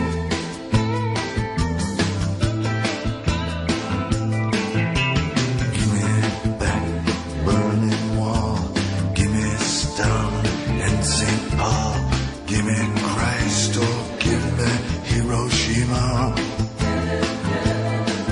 Destroy another, feed us now. We don't like children anyhow. I've seen the future, baby. It is murder. Things are gonna slide in all directions. Won't be nothing. Nothing you can't measure anymore. The blizzard of the world has crossed the threshold and it's overturned the order of the soul. When they say, repent, repent, I wonder what they meant. When they say, repent, repent, I wonder what they meant. When I say, repent, repent, I wonder what they meant.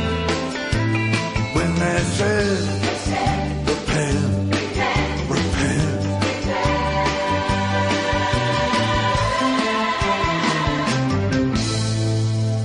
The Opie and Anthony Show is proven. The show will be available later today with SiriusXM On Demand. After O&A Live is next. SiriusXM. And now, the Opie and Anthony Show continues. This is After O&A Live. Here's your host, Sam Roberts. Yeah, Sam Roberts here with you. Yes. What's up, big boy? How come you don't do a Sam Roberts impression? I don't really have one yet. You're working on it. Why am I half-breed? I giggle a lot. How's it going, Jay Moore? It's going well. Why do they got to set up all these flags when you're doing your thing? I like it. I think it creates an ambiance. It's Is it behind literally the scenes. just to cover up Opie and Anthony with Ron and Fez stuff? It's like Yeah. when the Jets play at Giant Stadium, they got to paint everything green for the day? Yeah, and do you see I don't know, the rug behind you? Yeah. Like, they lay out a Ron and Fez rug over the Opie and Anthony rug. So they're like the Clippers and the Jets. Yeah. They just cover up the arena. Sam just says yes. The Clippers and the Jets, they don't even play the same sport.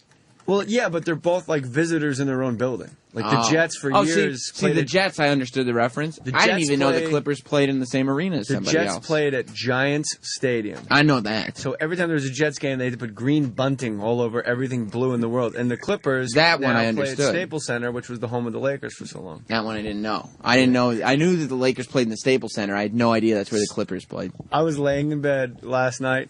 Yeah. And I thought of Stone Cold E.T. It's the funniest thing in the world. And I laughed so hard I farted. And my wife goes, "Are you in her sleep?" Goes, "Are you okay?" I'm literally laying there. What part of it did it? What part? He's looking down at the shift. When he looks down to drive. But every frame of that is so funny. Have you watched it again? Yeah, I watched it like 40 times.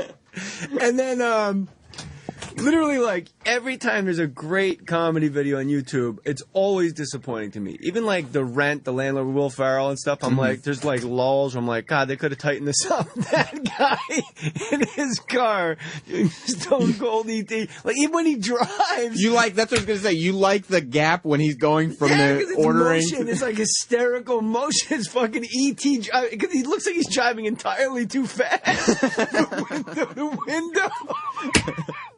I also love that you could see his jaw moving under the mask, so it's like E.T. is. Brother. My favorite is when he's when he puts his hand out like he's holding a burger and he goes, and I like a little onions on it. Yeah. Stone Cold E.T. It's under $1 million, barely. Yeah. The other one is when he says, "Give me a hell yeah," and there's that little pause, and the lady is about to say something, and then Stone Cold just goes, "Oh hell yeah!" It's so funny. It really is. I can't believe it hasn't gone like super viral. And selfishly, I'm surprised the video Opie did with me as Eddie Vedder in the elevator wasn't more. How many did it get? It's at like 18,000 now. Yeah, I it wanted should to be get more. the Pearl Jam. I need more people to like tag whatever those Jeff Ament. You'd think it'd go to at least like 30,000, 40,000. Even if it doesn't go viral.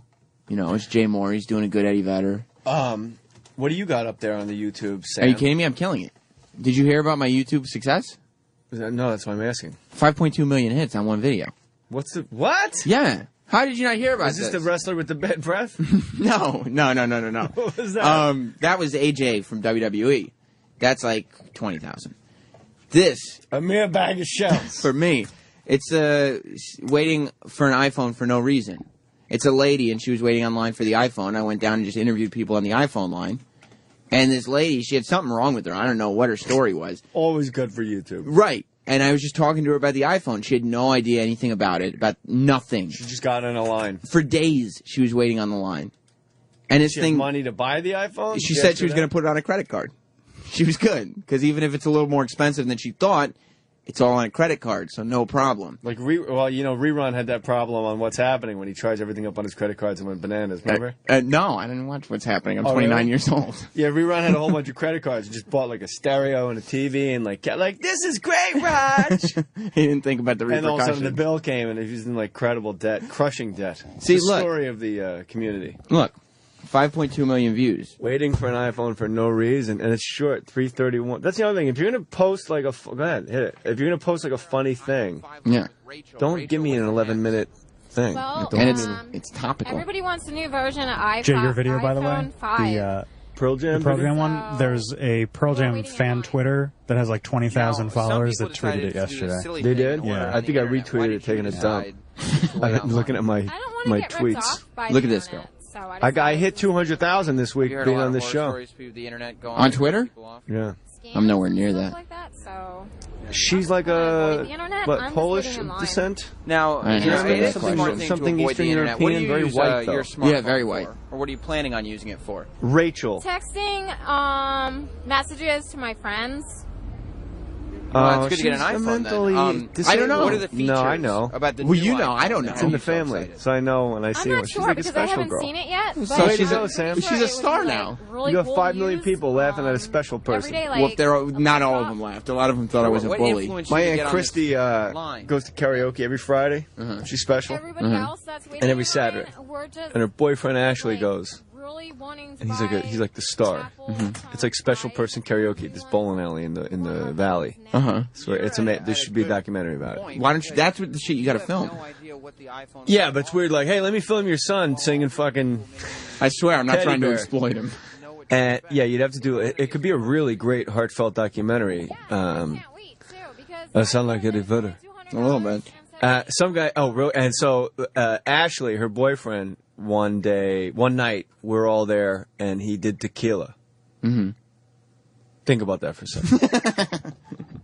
He's dressed as Elvis. He's got the full wig and the outfit. What was the outfit? What was it? Elvis, like Vegas, like fat blob Elvis. It was like white with the eagles and everything on Yeah, it. and he has like a guitar and he like shakes around. Usually he does like, Teddy Bear or like Love Me Tender. And he had the like, wig and the glasses. He does it every week. Like, I'm all shook up. Hey, hey, hey. And he like flops around and, and his mom is sort of special and she. How old is he? 40, in his 40s. Okay. Christy's 50. Okay. And so his mom will do a song, and she'll always dedicate it to my wife's mom, my mother-in-law. But they bring the mic to her, so my Uncle Dan goes, "Oh Christ, Carol and her karaoke." Because she never gets up. She does karaoke. Right. But think about doing fucking tequila. Do you have like you just stand there perfectly still? He didn't dance at all? No, just stood. He's got to wait for that. You know, got to hit the posts. That's true. Tequila. Did it? And then just waits another minute and a half. Was he being like funny, or did he just like? That's Yeah, a good Sam. song? He's got an uncanny fucking wit. Well, there's one lyric in the song.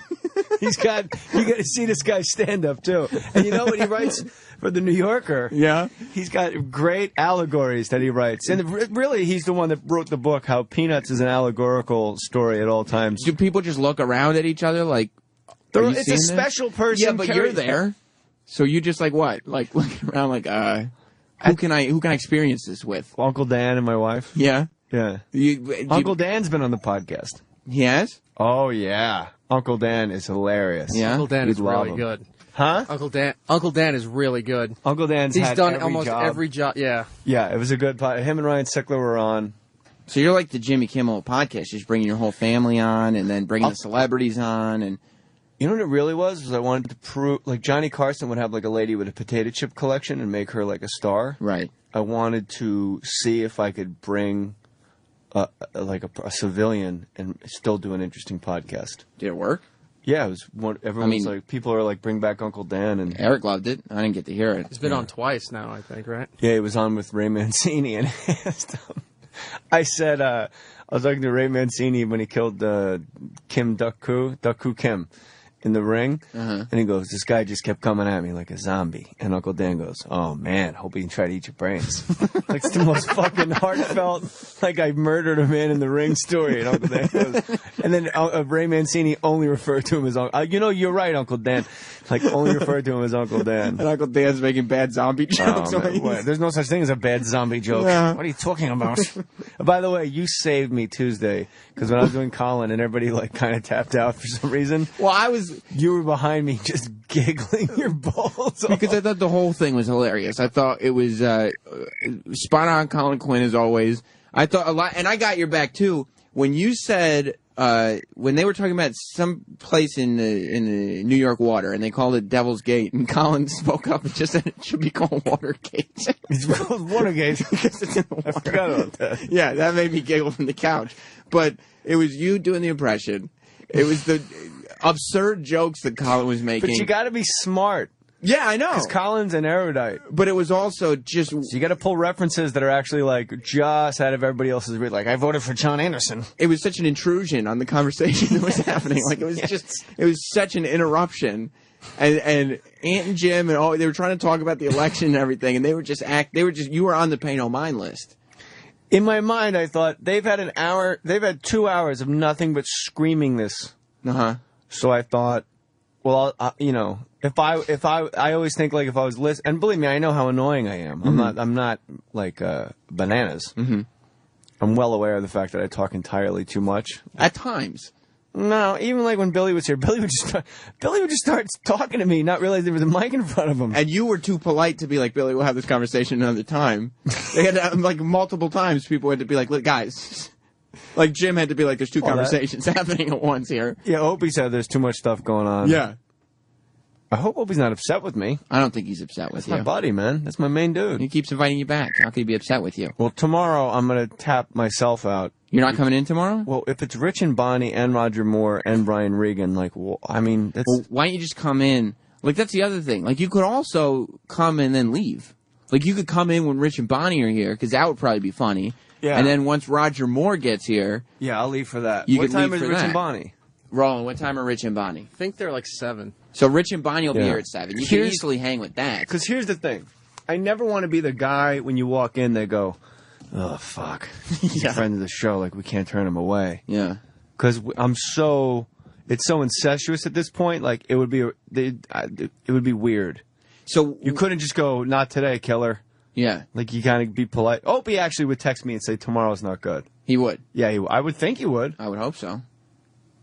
But so, what was your thinking then yesterday when you were like, so I've heard there's been 2 hours of shouting. Let's just have ridiculous comedy that makes no sense because it's been so point driven. But this is my point of view about this election. There's the counter point of view about this election. Here's again my point of view. No one's coming off of their point of view. The caller either agrees or disagrees.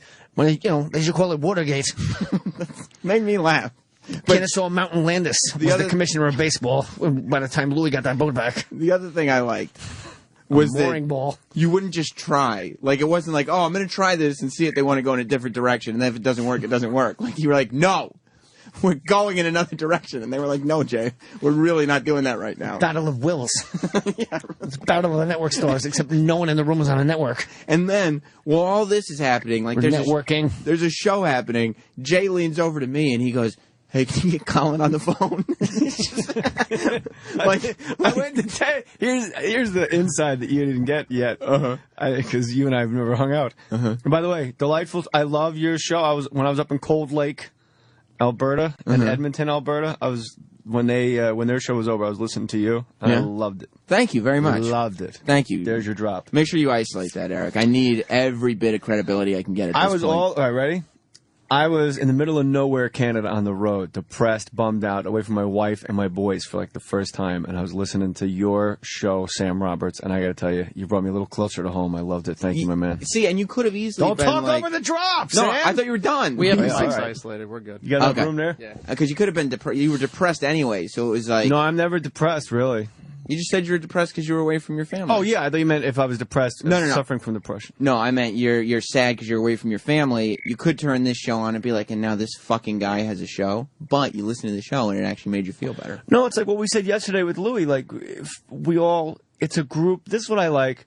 And you know this from listening to the podcast. I really pride myself on the positivity because a lot of other podcasts that I won't name are just negative, mudslinging fucking cunts. Like, they just really... Is it a competitive podcast world? Not really. Not for me. I mean, there's pie for everyone. There's more pie than you think exists. Like, here you are with your own show. Like, you just keep carving pieces out of the pie. There's enough for everybody. Right. And the thing about podcasting especially is, like, it's literally...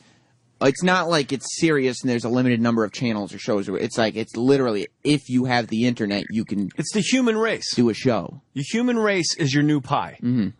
So what you didn't know that would happen yesterday when I was doing Colin, and I could sense him getting annoyed, is I went to text, you were sitting right next to me, I didn't want to talk because it would be too obvious.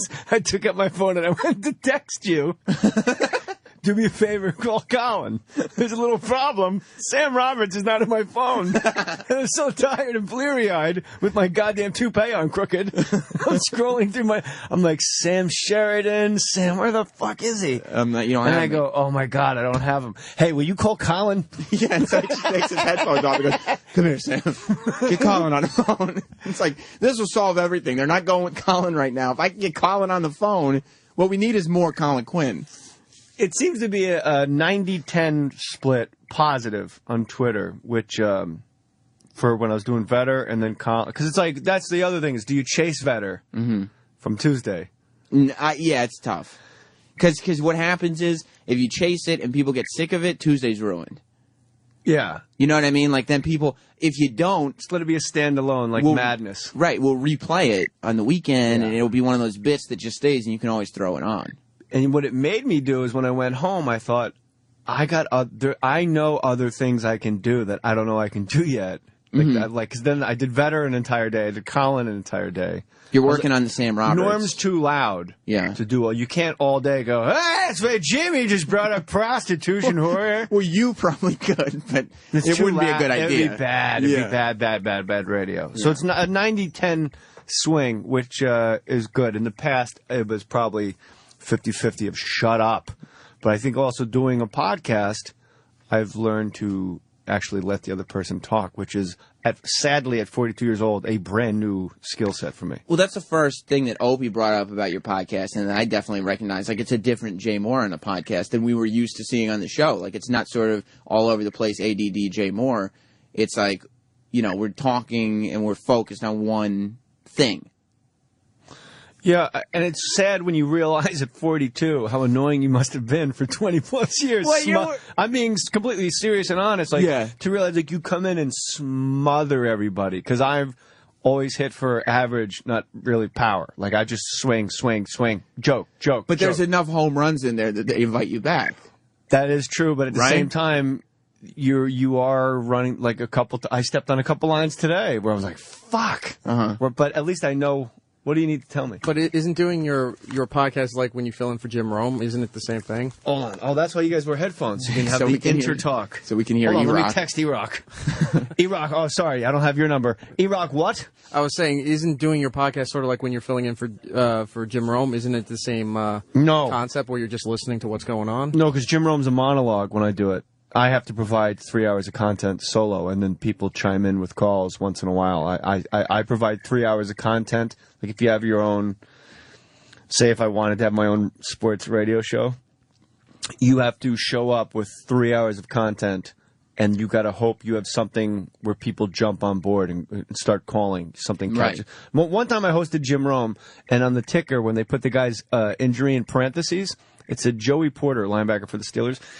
It's a Joey Porter out, parentheses, gunshot. And I went, what? And I said it on the air, and then the email started coming in. And we set an email record. It was 3,000 emails in an hour came in. It was like, Dear JJ, JFK Jr. out, parentheses, ocean. Ray Coombs out, parentheses, noose. It was amazing. That's the same, like, I do the show on Sunday, just alone. And you're right, it's a totally different, like, animal. You have to literally prepare for the possibility of nobody jumping on board. Like you have to have. Kevin for me, Smith it was 2 hours. taught for you, 3 me. hours. He said the two most important things about a podcast. First of all, he said it's a goddamn high school schoolyard, and if you just get that in your head going in. And I was like, how is that possible? And then a year and a half in, I'm like, wow. Meaning what? There's clicks. Right. Okay. And you know what I'm lucky about is my click, my jocks hooked up with fucking Corolla's greasers. And like Ace and Fake Mustache Studios were like homies. So is that what happened real quick? Like you were good with Corolla's people and then that's what took off? And like Corolla and I have always been real easy. Like it's just this dialogue that never really stops. You see a guy a year later and you just get right back into it and fun and great. And there's other guys and other podcasts where they're like, there's their crew and squad and their thing. And you're just like, it's really... it's kind of like a personality divide, I guess. That's interesting. And then he also said content is king. You have to be able, if you're going to do a podcast, if you're Sam Roberts going to do a show every Sunday, like you just said, you better make sure no phones, no computers. How long's your show? It's 2 hours. 2 hours of just you talking. Is that going to make people crash their cars into walls, or are they going to be happy? Right. And it's not like you can just happy. show up and be like, well, I'm Sam. I just get in front of a mic, and everybody's just going to love whatever I have to say. No, just go through the Post, read the headlines. Yeah, exactly. I talk about everything. It's all good. It's all good. And the other one he said is it's got to come out the exact same time every week, or people lose their shit. Really? And I've had one, like if it's 4 hours late, people are like, where is it? I drive a fucking truck and I need it. And you're like, well, it's coming out. It'll be up. Sorry, but it'll be up at 1 PM. It's like, fuck you. I'm done driving my truck by 9 a.m. I started throwing a podcast out there. Maybe that's why it's gaining no traction, because I just throw it up. Like sometimes it's on Tuesdays, but sometimes it's not. Got to be the same time. Sometimes I skip a week. Sometimes I don't. Yeah, that's the number one rule of bad. I've seen Twitter go nuts for Jay's podcast not being out, timely. Maybe Jay has something going on. Also, Bill Burr's, if he's traveling or if he puts it out Bill a little later does it all in the day. himself, too. Yeah, and they start, you just see Twitter flooding. Why isn't it up here? And he's like, it's going to be up in 2 hours. I just finished recording it. It's going to be up in 2 hours. I got to talk What's about wrong with you people? I got to talk about Steven Singer. I don't want you to go, but I have to go actually. Why? Because I need to go to sleep. I'm recording 2 podcasts today. What do you have? Brian Koppelman, wrote Rounders and just wrote Runner with Ben Affleck, old friend, and Andy Cohen. Bravo, Andy. That's gonna be a big one. And yeah, well, he's a tough get. He's tough to pin down. So we have a time planned. And I'm just hoping a chipmunk doesn't fart in the woods and spook him. Yeah, that's going to be good. Like, well, I can't make it. Brian Koppelman, is that his sister that works here? I have no idea, but Jenny Jenny Hutt. Yeah, Jenny. That's his sister, I think. Yeah, that's his sister. sister. I don't know is my answer still, no matter what you say. Well, listen, if you ask any woman what the best gift they ever got was, without hesitation, and this is true, without even thinking about it, she'll say Her engagement ring. Oh, yeah. Every time. Every time they say that. The one thing, Jay, that I did right... The ones that aren't engaged say it. Right, of course, yeah. That's the gift they're looking forward to, most of all. The one thing that I did right, besides marry my wife, is I got her a great engagement ring. It's so important. It's not just a ring. It's not just a sign of affection. It's everything to her. Every time she washes her hands, every time someone at the store hands her change, you get credit. Every time she shows her friends, you get credit. You get credit for that ring every day, so it's got to be perfect. And Steven Singer gets that. At Steven Singer Jewelers, they have the perfect system to make sure you get the perfect ring. Steven Singer knows how important it is, and it's painless. You can check him out online at IHateStevenSinger.com. With his free shipping and Steven's 100% money-back guarantee, you'll get the best service, best value, and best experience. Listen to what I'm telling you. This is a guy you can trust with the most important gift that you'll ever give. Steven Singer Jewelers. It's on the other corner of 8th and Walnut. On the phone at 1-888-I-HATE-STEVEN-SINGER or online at IHateStevenSinger.com. Now, Jay Moore. Yes, sir. You know who Josh Peck is, the actor? I do not. He was on Drake and Josh. And he was in the movie The Wackness. Kids. Yeah, Josh Peck is coming in here. The Wackness was good. That was Ben Kingsley? Yeah. When he spoiler alert. Well, it came out like 3 years ago. The end decides to kill himself. He just goes into the ocean and keeps going? Right. I thought it was incredible. But he's a star. Josh Peck is a kid in that movie. But he's not on Drake and Josh. That's Drake and Josh from Drake and Josh. By the way, could you pick 2 words that are more fucking impossible to say in your house? You go, what are you watching? Jake and Josh? Josh? It's impossible. No. And that's the show that taught my kids to act like cunts. Is it? They're the most precocious fucking asshole. All Nick Jr. shows. The kids are all like, oh, okay, Dad. So you should whatever. stay in here. Stay in here then. I gotta go, Sam. Well, stay in here for Josh Peck. It's going to be like, stay for 20 minutes. It'll be fine. Sam, how about this? How about I take your picture right now? Okay. And I put it up on the twit. Okay. Get your face away from the mic. Well, I got to talk. One of us has to keep talking. And you give me your Twitter handle. It's not Sam. You follow me. I do, don't I? You started following me the other day. I said, what's this about? Because you've proven yourself, young Skywalker. It's positivity, man. Hashtag that shit. Isolate that too. Let's get Josh Peck in here. You stay in here, Jay. It's gonna be fun. All right. Josh, tell Josh to come in. You made Josh him wait? He's just doing the rounds and stuff right now. He's walking. in right if I'm gonna put this out, you have to tweet more. Because the other guys, like DeRosa doesn't tweet. You go, hey, he's follow, terrible on you Twitter, go follow DeRosa. my friend, and then they don't tweet, and people are like, why do they follow this clown? So I'll what make if he's sure. at Levity? Josh Peck. Yo. How's it going, man? What's up, bro? Have a seat. Right here. You know Jay Moore? How are you? Hey, Jay. Pleasure to meet you. Yeah. He's a big-time comedian. He's on all kinds of television shows. Big time comedian. Yeah, you're a big-time Pays his comedian. rent.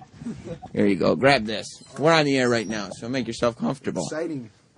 You know, Josh, we were just talking about you before you Are came you on in. Twitter, Josh? I am on Twitter. All right, then I should redo this so we could do a group one. Oh, that's going to be great. It's a lot of pressure, Twitter. You think so? I think so, right?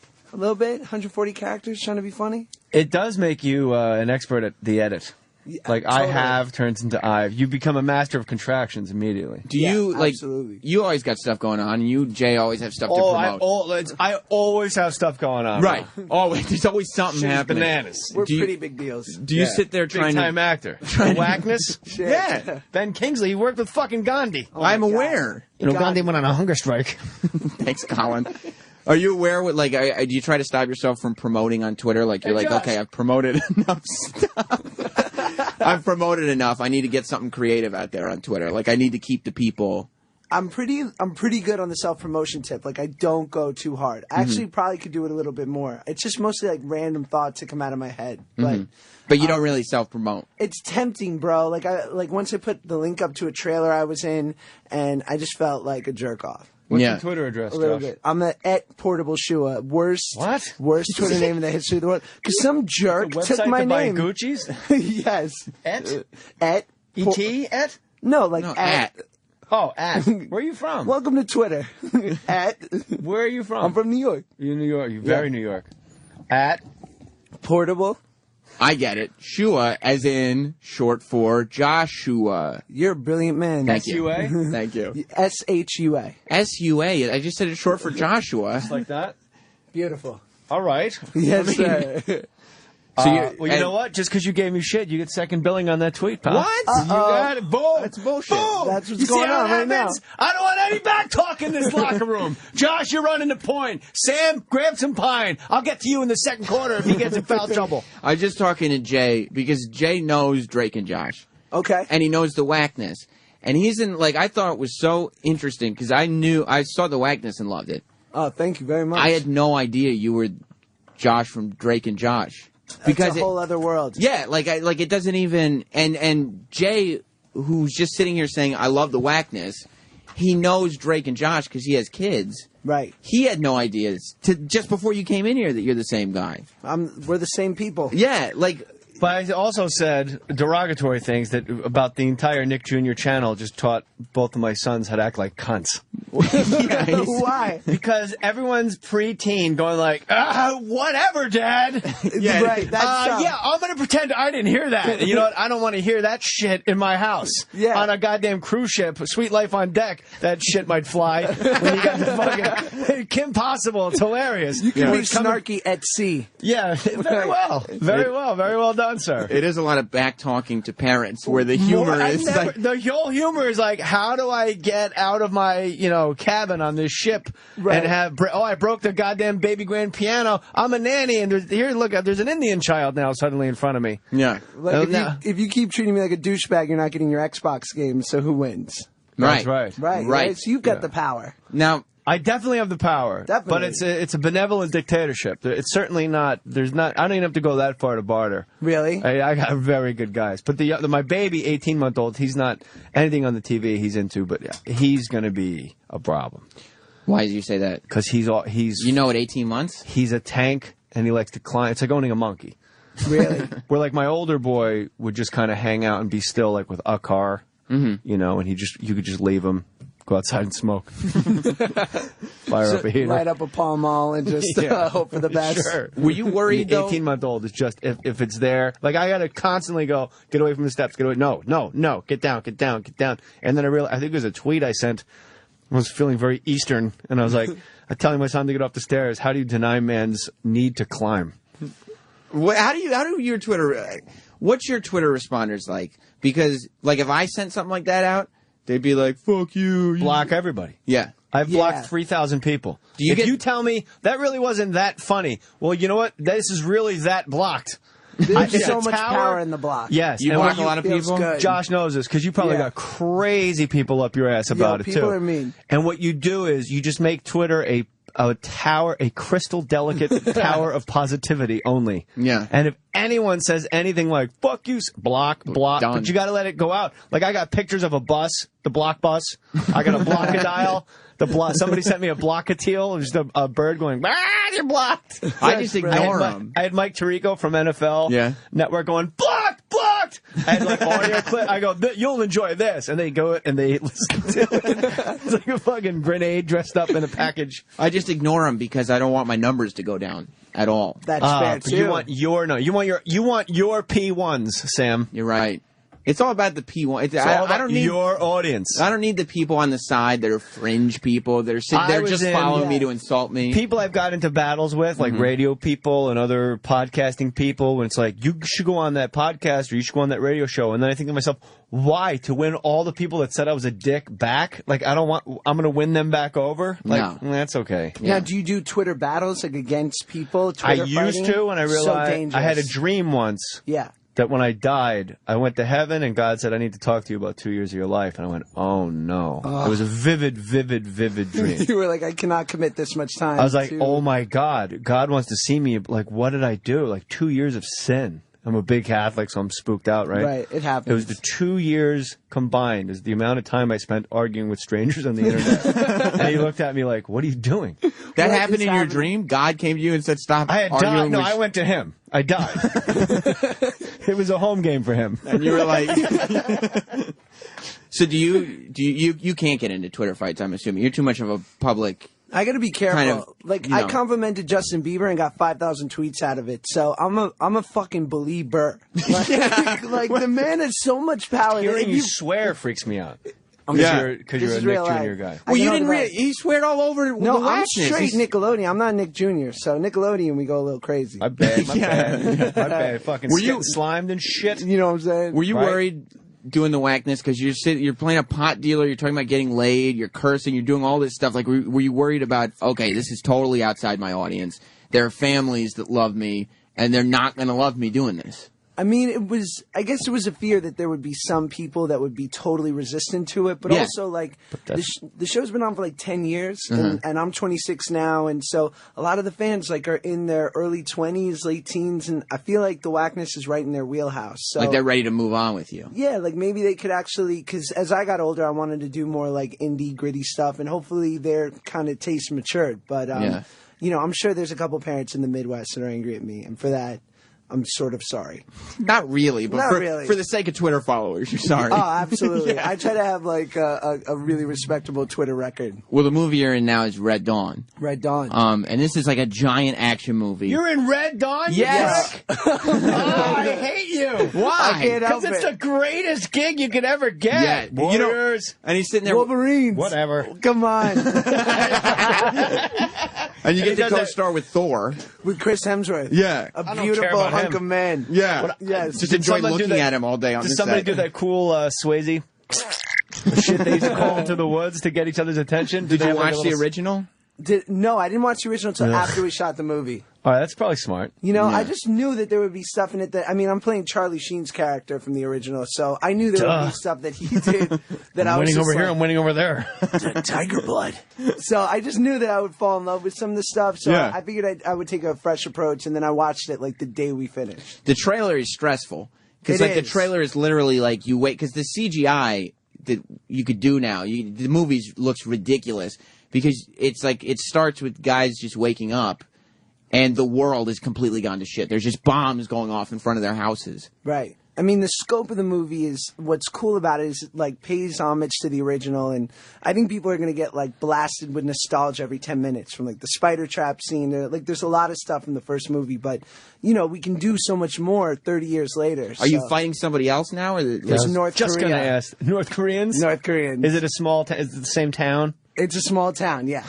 It'd be weird if you changed it like, nah, bro, it's fucking Miami. Shit got real, bro. Change shit up, you know what I'm saying? Shit got real, bro. 2012. North Koreans are like, we can make it.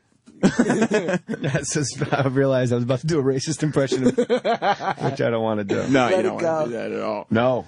No, not at No, all. I'm looking for that fucking corporate gig. Yeah, I don't Portable blame Shua. Portable Jimmy, Shua on Jimmy Twitter. Superfly Shua Snuka.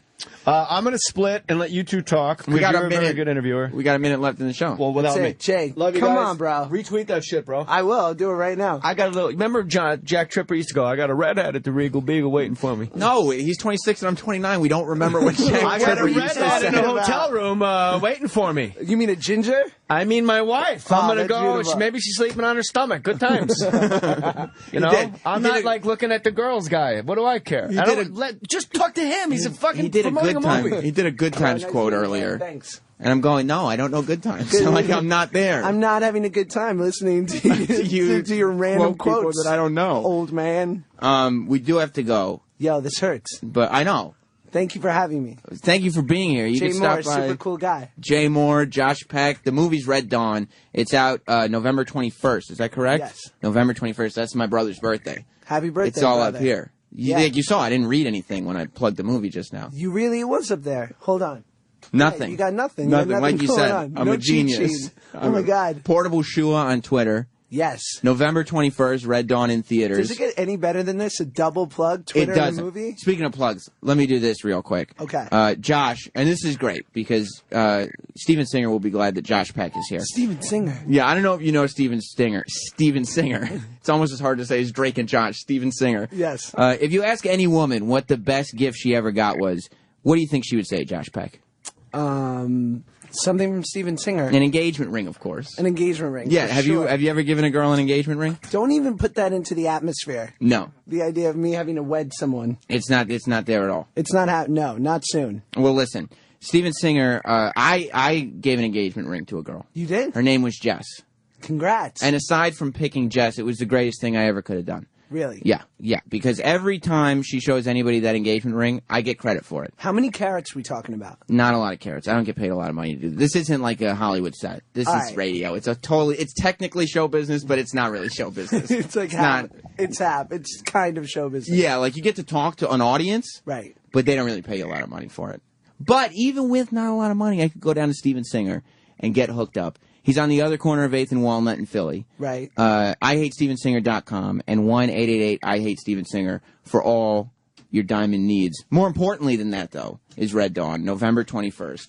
Josh Peck, thank you for being here. Thank you. You're welcome back anytime. I'm going to buy you like a Steven Singer pendant. I can't wait for that. Steven Singer Star of David. That sounds perfect. You're welcome. Stay tuned. Ron and Fez are coming up next. Goodbye. I was listening to your show, Sam Roberts, and I got to tell you, you brought me a little closer to home. I loved it. Thank you, my man. The Opie and Anthony Show is now over. For real this time. Check out the O&A Show on Facebook at facebook.com/Opie and Anthony. And catch Opie and Anthony live Monday through Friday from 6 to 10 a.m. Eastern. Ron and Fez are next. Hey!